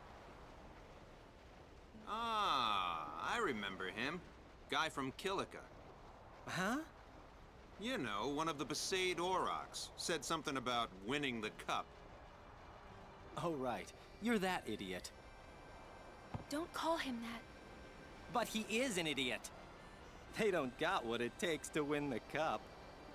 Well, they do now that I'm here. Yes, they will win.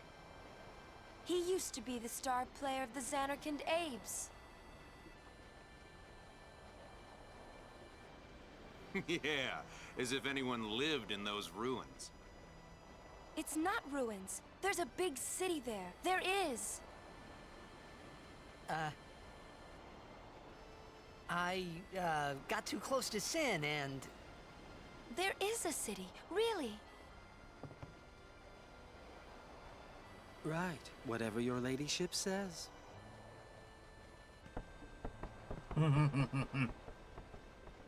Awkward. Alright, let's talk to Miss Yuna. What's wrong? You seemed kind of mad back there. They were being rude, and... I do believe your Xanarkand exists. I really do, you know? How come? Sir Jecht used to always tell me stories. It'd be great to see your home someday. I'd love to go there. Yeah. So, Yuna, want to come over to my place? Right. Sure. As if I had a place to show her. Okay, so I believe now we can just run up this like staircase and hear walk-in Say lose something. interaction. You'll take responsibility. Relax, he's bound to know someone in Luca. And if not? He could always join a blitz team. Anyhow, it's better than just leaving him in Besaid. What? Just leaving him in Luca? What do you want me to do? Yuna wants to make him a guardian. Oh, yeah, jeez. There's that too, eh? And whose fault is that? Not mine. It is mine, huh? No. See, I'm a firm believer. Not Waka's fault. Why do you think she wants to make him a guardian anyway? Because he's Sir Jack's son. All right. Wait, you sure about that? He's really Sir Jack's son. It's hard to say, but Yuna seems to believe so. Okay. Okay. Okay. That's all you have to say? Well, yeah, I mean, he's gotta decide for himself, yeah? Well, him and Yuna, I guess. You're right, for once. I wonder which is best. Damn. I think that's... Why don't you tell him he should? Should what? Become Yuna's guardian. Why me? Because Yuna can't. Why not? He hates his father. What he was, what he did. Do you really think she can possibly say to him, I want you to be my guardian, like your father was to mine? And you're being oversensitive. All right, all right. I'll try talking to him after the tournament. Be discreet. I know. It's his decision. Damn. He doesn't like his father. Apparently, he told Yuna as much. Hating your own father, huh? Sounds like a luxury to me. I don't even remember my parents. Can't say how I feel about them. I was 5 then, so I remember mine a little. Damn it! Hmm? Sin just takes everything away from us.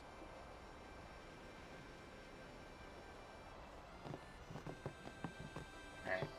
You could talk with everybody, but I mean, once you're done with like any talking to NPCs and stuff now, run out to here to the Blitzball, and this will progress the story.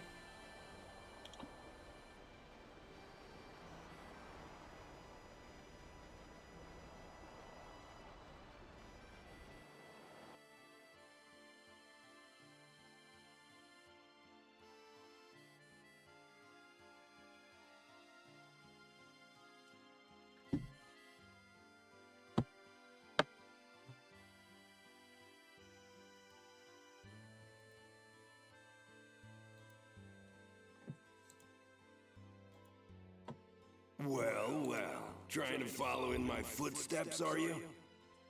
I usually charge for lessons, you know. That shot is done like this.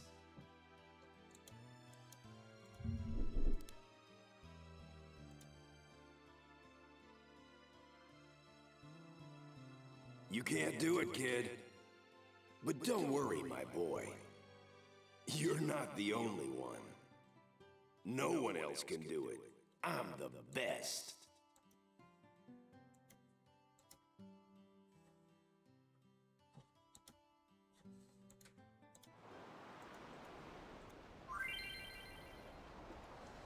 Alright, so memories of the Deadly Solitude train. Okay, so this shows you how to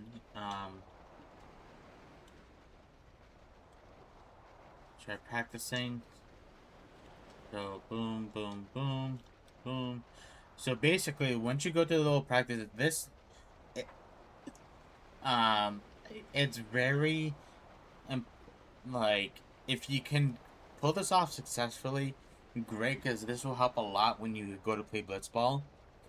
So it's if you really want to do it, I would say just reset the save. You're gonna have to watch all the stuff again if you can't get it the first time. So let's see if I can do it. You're out of your league. No one else. No one else. You can't. No one else. You're out of your league. You're out of your league. I think I got it. Nice. Got it. So yeah. Thank God my controller didn't disconnect.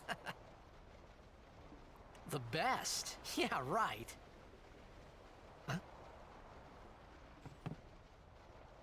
Whoa! What's that called? Doesn't have a name. Anyone can do it if they try. Show us one more time, yeah?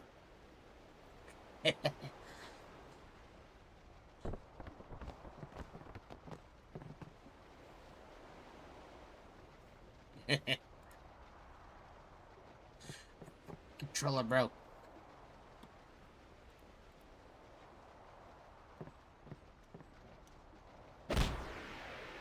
Alright. So once you go through that, if my controller, there we go. We go talk to Yuna. That was the eject shot, wasn't it?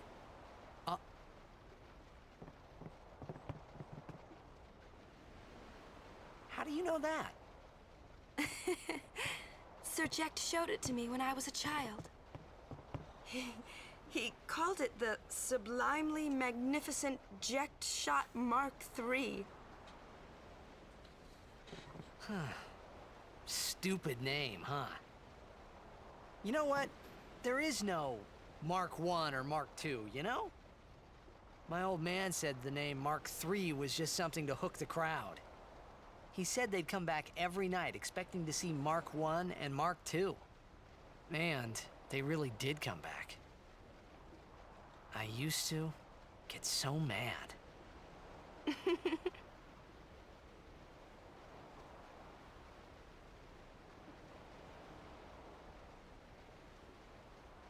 Is he alive, you think? I don't know. But Sir Jekt was my father's guardian. So he's famous here, too? Yes. So, if anything happened to him, I should think word would get around fast. Uh-huh. What would you do if you found him? Who knows? I thought he died 10 years ago. Well... I'd probably just smack him one. After everything he put Mom and me through. And because he was famous, I was always... Well, you should know, Yuna. Hmm? Your father's famous too. Everyone in Spira knows him, right? Hmm. Ain't it tough? It is hard to follow in his footsteps as a summoner. Sure. But the honor of having a father like him surpasses all that, I think. Well, there wasn't much to honor about my old man, that's for sure. You shouldn't say that about your father. I got the right. I guess you do. Ow! Ow!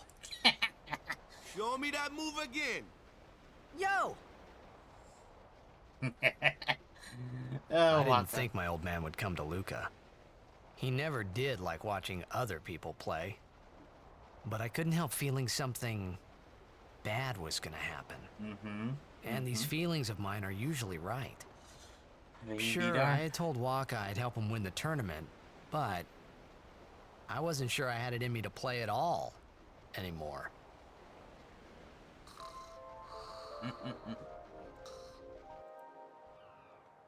Alright, save, because I'm gonna be honest with you, I don't want to sit through another, what was that, like 10, 12 minutes of, or 8 minutes fucking...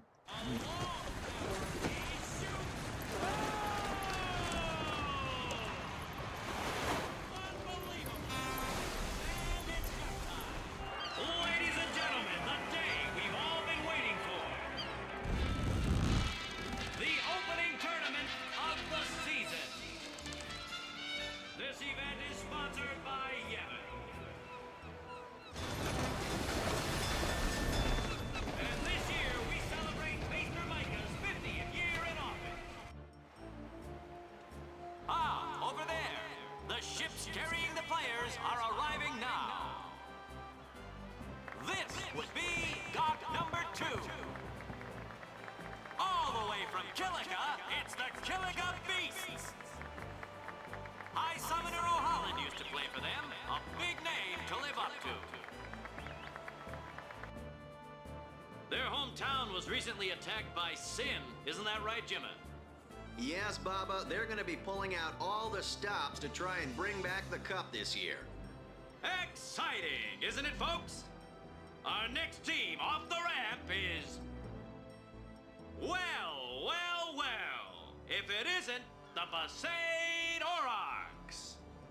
They're a living, breathing, statistical impossibility. I've never seen a team this bad. That's right. In 23 years, they've never made it past the first round. Only a few die-hard fans are in the audience today. Best of luck to them and a safe journey back to Besaid. Right, Jim? Moving right along, our next team is... Here they are, folks. Our very own Luca Goers. They've got power, they've got speed, they've got teamwork. They're an all-round first-class team, and they're back home in Luca. Without a doubt, they are the favorite this year, Baba. And after the way they dominated last year, it'd take a miracle for them to lose today. You can say that again, Jimma. Look at the crowd, folks. Look at the crowd. Looks like all of Luca has turned out to cheer the Goers on. They know, I know, and you know, folks. The Luca Goers are number one. Yeah, it's like this every year, yeah? Don't let it bother you.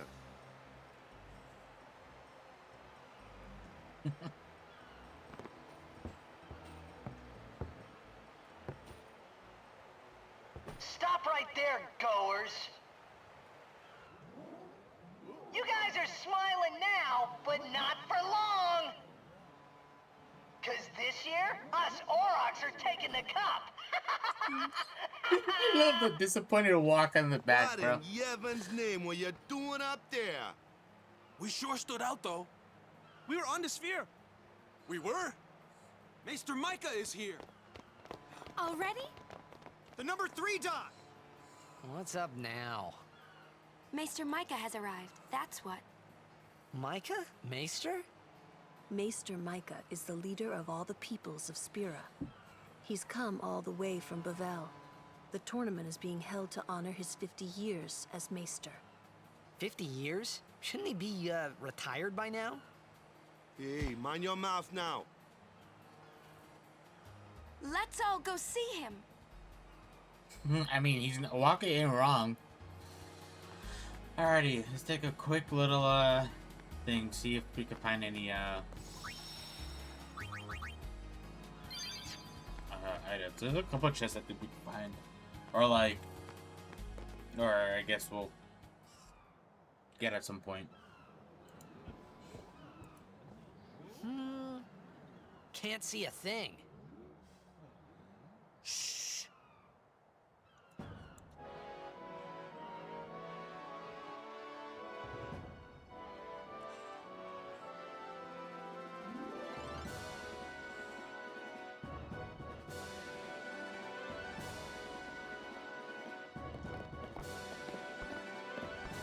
Yuck.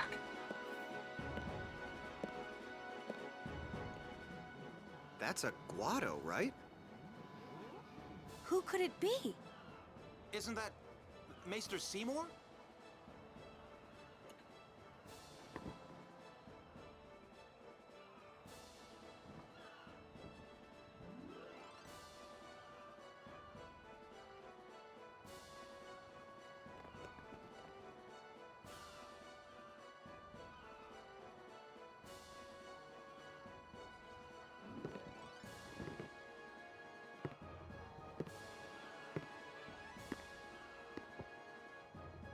People of Spira, I thank you for your generous welcome. Rise, Maester Seymour, and all of you as well. I present to you the son of Maester Jiskel Guado, who departed for the far plain a fortnight past. As some of you already know, he has been officially ordained a Maester of Yevon. I am Seymour Guado. I am honored to receive the title of Maester. In life, my father Jiskel worked to foster friendship between man and Guado. I vow to carry on his legacy and to fulfill my duties as Maester to the best of my abilities. You too, bow your head.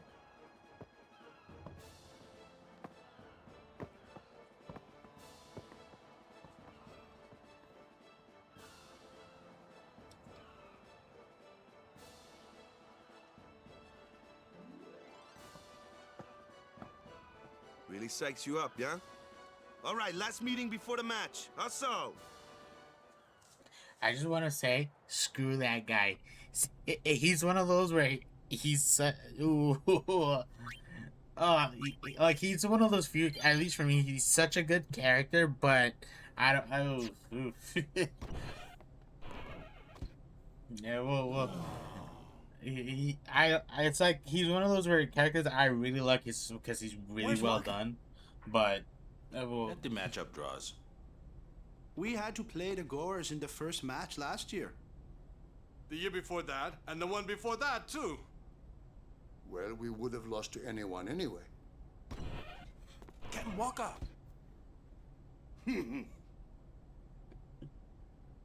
we're playing the Albed Sykes first. If we win, we're in the finals. That's right, we got seeded. 2 wins, and we're the champions. First things first. Let's go over the basics again, boys. alright, let's... Okay, so basically if you've never played Blitzball, it's good to kind of go over this stuff. But I'm just in tutorial because I know enough to play the game and get through when I need to.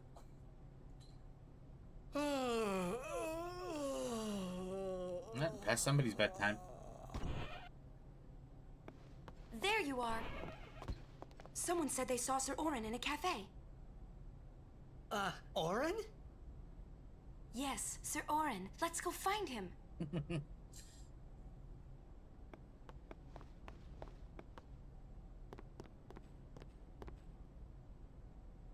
Hey! Hey! The game starts like real soon. Come back quick, yeah? Hey, I'll be back. Yeah, okay. Hey, Waka. You're stiff, man. No, not your face. Just breathe out. Relax. Okay. Like this. Just breathe. Yeah.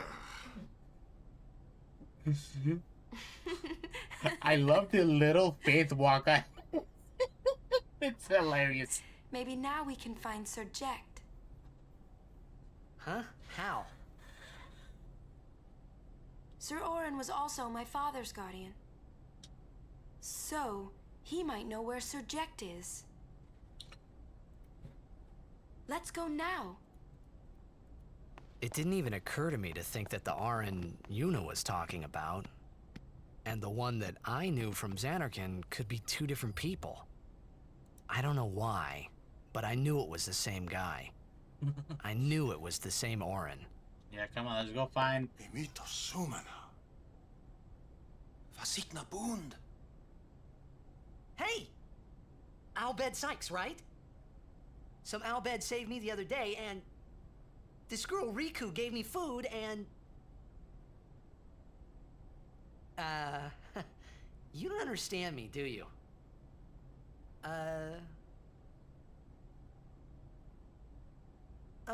Anyway, if you meet Riku, tell her thanks for me. Oh, and as for the first game, may the best team win.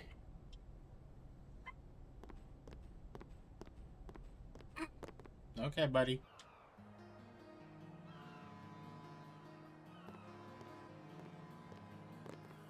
Alright, so now we're... Okay, so let's save. Actually, I'm very curious. I think the... I don't think there's anything if you go on the other side. Is there? Oh, chest. High potions. Okay. So, let's see here. So, actually, let's run this way. See if we can, Okay, there's a Waka. The stores in the stock back. Let's see, what does he have currently? Slow touch, shows some status check stuff. The people here so into the... Gotta... No. Anything? Darkness and silence. Alright, I got nothing for you. So let's come over here and grab this chest. 600 gil.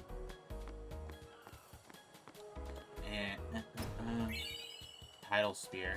So let's miss a Kamaru. I think Water Strike. We'll see. I'll hold on to the sensor for now. Alright, let's run this way. So there's I think is it this spot? No. Oh, okay, well there's a chest here that I think I missed the first time, so somewhere in Phoenix Downs. But we're looking for a specific part of this like big ass ring. Like that. I think it's this next area coming up.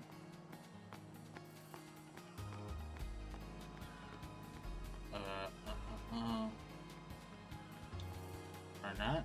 Or make me look like a whole ass liar? Yeah, okay, there's nothing in this spot.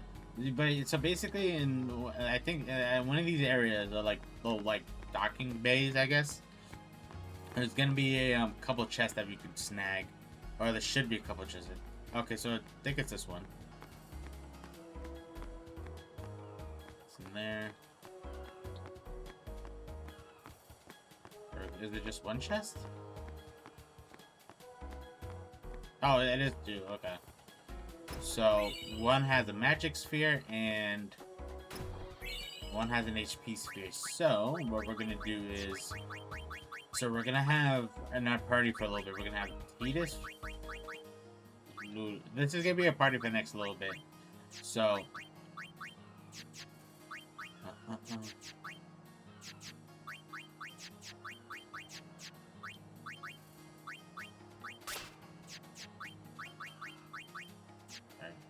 Boom.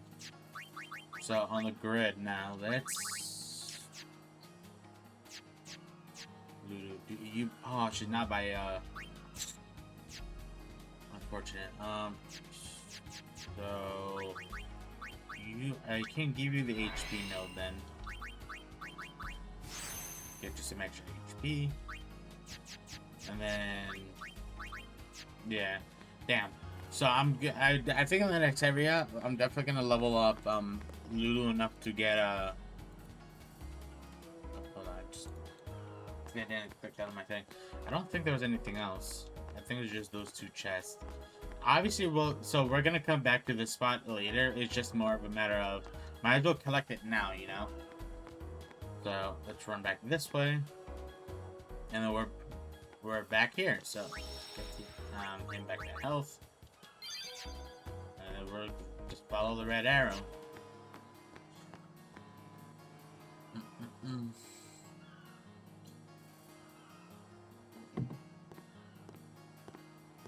I just realized I haven't even eaten today.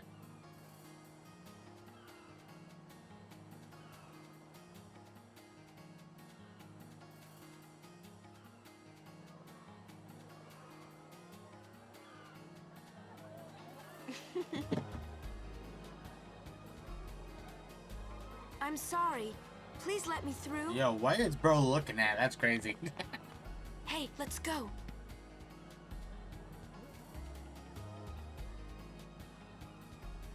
You're really famous.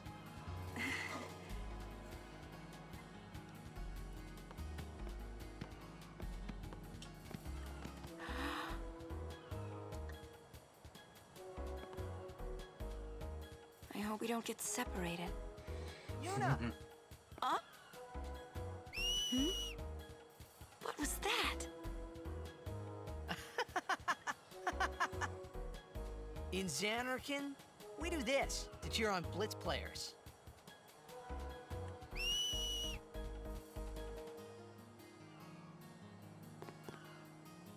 You try it too.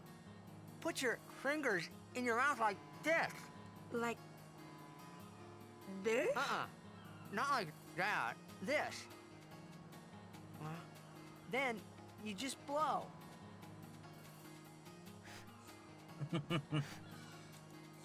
It's not working. Practice. Okay. Hey, use that if we get separated. Then I'll come running, okay? Well, guess we should just stick together then. Till you can do it. Yes, sir. Oh, did my I really gotta get a new controller. There we go. Yeah, I really can't wait to build this new computer I'm gonna have. I'm building a whole new setup from the ground up. Wow. And I get the money too. This is a pretty big town. Lucca is the second largest city in Spira. I thought every town was little. You know, like Besaid and Kilika. Towns don't usually get bigger than that.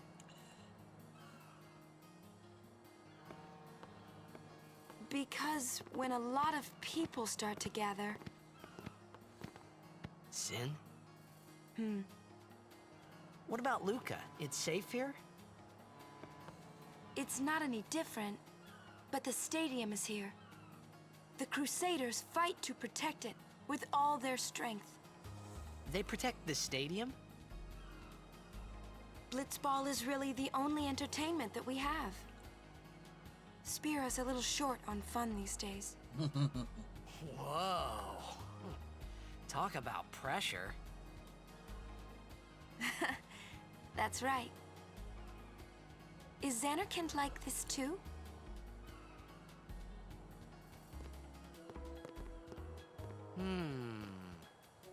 Well, there are more buildings, all tall ones, and cramped together. Oh.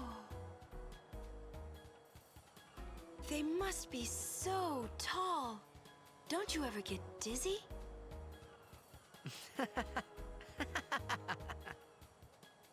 Let's go find Sir Orin. Alright, now we just run up this way. Up into this little cafe up here.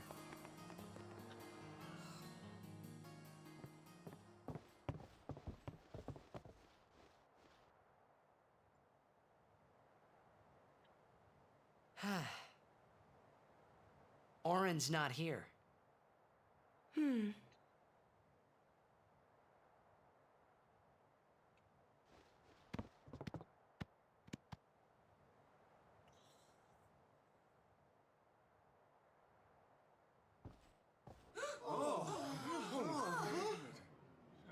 Why not talk, Kimari? Not see Yenke for 10 years. Say something. Kimari forget Yenke? Forget Biran? Leave Kimari, Yankee. Kimari is small, Ranso. Kimari's so small, can't see Yankee and Biran's faces.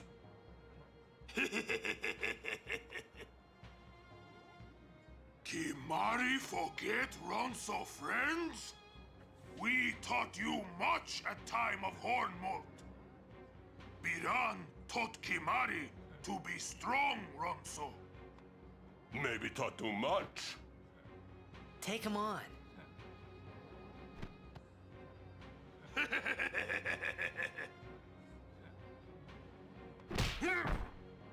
Oh! Take it outside. The tournament's starting, you hear? The game! Today, on this glorious day, players from all over Spira have assembled here to participate in this great contest of bravery, skill, and strength. All of these fine teams, equally renowned, deserve to win the cup today. Such is the nature of this contest. Let us, the spectators, play our role accordingly. Let us sing to the glory of the winners and applaud equally the valor of the defeated. Contestants, may heaven be with you.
Hurry! Yuna's gone!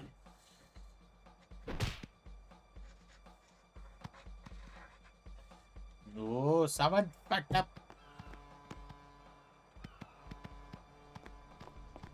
Where in Spira have you been? Huh? Yuna's been kidnapped by the Al Bhed Sykes. In exchange for her safe return, they want the Aurochs to lose. What? If they're only blitzball players, I doubt they'd do anything drastic. But we shouldn't take chances. Let's go get her. I'm going too. This'll be no problem. They're telling the Aurochs to throw the game, as if they needed to. I mean, how good a team can they be? Waka said the same thing. He'll take care of the game. We should go get Yuna. The Al Bhed boat is in Dock 4. Dock Let's go. Quattro. Alrighty, so now we are basically locked with this party, like I said. So now it's gonna be a matter of just getting Yuna. Alrighty, so we're gonna go to the left, like Beyonce.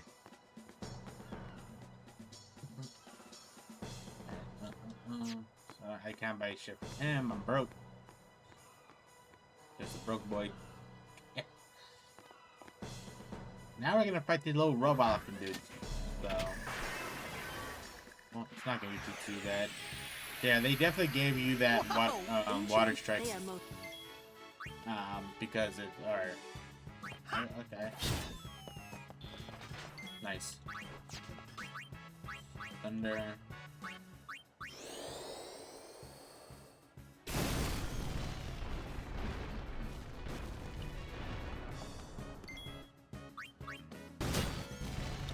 Unfortunately, that wasn't an overkill, but whatever.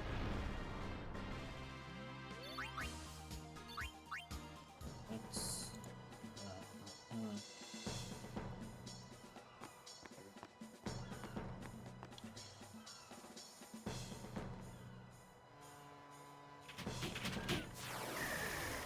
gold one.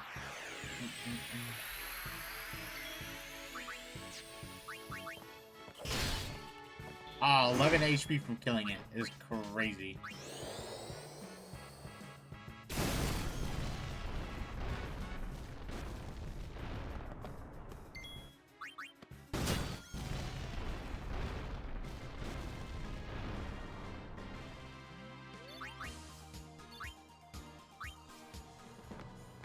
Nice.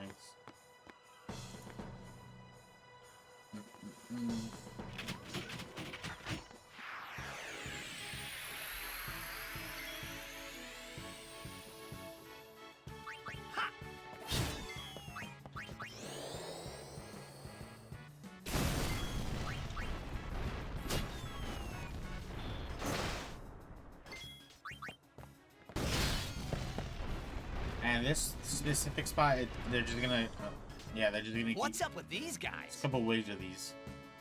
So, and look at the controller. This is gonna be a reoccurring thing in this campaign story. So, we're gonna have to get used to it, unfortunately. Like, I could probably switch to keyboard and mouse, but I'm just not. The Al Bhed.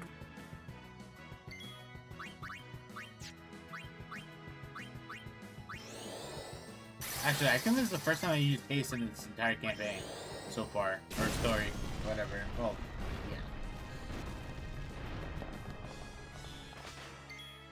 yeah.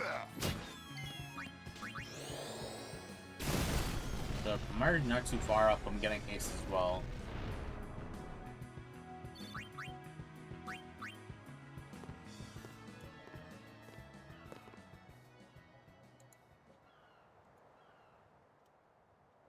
The Aurochs are keeping the score tied with some excellent defense, folks.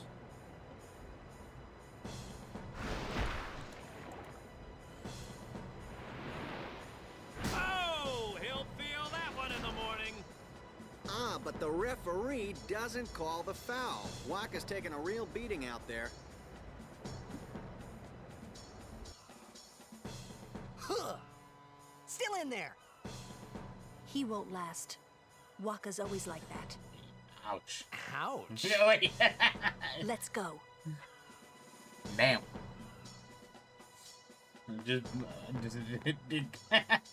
Just catches strays. Like, bro, what? Oh my god, that's hilarious.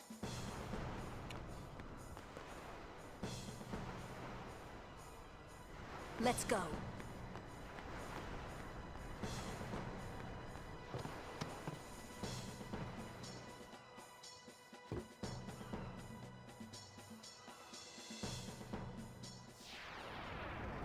Alright, time for a boss fight.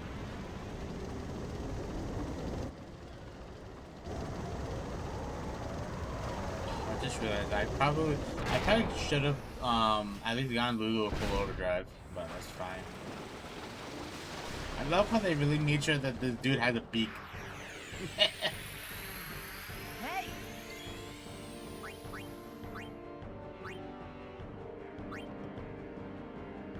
He's a crane, but we gotta zap it, so. Come on. It's probably.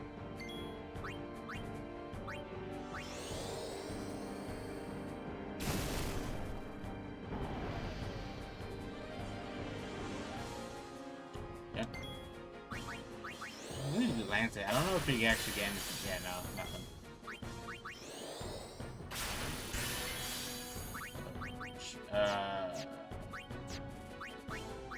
It's it's the Lulu.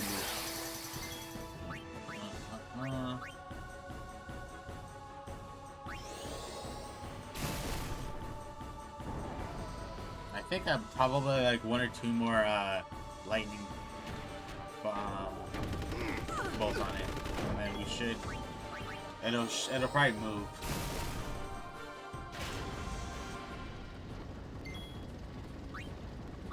Actually, it's probably gonna move now, or have Titus interact with it.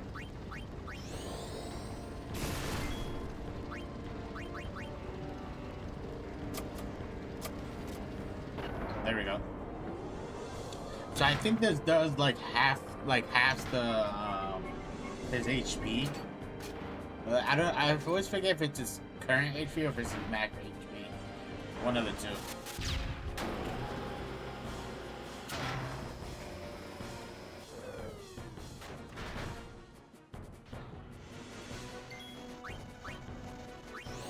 I think dead. Yeah. It's honestly not too well. If you're leveling up your characters, it's not too hard of a boss. Or yeah, it's not too hard, but it can be a little annoying. Well, I don't know. I've never had a problem with this boss fight, so I don't know. I can't really say if it's hard, but.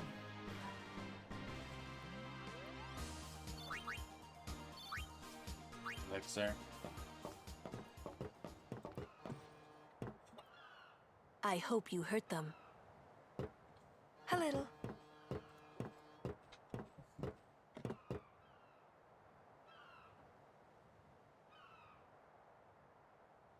What is it? There were these Al Bhed that saved my life when I first came to Spira. They took me on their ship. They even gave me food. I was kind of hoping that this was the same ship. But it's not. I wonder if they're all gone. What happened? Sin came up near us. I made it out okay, but I don't know what happened to their ship. Was there anyone called Sid on that ship? I don't know. They were all speaking that Al Bhed language. I see. So who's Sid? He's my uncle, but I've never actually met him. Mm-hmm. Wait, so that means you're Al Bhed too, Yuna? On my mother's side, yes. Sid is my mother's brother. He became distant after my mother married. But she told me to seek him out if I ever needed help. You're worried he was... Don't tell Waka about Yuna's lineage. The thing about Waka, he never had much love for the Al Bhed. Oh, that's true. Whoa! I gotta tell Waka. I thought I told you not to tell Waka. The game! Oh!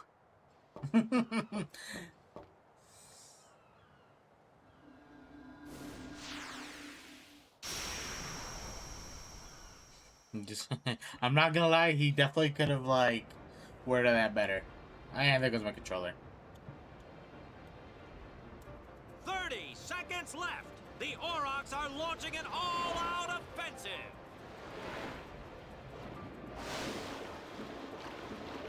A long pass from Lenny.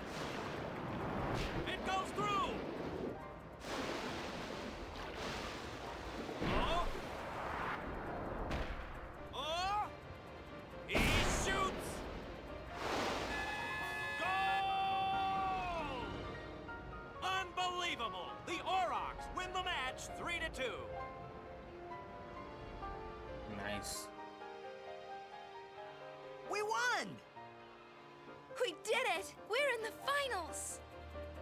Not the most graceful win. If it was Chapu, he'd still be standing. Hey, aren't you being just a little unfair? Excuse me? I know I could never take Chapu's place. You're the one who told Waka that, right, Lulu? And I don't think Waka would ever try to take Chapu's... You don't want to finish that sentence. Hi, Steve. Alright, let's go. Oh my god,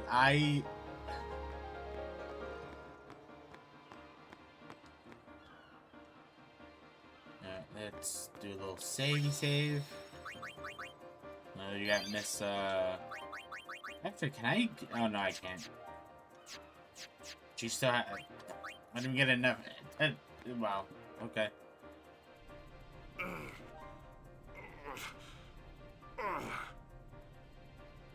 Sure you all right, Captain? The game starts in a few minutes. You sure you okay? We're playing the Gores, too. Yeah.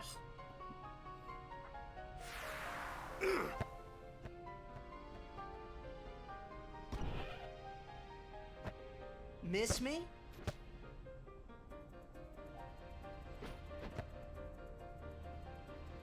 Lady Yuna! Are you okay? All this because of me. I'm sorry. I'm so sorry.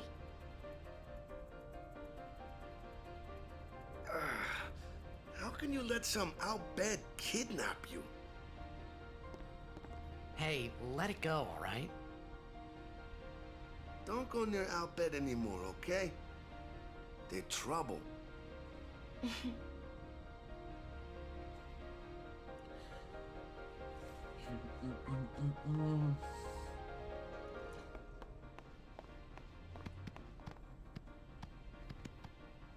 Alright, back in the room. And we could talk to Mr. Mr. Waka.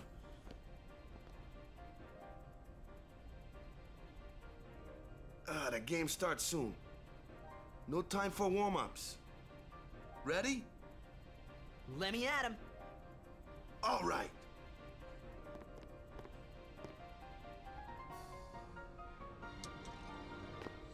I got something to tell you boys. After this game, I'm retiring. I promised myself this would be my last tournament. Win or lose, I'm quitting Blitzball. Oh shit, my bad.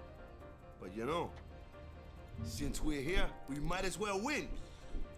Yeah! Mind a bench.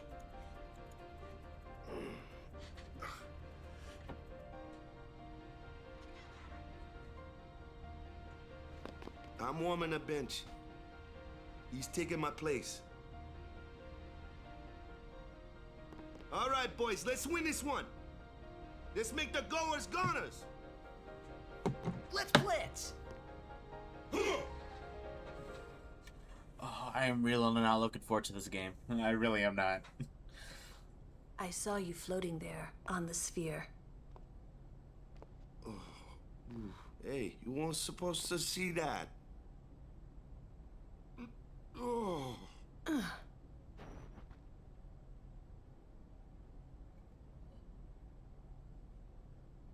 You really gave it your all, didn't you? All right, boys, what are we gonna do? Win! For Captain Walker.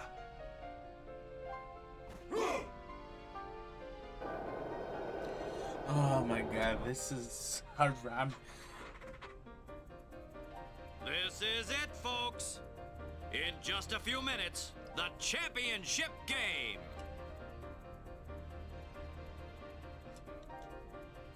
Captain of the Yards.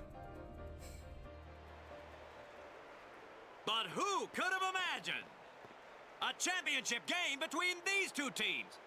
Our legendary Luca goers going against the horrendously ill-fated Besaid Aurochs. This looks like history in the making, Baba. Well. Luca decided to show face.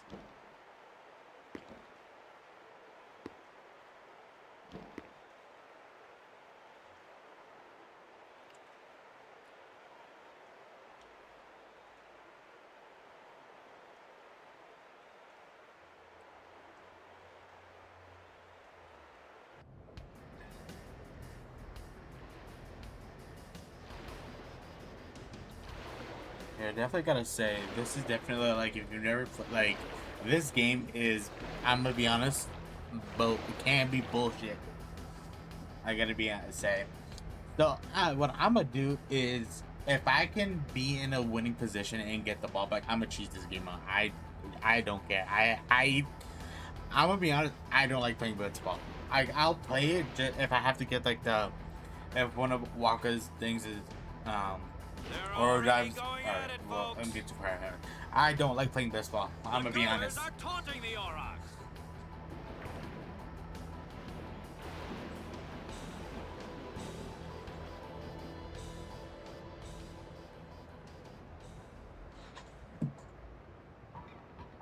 Alrighty. Oh, we're already off. Start. I think they get ball. Oh no, we don't. Oh no. All right. What's the button? Is it no? Manual. Change it to manual formation to.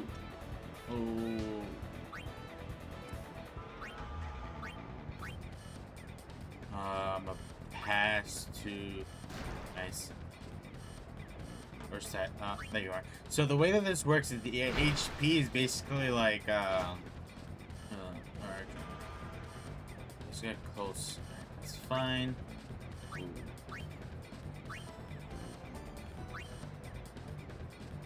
Oh, that was kind of a stupid shot. I thought I was gonna have jet shot.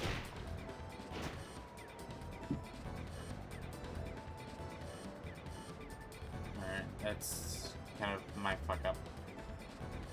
I think nice. They all got in. So I should get this, I believe. Nice.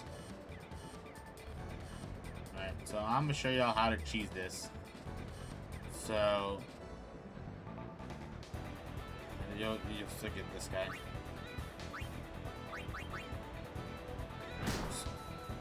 So basically, if you're in a winning position, what you could do is, like, when you get the ball, just swim back to your own goalie's, like, thing here and just wait out the time. This is what I'm 100% I'm gonna do. So each round, so one round in blitzball equates to 5 minutes. So what I'm gonna do to cheese out the blitzball is wait this time out in this first round, right? And then we'll have a second round because a game of blitzball is 2 rounds, and so it's 10 minutes in total, split up between the 2 rounds. So what I'm gonna do is just wait out, obviously. So if you're following this strat, which is what I'm gonna do, I have no shame in this, is wait here. Every now and then, sometimes you'll have they'll come in, like, you'll have 1 or maybe 2 come to where you're at. So just, I guess, hope that you have enough energy and pass. I think, yeah. So I would definitely say that like if you're planning on playing like a lot of Blitzball games, definitely make sure that you got your HP up, energy up, stuff like that. HP is bit so basically the way that it works is a lot of the stuff is like numbers are like RNG kind of in a sense. Where so I guess let's break it down. Energy is basically like never mind. You guys can go through the story. I'm horrible at explaining shit.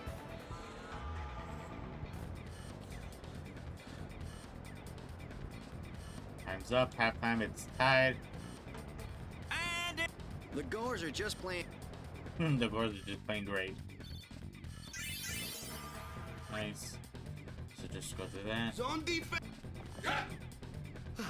Get the ball, just. Go as a. Yeah. Shoot like. Down. Yep. All right. There we go. So now, so instead of sphere shot, we're gonna go for jet shot. So techs are basically like abilities that you can get like using the game. So whether like so normally Titus always, I'm pretty sure, always starts off with sphere shot, which is basically like when you use it, you, it kind of like rolls like chance. So like let's say you roll like a 5, I believe so let's say when you use this tech, right, your shots at like 7, right? Let's say you roll a 5, that 5 is gonna get added onto your shooting number, so it'll go from a 7 to a 12. So but with jet shot, it's gonna be 120 or whatever the stat said.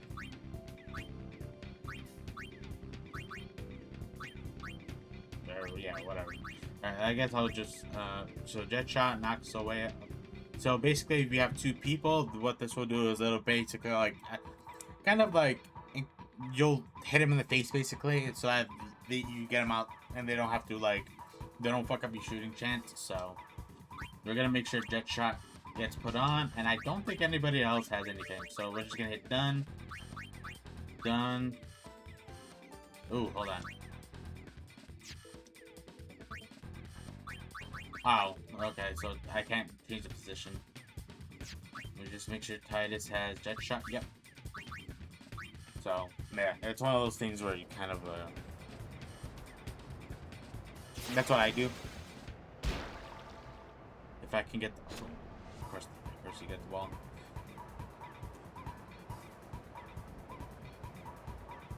Oh, man. Come on.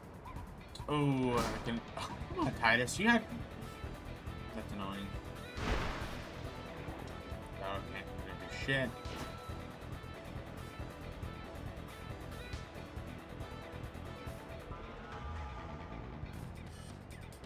Come on, hit it. Nice.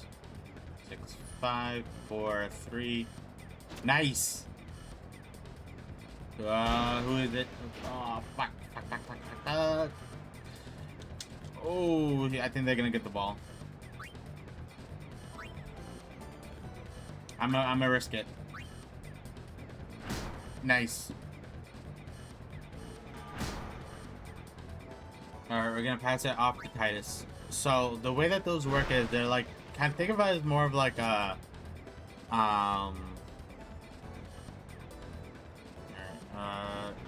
break, shoot, and we're gonna go for the jet shot.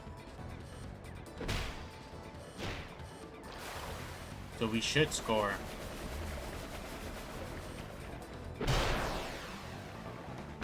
Nice.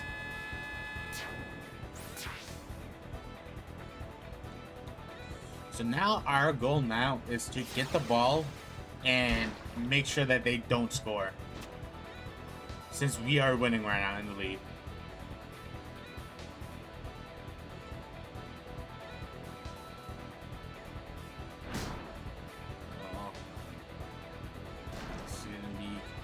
Rough. 6, 5, 4, 3. Nice. Yes. Give it to one of the two. Oh, fuck.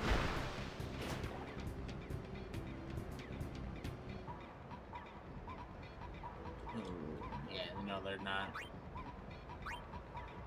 Oh, that is rough.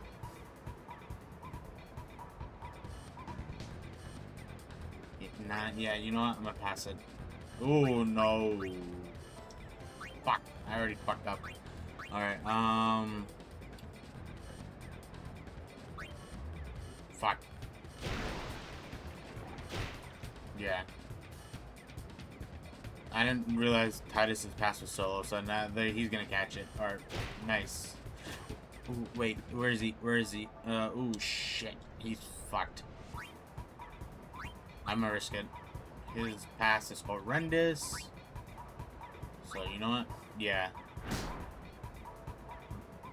Listen, you know what? As long as we're keeping them busy, if they don't win, or shoot, I should say, and get a goal, then we're chilling. The fans are getting. That's all that matters. So as long as we're in the lead and they're not shooting, you know. And then obviously halfway through the second round, we're gonna get this mid-game cutscene. And then Titus is gonna. I'm pretty sure Titus is gonna leave so Waka could come back in. I believe. I also love how that one fan that fan has the eject symbol on his cheek.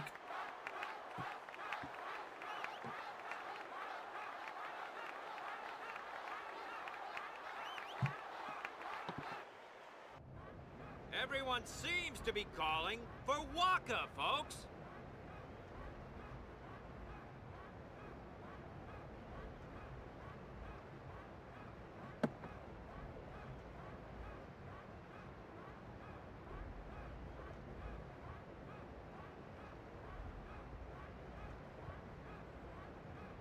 Say, where is that player going?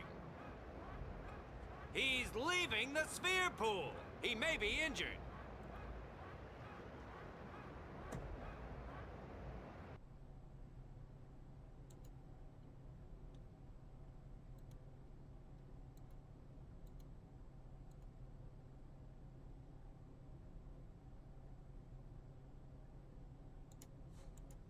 To be honest, I did kind of feel left out. But it really was the Oryx and Waka show after all. I wonder what's happening. The crowd is going wild.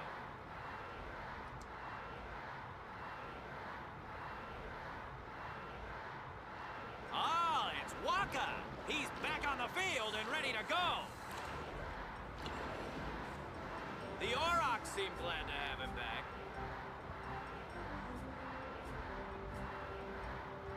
Alright, well, we still got like 2.5 minutes left in this game, so I'm 1,000% cheesing the rest of this because I want to win.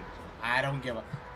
I just want to say this is probably my least favorite side mode, mini game in the game, or sorry, it's one of my lesser favorites, I should say, not my least favorite. Like, sure, there's fun moments in it, but I don't know, I just never. I don't know. I don't have the same what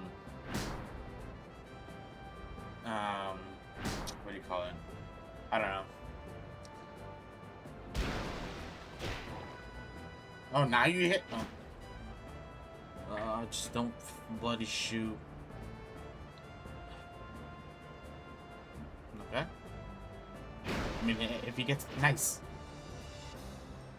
Go, go, go, go, go. Get the nice. Okay, we might have okay,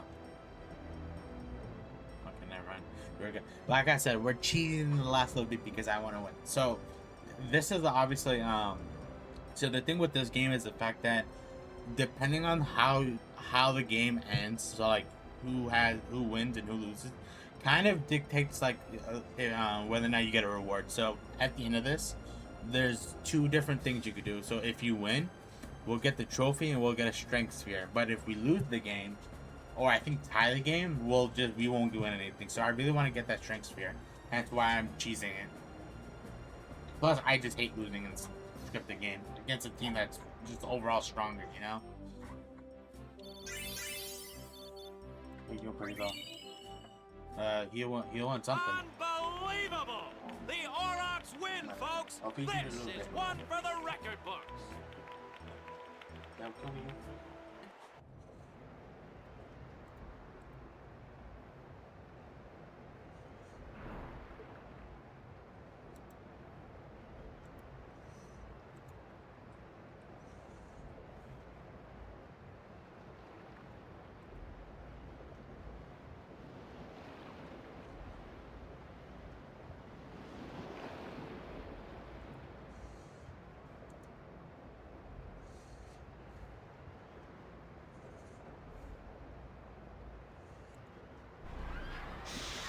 Alright, and now we're on to a fight.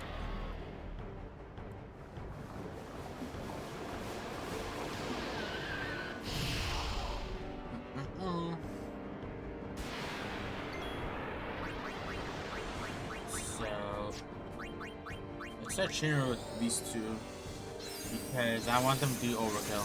So, nice.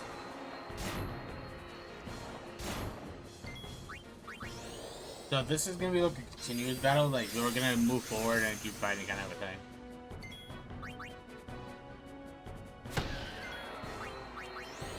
So this is number 3. Nice. Numero 4.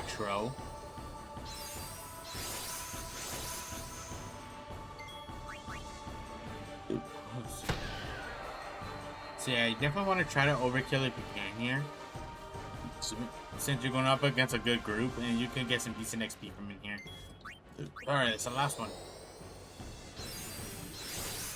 So since Waka is overkilling, Titus should be as well. Yep. Ooh, nice. You love to see it.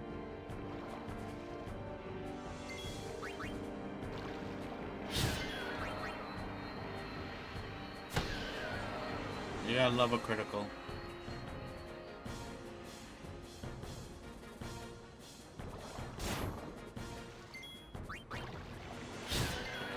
Should be the last one, I believe. Unless it, yeah, let's see. Okay, so no, now it comes in a group of 4. Right? Wrong. Okay. Yeah, so I wouldn't, unless your characters are really low for whatever reason, then obviously, like, to where you gotta heal them, but if they're not, you really shouldn't have to worry about healing them all that much. But that's, I guess, I don't know. Now we're at 2, right? Oh, 4. Yep. Perfect. Kinda wish I had Titus's overdrive, but it's not the end of the world. Nice, another critical. And this should be the last, I believe. Yep, there we go.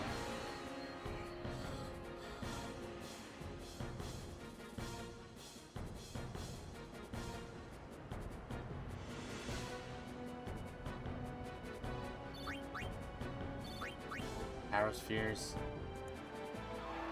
What's happening? And we get one of the best characters in all of Final Fantasy. I will stand by one of the best.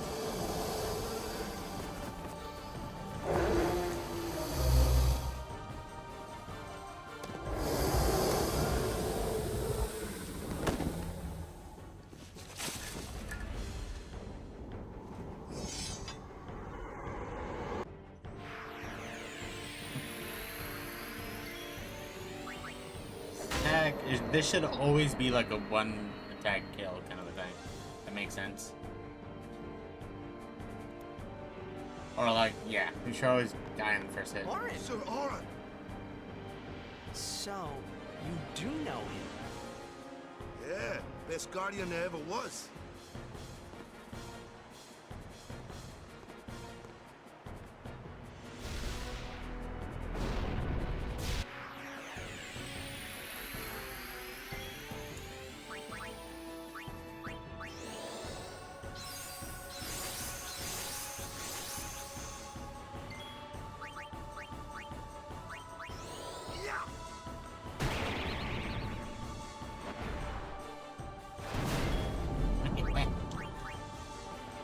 Okay.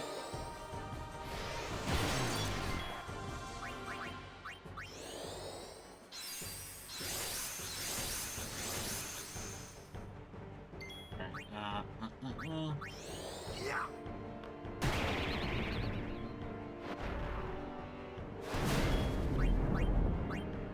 That should be number 3. You don't need to cast cheer. You could just literally like full on attack, but.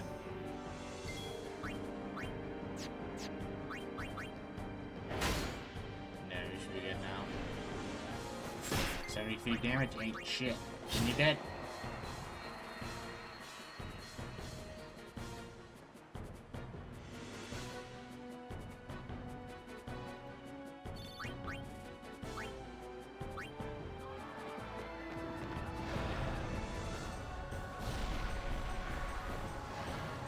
Hey, give me a break. Asking you shall receive.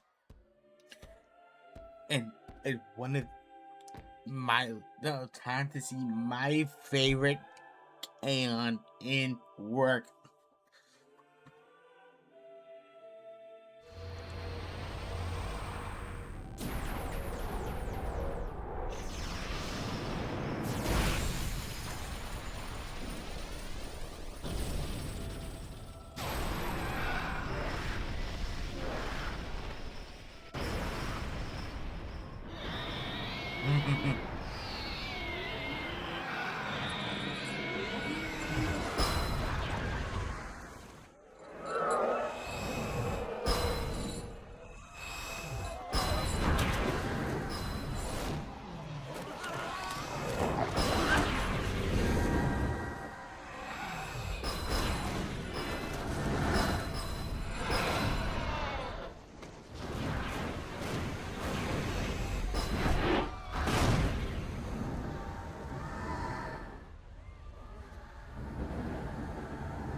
Save current game, indeed. Now we're gonna get a little see, this is what I was talking about. So if you win the game, you get this trophy. Shouldn't you heal up first? Yuna needs me with her now. I can't be lying around in some bed. Yeah, but... Come on, look sharp. The Blitz season just started. Don't make those faces, yeah?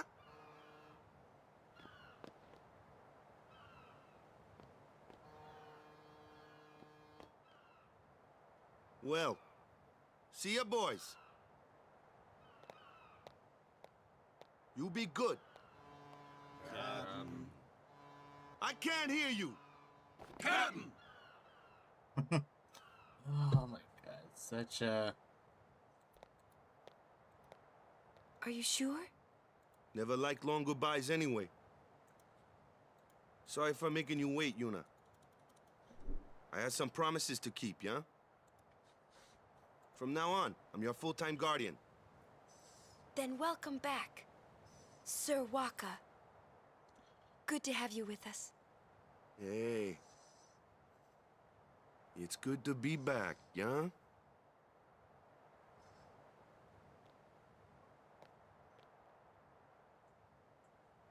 So, any news on what happened? Not really. We don't know where the fiends came from. Maester Micah is safe and sound, thanks to Maester Seymour. That's about it. Maester Seymour's Aeon.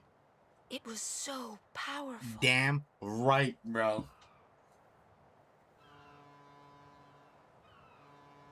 Hey, you! Don't just stand there! All of this is your fault! Getting swallowed by sin, ending up here in Spira, not being able to go back to Xanark, and everything! I'm telling you, it's all your fault!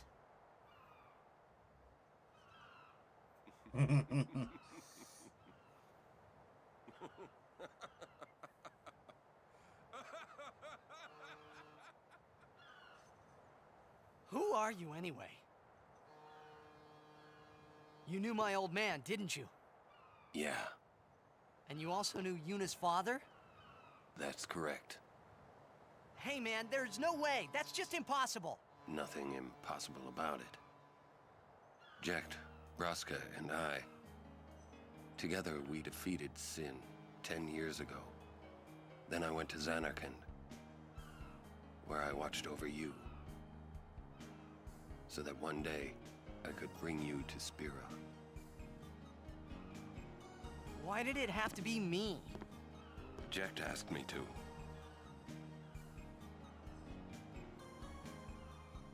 Is he alive? It depends on what you mean by alive. He is no longer human. But then, I felt something of Jecht there in that shell, couldn't you? You must have felt him when you came in contact with Sin.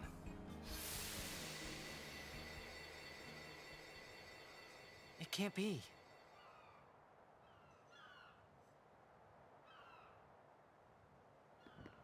It is. Sin is Jecht.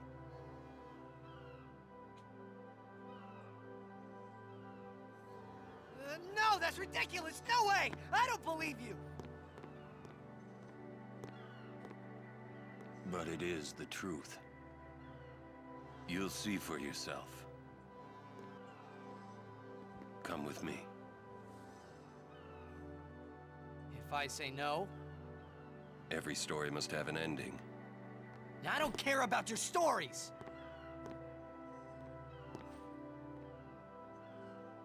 I see. Sorry you feel that way.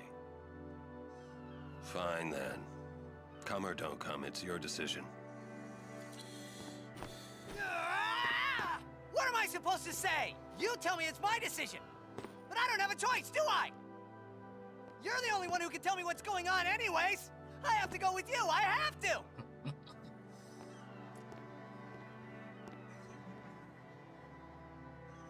Irritating. I know. Or are you afraid?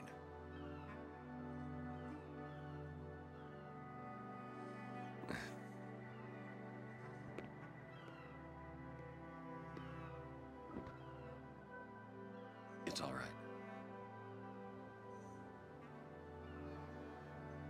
Orin. Will I ever go home? Back to Zanarkand? That's up to Jecht.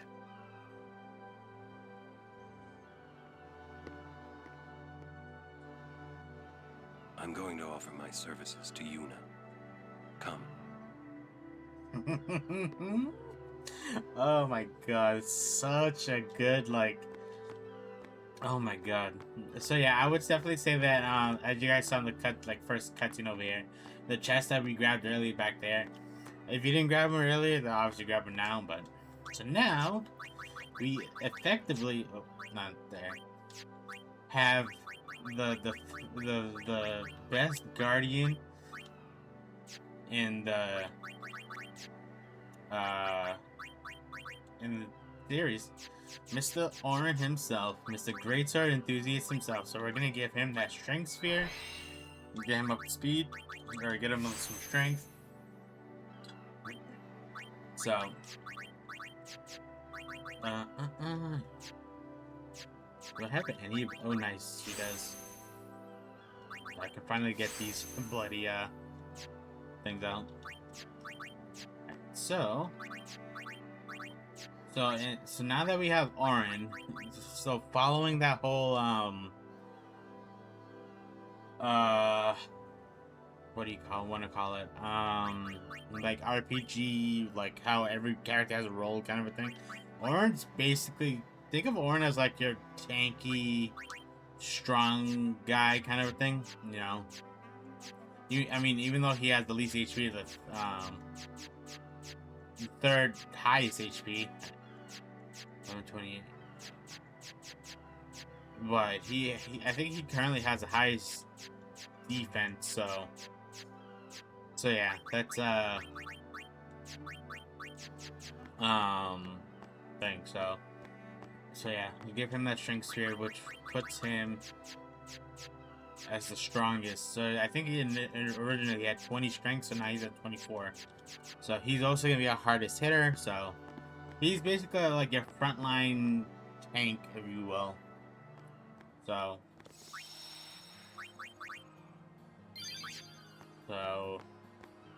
6 party members so far. That's really good. Now you just, I would save and then just follow the red arrow back this way as if you're going back to the shop from earlier. There's another way that way, but there's not really much over there, so we'll take a trip over there eventually, just not right now. And then you could talk to the people here, but let's just keep moving forward. You think he's gonna stay here?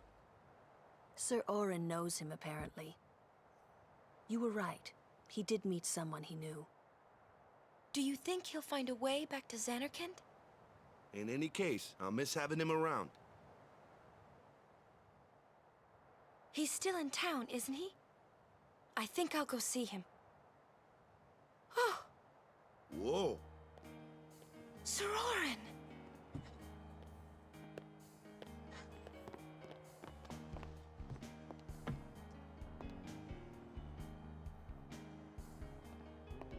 Yuna, Sir. I wish to become your guardian. Do you accept? You're serious? You refuse? No, no. We accept, right, everyone? Of course! No problem at all! But why? I promised Braska. You promised my father? Thank you, Sir Orin. You're welcome to join us. And he comes too.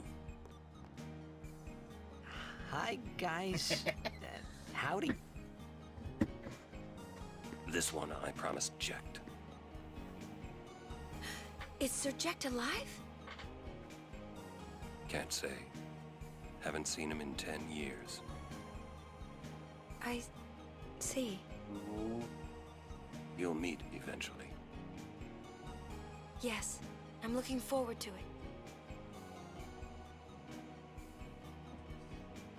What's our itinerary? Where are we headed? Hey, come with me. Oh god. Oh, this is for the cringiest, like, oh my god. And there goes my controller. Hey, watch.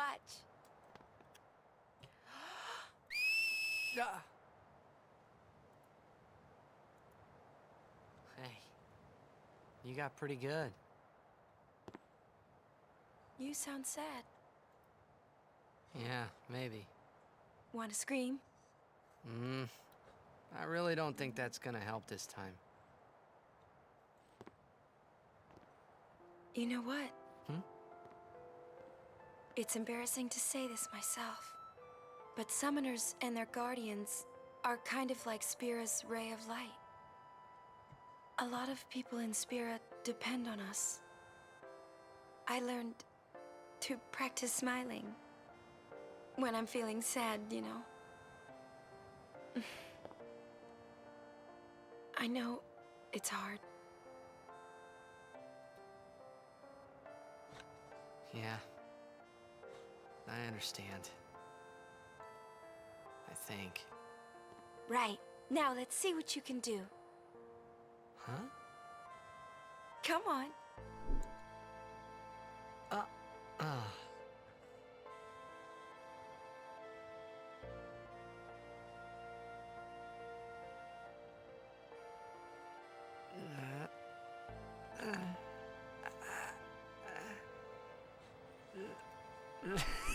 This is weird. Next, try laughing out loud. What? Come on, show me.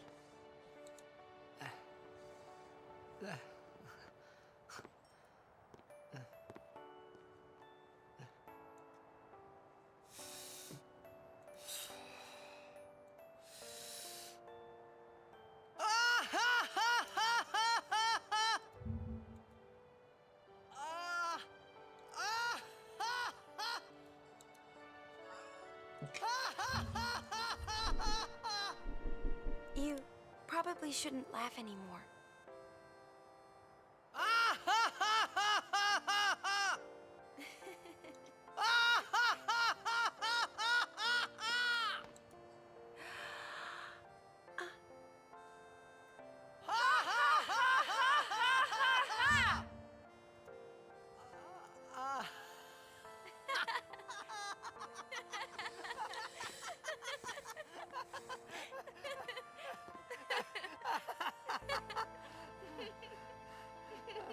Too funny. It was your idea.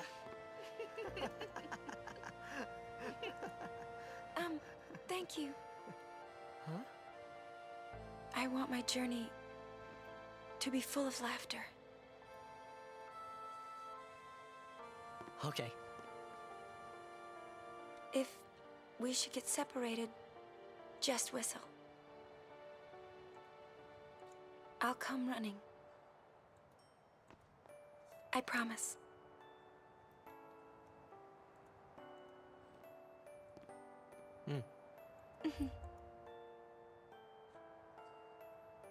Well, let's go.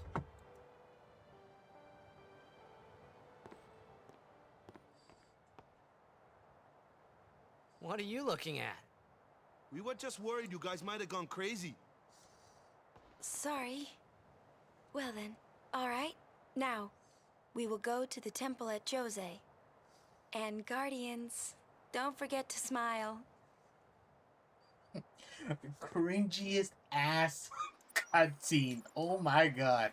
It's so goofy. Like, it's good. Like, next time it's in the game, but like, bruh, did we really need to? Oh my god. Oh boy, here we go. What was it, Jose? No, whatever. It's Mihan, right? And my control stopped working. The high road. Alright, so what I'm gonna do is save. Jesus, 7 minutes is crazy. Alright, so we're actually gonna run backwards. So now with the saves here, so once you're at this point where you've already got the cutscenes and stuff, you can now, anytime you go to a save sphere, you have the ability to play Bits Ball whenever. So that's gonna be permanently available to you to use the player. I think that was like the only thing here. Yeah. All right, so let's run back up. Yeah, so run back, grab the chest, and let's go. So we're gonna have a scripted battle coming up in a couple steps, right now, or not. Is there anything even over here? No. All right, so basically the first battle we'll encounter here is always gonna be a scripted battle. This is a statue. Oh, I don't want to talk to him. Centuries ago, in just a few short years, the Maesters of Yevon. So Lord Mihan walked along this. He succeeded in winning the Maester. It was then that Yevon and the rest. There we go. Huh. That one looks slow. It's also tough.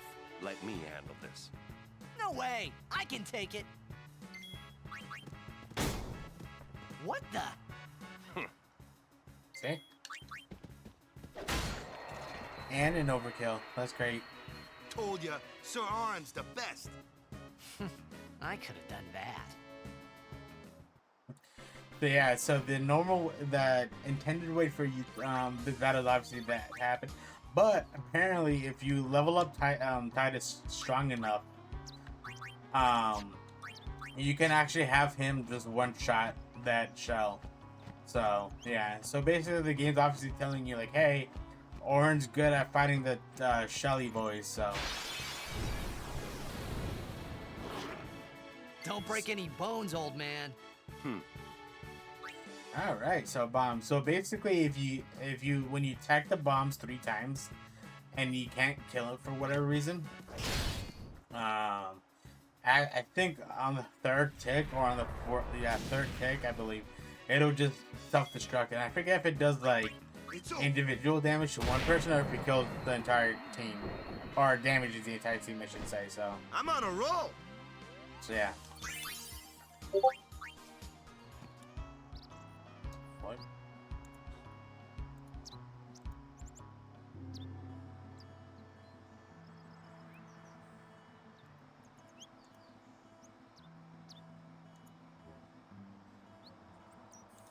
Oops. Wait, do I even have any, no, I don't. Right, so. Do you know what? Some old city? Correct. Alright. A terrible testament compared to sin. But I believe humans are the only ones capable of defeating sin. A good reply. I am relieved to hear you say that, milady summoner. Oh? Where are my manners? I am matron, a scholar, at your service, milady. I am on a journey, studying the history of our world, Spira, seeking its stories and secrets. My travels have taken me to many places, and I am troubled by what I have seen. Fragile smiles on people's faces, crumbling at the mere mention of sin. They are counting on you, milady. Give them a reason to rejoice once more. I will. Yeah, I'm gonna be honest, if you could avoid any optional interaction with this guy, unless you want to learn about the story, but he is a yapaholic, talks a lot. So come around the tower for a chest. For an ice man? Is that for Orin? No. Well.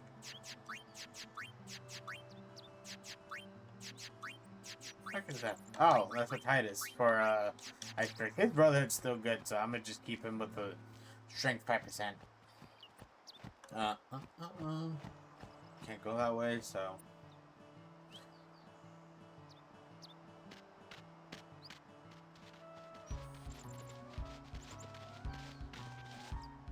Lady Summoner, I presume. Yes, I am Yuna. I am Lucille, captain of the Jose Chocobo Knights. And I'm Alma. We've been charged to guard the highroad. There have been reports of a large fiend appearing in this area with a taste for chocobos. Do take care, Summoner Yuna, if you are to rent any chocobos. Thank you.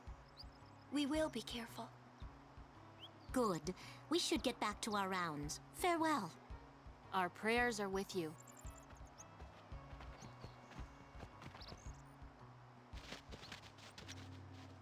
A large fiend? Let's go get him. Why?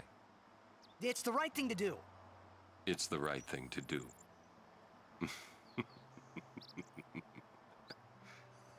What'd I say now? Jecht said that a lot too. And every time he said it, it meant trouble for Braska and me. I guess you could say like father like son, right? Alright, so it's very important that you come over to the right when you get up here and talk with the... Oh, that's Shab rude.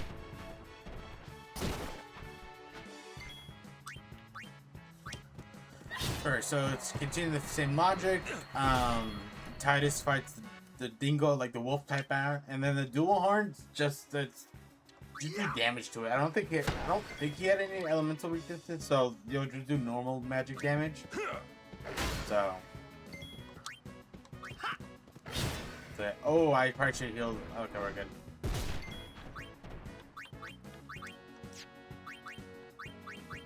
So let's heal up Star Orange just in case. Probably should have done Power Break as well. Fine. Not that it's gonna matter because he's about to be Gunzo. Nice.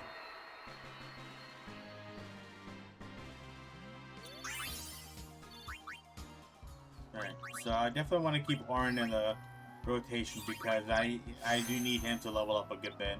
Or like catch up on levels, I should say. So, like I was gonna say, come over here and talk with Belgamine. Or Belgamine, I don't know. I think it's Belgamine, that's how you say his name. You too are a summoner? My name is Belgamine. You No, are? Belgamine. There we My go. name is Yuna. The High Summoner's daughter.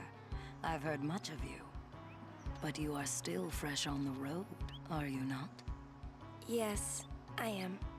I might have a few things to teach you. Hmm? Let us see which are stronger. My Aeons or yours? A one-on-one match. Not to the death, of course. What do you say? And then we're gonna hit fight. I'll do my best. Good. Before we begin, your Aeons have been healed. You can fight with your full strength. Come. Alright, so basically, the way that this fight's gonna work, it's gonna be a one-on-one like she said. So she's gonna summon a Nifrit. So this is the animation if you've never seen, if you haven't summoned a Nifrit yet.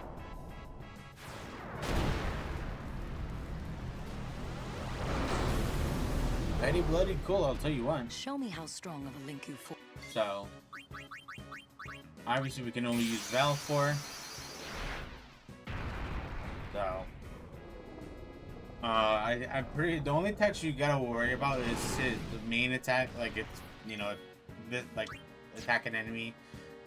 I think he only has fire spells, or like fire, and then he has like a special like move like Valfor does. So, and his overdrive. So we're obviously gonna cast Blizzard since, you know, fire.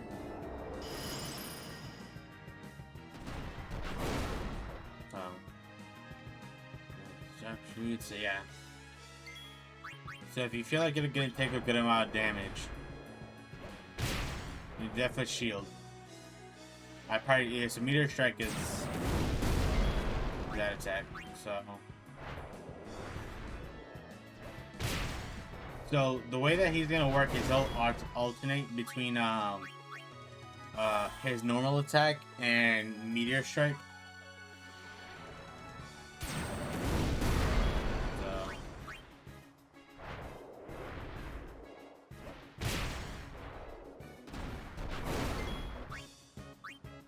I think I'm gonna risk it on this next one.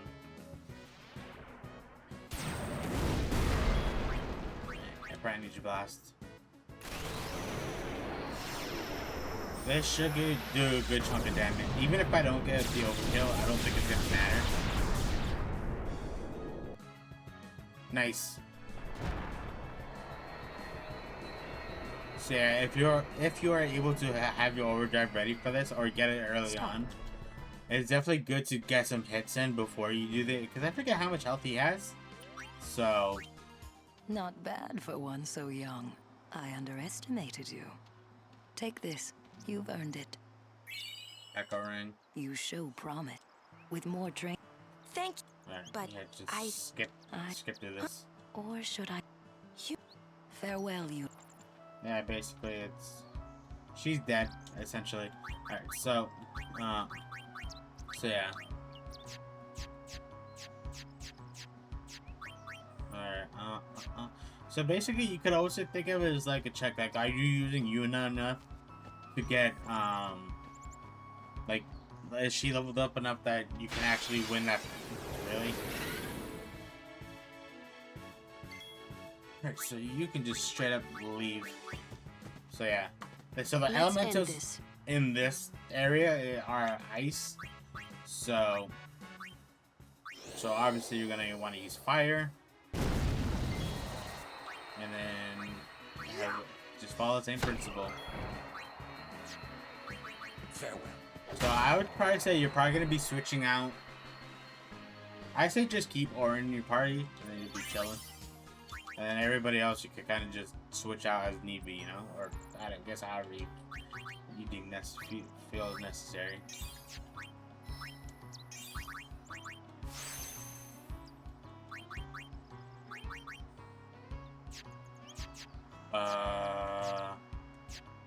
Nobody's next to okay.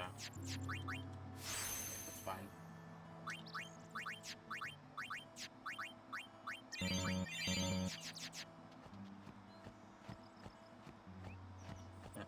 Come to the left and let's for a chest. Out of my way! See, this is what I was talking about. Make way! Switch out as needs. Oh yeah! And then I don't think any. So I'll bring in Kamari. I don't think he can lose. Okay, cool.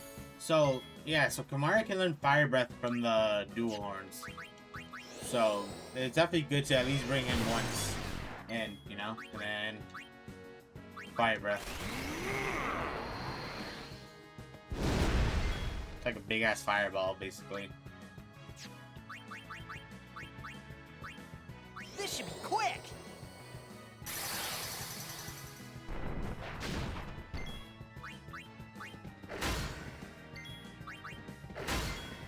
Nice. There we go. So yeah.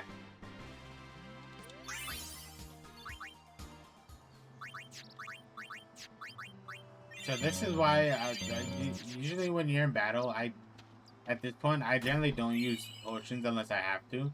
I usually just buy potions or get enough potions to My Lady Summoner. You're a summoner?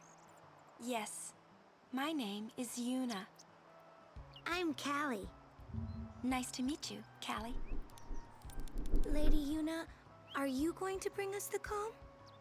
Yes. Very soon. Yay! We're looking forward to another calm, my Lady Summoner. I'll do my best. And good luck to your guardians as well.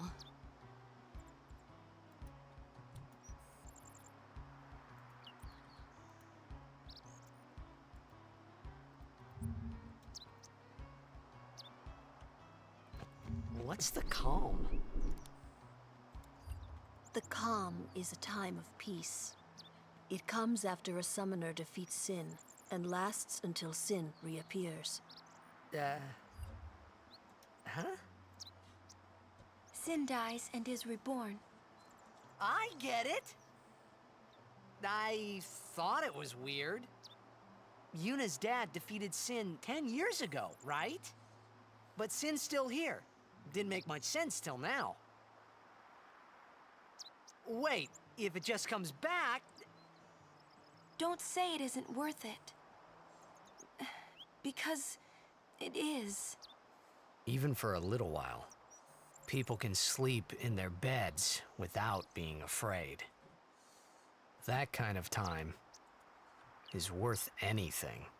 Don't say it isn't worth it. Your words that day, Yuna, I remember them well.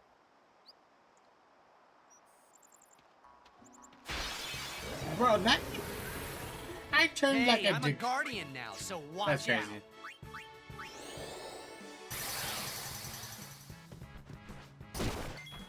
Oh, that's annoying.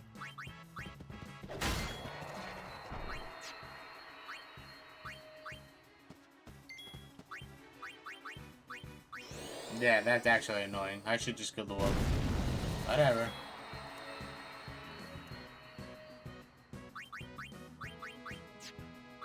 Hey, perfect.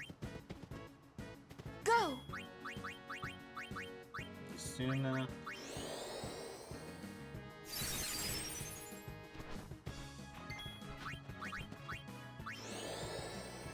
I wonder if this will kill it. I think it did just. I think it did the exact amount of damage it needed. That was the same as its HP. That's crazy.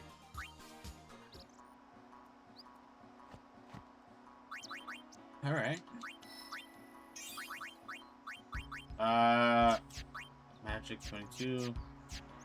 So I'm gonna give you. Actually, I'll give Lulu the magic spear.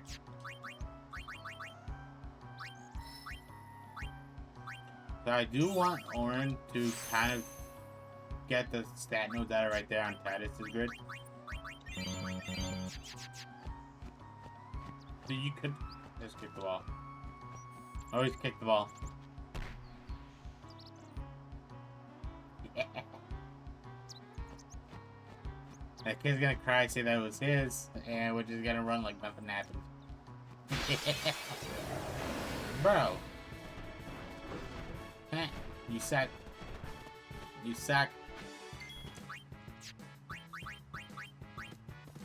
Oh yeah. Ooh, nice overkill.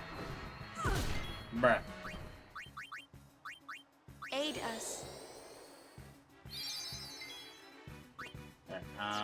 Alright, you got eat some fire, Mo.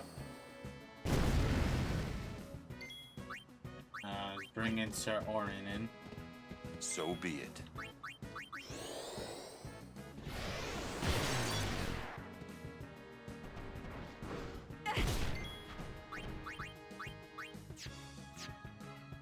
Alright, let's bring in Marion.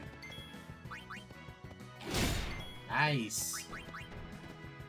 Bring it on. Oh, Lights out. he's gonna be dead. No, wow. Interesting. Now he's dead.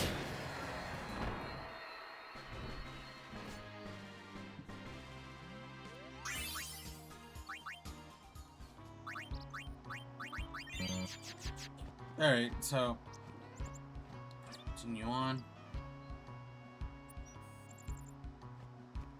Something over here? I don't think so. Nope. So just keep moving forward. Nice.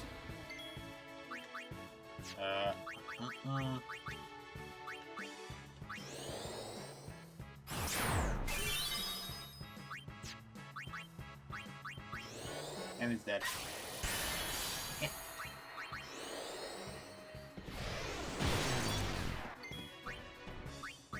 Alright, let's bring in the summoner and Let me help. how much I'm curious how much damage she's doing. 300? Back in the fray. Ha! Get fucked. Farewell.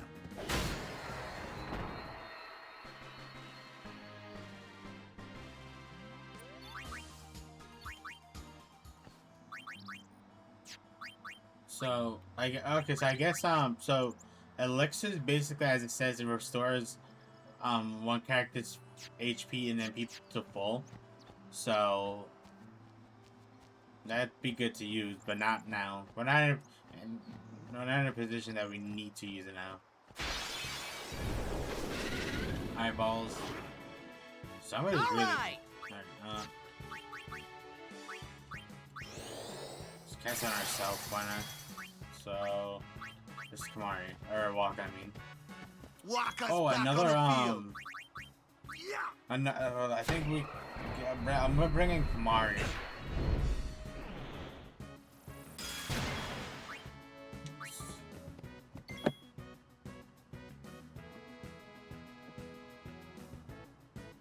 So special lands it on the bomb. Because I believe, yeah. So Kamari can learn self-destruct,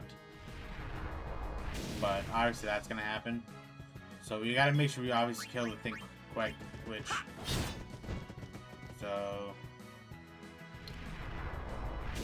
one more hit.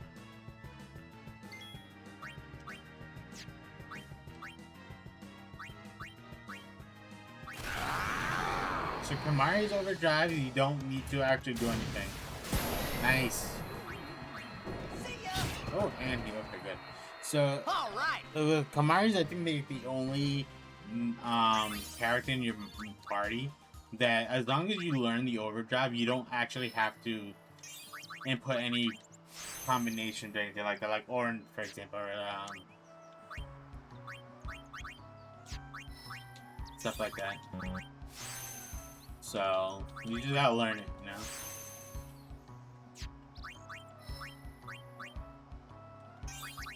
So yeah, so let's send them up that way.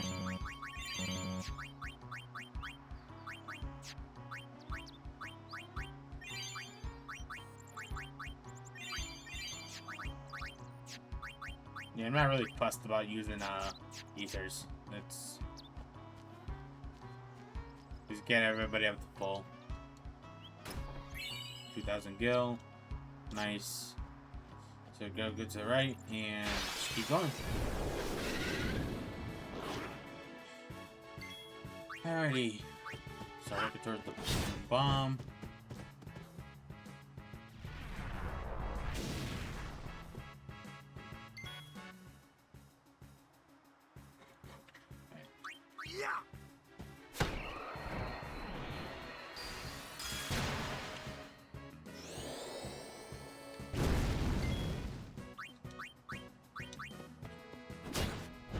Yeah, it'll be dead.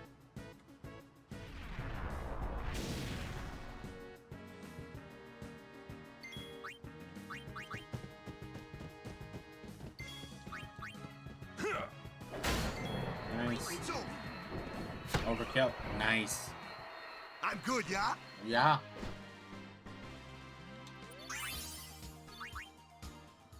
Now we're starting to get some decent levels up, sphere levels in. It's actually good now that we have 3 people with haste. Provoke.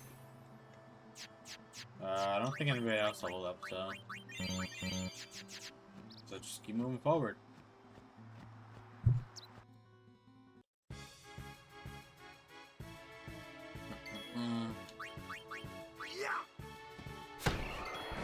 Nice. I was gonna say I was gonna bring Kamarian, but what next? There's nothing for him to learn from these fiends. Farewell. That's how it's done.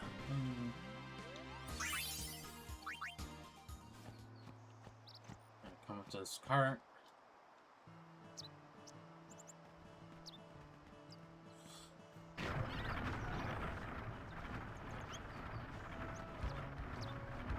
So they're gonna, bruh. I mean, at least I'm getting levels up. That's for sure. You're an eyeball.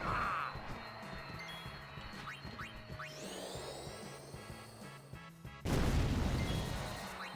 bring Titus in.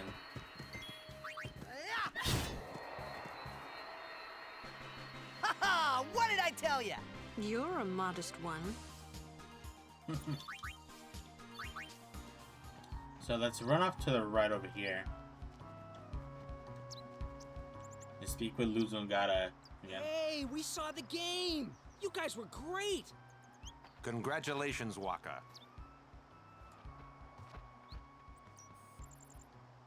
Hey, stop loafing around. The Lady Summoner and her guardians... This mission requires our full attention. We've no time to waste. Understood? Yes, ma'am. Apologies, ma'am. Carry on. Bro, the instant blame shift to blame us is crazy. See, keep your head down, say sir a lot, and you'll do fine. Right, sir. Hey, Yuna. Even though Yevon rejected us, we still believe in you. That won't ever change. Thank you, Sir Luzu, Sir Gata. But, you know, it's not too late for you to go back to Besaid and... We should be going, sir.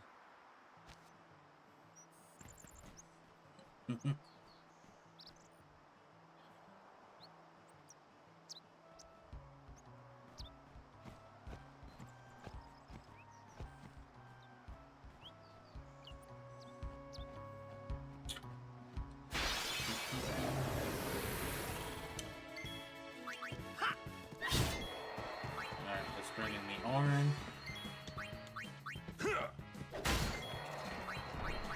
So I'd probably say in the next couple areas, it'd probably be a good idea to at least start farming a little bit or grinding. Well, you don't have to, but I'm definitely am. So in the sense of like, just keep going through encounters and stuff like that.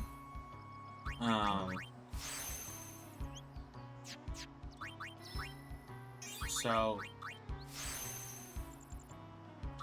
I guess in the sense of like, so to be ready for a boss that's to be coming up pretty soon. Usually what I like to do is I like to get Lulu probably like around here, I want to say. What is this? Life? So I think what we'll do is I'll have Lulu probably come up here, snag this little bit right here from Yuna's grade, and then have her come down and probably end around here or something. And then Waka, just have him keep progressing through his grid. And then I'm definitely gonna bring Orin back up to speed. So I'll do that real quick, and we'll meet right back up. Okay, so this is where we're currently at. Orin's here. So I did bring him back a little bit through his Titus's grid, like just this section, and I brought him back. Waka, he's all the way down here, which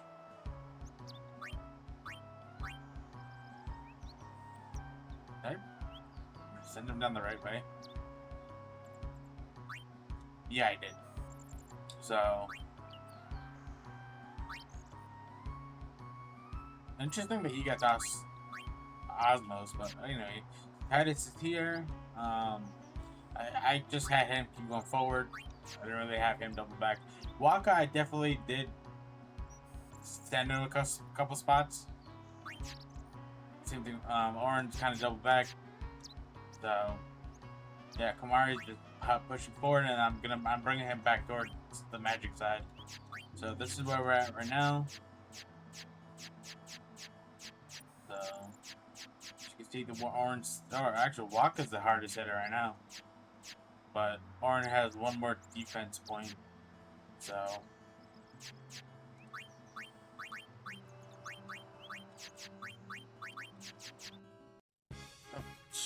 Spread. And then now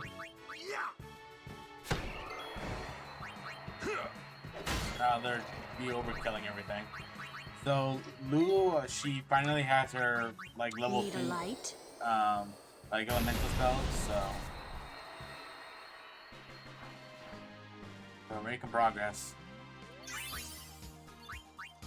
I spent a good bit here. Also, one thing I obviously can't show now, but basically I ended up walking a little too close up here, and the lady the lady in the green on the right, you'll have like a interaction with her, and let's grab this. That's for some eye drops. Basically saying like, oh, they have to, because there's what the Crusaders are doing. They're making a plan with using a bunch of machines or machina. And I gotta. What's that? I've gotten this one like I think a couple times, but yeah, I would should just be able to. Yep, nice. So I definitely went overboard on the Let me break the ice. farming, but I'm not. I'm not gonna complain. So, but yeah, just continue forward. So now we rest here. But this isn't our bed shop. Is that a problem? They don't believe in Yevon, and in Luca they kidnapped Yuna. Where were her guardians? Oh. Sir Orin's just concerned about your health. I'm not tired one bit.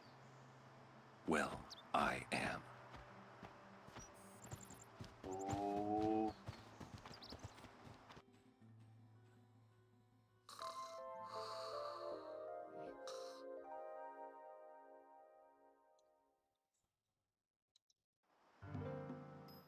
As if I could sleep. Okay, so talk with this guy. Oh wait, no, never mind. That's the bold face lie.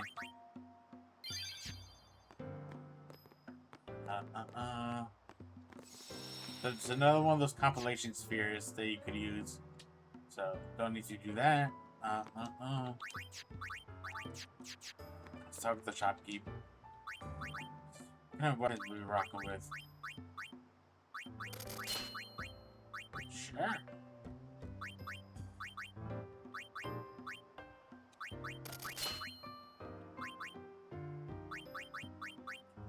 Alright. What kind of items are we looking at? Some more potions. Max our Phoenix down. Max out our like obviously if you don't have the guild, obviously you don't need to buy any of this stuff. But I would just say if you like the best thing to always have and make sure you're always topped off with is Phoenix downs at the minimum. So I'm gonna just max out everything since I spent more time than I probably should have just like farming and watching YouTube. So we're gonna save here. Let's go forward. It's another good chunk of cutscenes here. So check it out. That sunset was different from the one I saw in Kilika. It was quiet, almost gentle.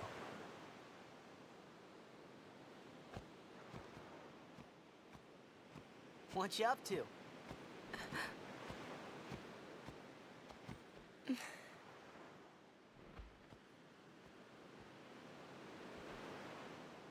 Pretty. Sure is.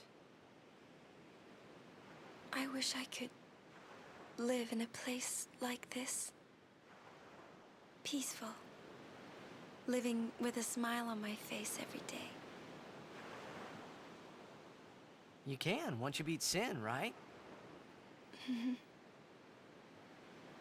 But then, a new Sin will be born anyway. Well, then you can just beat it again. I wish I could. Hey, you can. Trust me. You are the best summoner out there. Yuna, why does Sin always come back? Sin is our punishment for our vanity.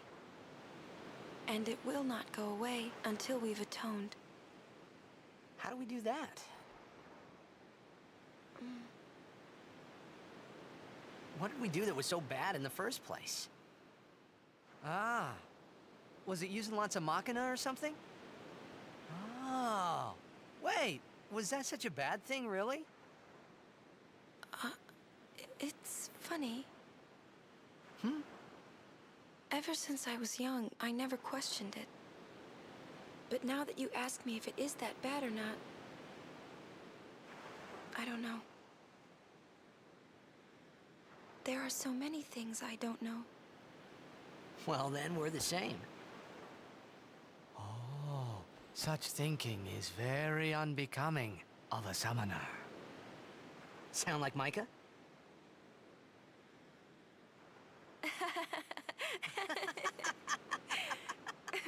That's not very nice, you know.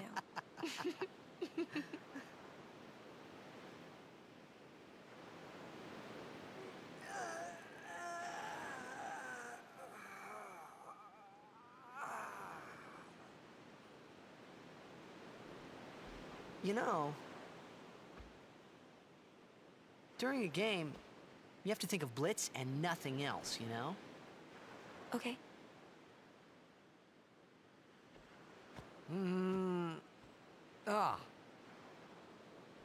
You can't think, that's a cute girl on the 5th seat from the right.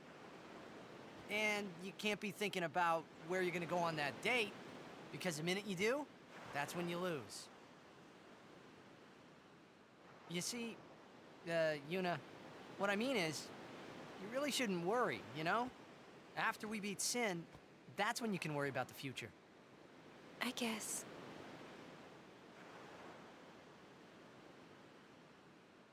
But Yuna, how are you supposed to beat something big like that?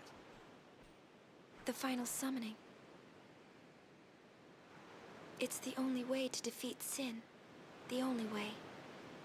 With it, we can call the final Aeon. That's the goal of the pilgrimage. The faith of the final summoning lies waiting in the far north to greet summoners that complete their pilgrimage. At the world's edge in Xanarkand. In Xanarkand? She means the ruins of a city destroyed 1,000 years ago.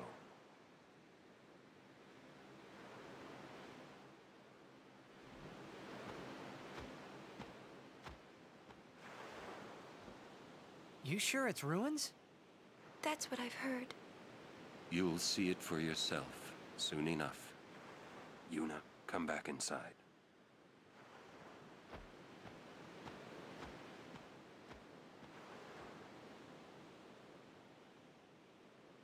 You will go with us to Xanarkand? Yeah, I'll go. I'll go to Xanarkand to see it with my own eyes.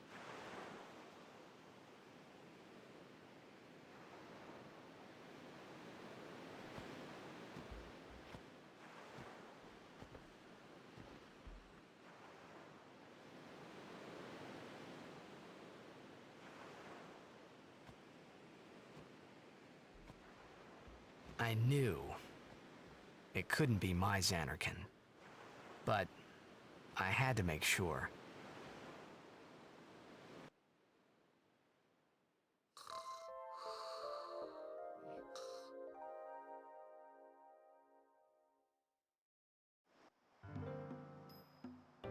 Okay, that's one cutscene down. I'm pretty sure there's another one. Oh, okay. So this is what I was talking about earlier. Yes. Okay, so what he just gave us is, okay, level 1 key sphere. So how I was saying earlier, or like before, how there's these locks.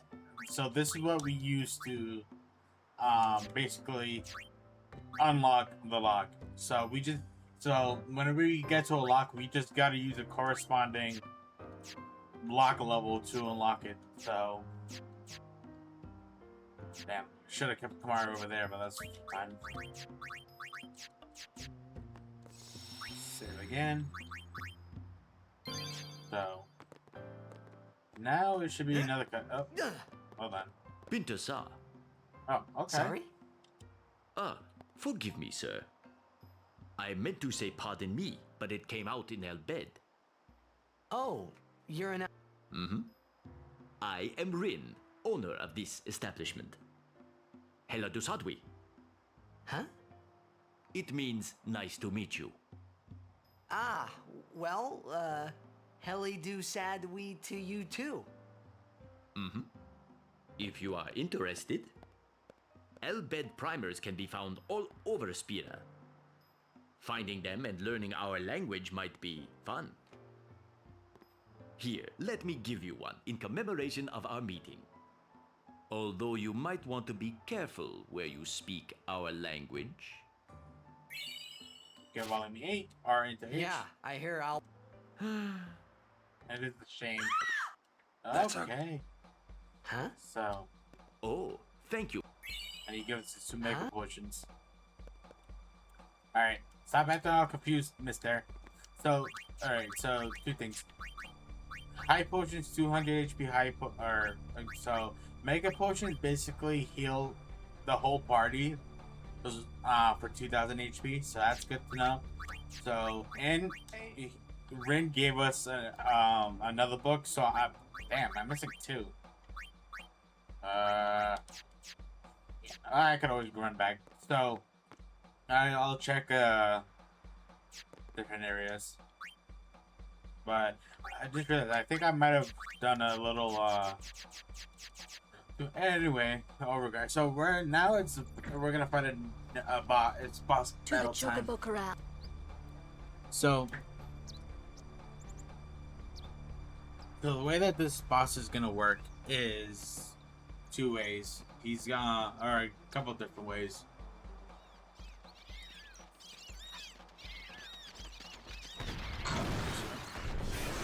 Big boy. So he is armored. I believe he's armored.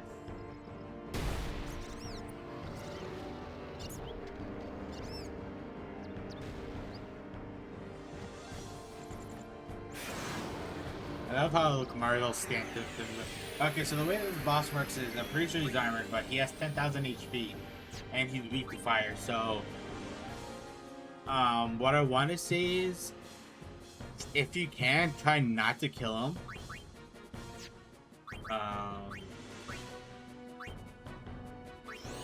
So I hope I don't. Okay, good. Nice. Attack now! So now he will take more. I think he takes more damage in this thing, but we want basically we want to push him back. And then he got back up. So bring in Yuna, and then what? So the reason I say don't try not to kill him is because if you just kill him outright, you'll just get, I think, either no AP or I think you'll just get AP and that's it, and kill. But if you push him off the edge, we'll get some more key spheres, so which is what we want. So I'm gonna heal up. I mean, it's kind of, I actually like the way that they've done this. So let's attack him. And of course, you go for him. Anyway, so yeah, let's do some more damage. Heal him up. And see if this pushes him off. Nope. So basically, it's like a tug of war. You want to do damage to knock him over and push him back, but at the same time, he's also pushing you back. So, he did. Okay, that's unfortunate. And he take a high potion. Let's see.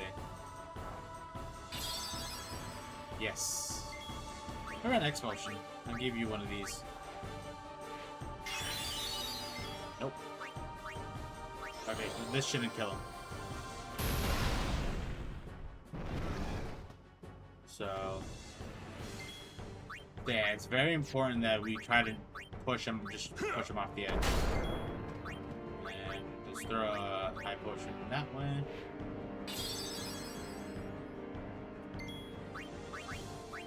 Yep, I'm gonna just burn my high potion. That's fine.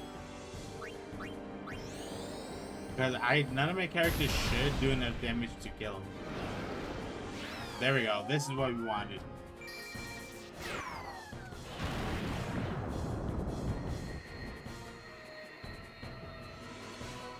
So yeah. So 90 AP. I think it's more like if you're not level to Lambo. So we get 2 level 1 key spheres for doing that, and a Rod of Wisdom. And then now we'll get a free Chocobo ride, which we are gonna take. Have you an interest in renting some chocobos? As a token of our gratitude, the first time is free of charge. Please, ask the attendant if you wish to rent. Thank you so much for saving the chocobos. So that's exactly what we're gonna do. Speed up a little bit.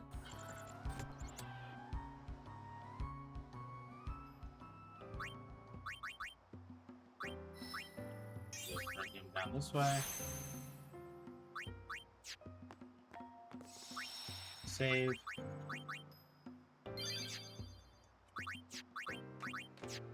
Right, so yeah, those are definitely gonna be good. There is like a set amount that are on the like on the grid. I don't know what the exact numbers are, but you don't need a whole lot. So let's take a chocobo. So I don't believe you get encounters when riding the chocobo. So, but yeah. So obviously, if you can, try to knock him off the map.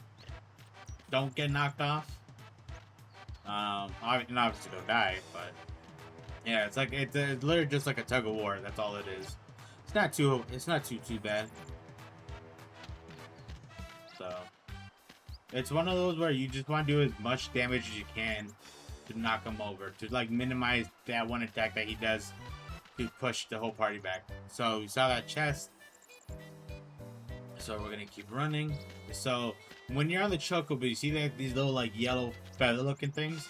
So you want to like get as close as you can to them and hit your B button if you're on Xbox, or your circle button on I guess it'd probably be like your interact button equivalent. I guess, I don't know, but like your circle or B button, you know, if you're on controller. So Kamari gets a fire weapon. So let's see, poison and fire strike. So there's an Obed primer right here on 4. We get E into I. Did I really miss a couple? So I missed 6 and 7. Oh, I did not want to do that. Nice. I hit my A button by accident and got off. So here's Shalinda again. This is the lady you guys first had that cutscene with interaction with. I think if you talk with her throughout the story for a little bit, I think she can heal you, but I could be wrong on that. So here's the chest for some high potions. So instead of going that way just yet, what I'm gonna do is I'm gonna bank to the right and go this way. So yeah, so if you come this way and you're not on a chocobo, you will find encounters here. So just as like a heads up, I guess, or yeah.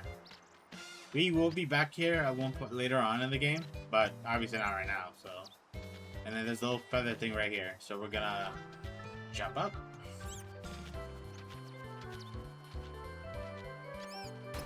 Chest, you get a fortune sphere. That's actually massive. And then here's a walker down here. Down to the you can't run a. Let's see what Walker has this time. So just some basic items. Sure are a lot of. And then we can lend. Actually, let's lend some gold to him. Yes.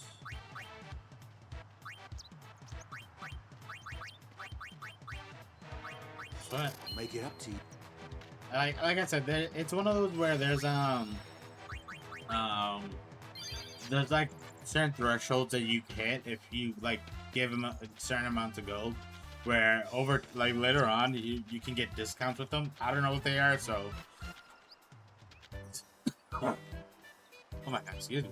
So usually what I like to do in all my campaign or stories or playthroughs is if I have a good amount of money, I just throw them like a couple 100,000 or whatever, you know. Anytime I'm given the option to. So I don't know. It's because like when I'm progressing through the story, I don't really have like a big need for all the gil that I have. So what I would say is that if you're somebody when you guys come down this way, whether it's now or late in the story, this chest is important because this is where we get Mars Crest. So I don't remember if I mentioned it when I picked up this crest, but all the main party characters have their own special unique weapon. So the Moon Crest, and there's gonna be a sigil equivalent that we'll find later in the story. So Moon is for the Yuna, and then Mars is for Orin. So far we have 2 right now. So I figured I'd bring that up now because I honestly don't remember if I did. So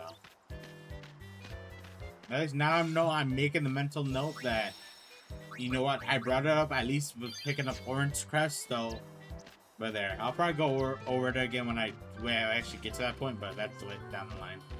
So I don't think there's anything else over here, just a matter of coming down and collecting that chest and talking with Awaka and going from there. So yeah, I don't think there's anything. Any more jump ups that I know of.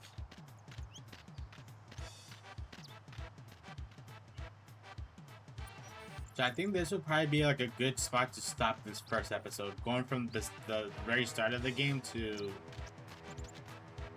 How many Sorry, ma'am. You dare impede a summoner's pilgrimage? Sorry, ma'am. No exceptions. Useless. So we're gonna be safe here, and then this will be the end of this very first long episode, going from the start of the game up until this spot on the high road. So hopefully, if you guys enjoyed or find something useful, like the video, obviously. Sub if you guys want to, don't want to. It's up to you guys. No one's here forcing you to, so. But yeah, hope you guys have a good rest of your day. Not just keep gaming.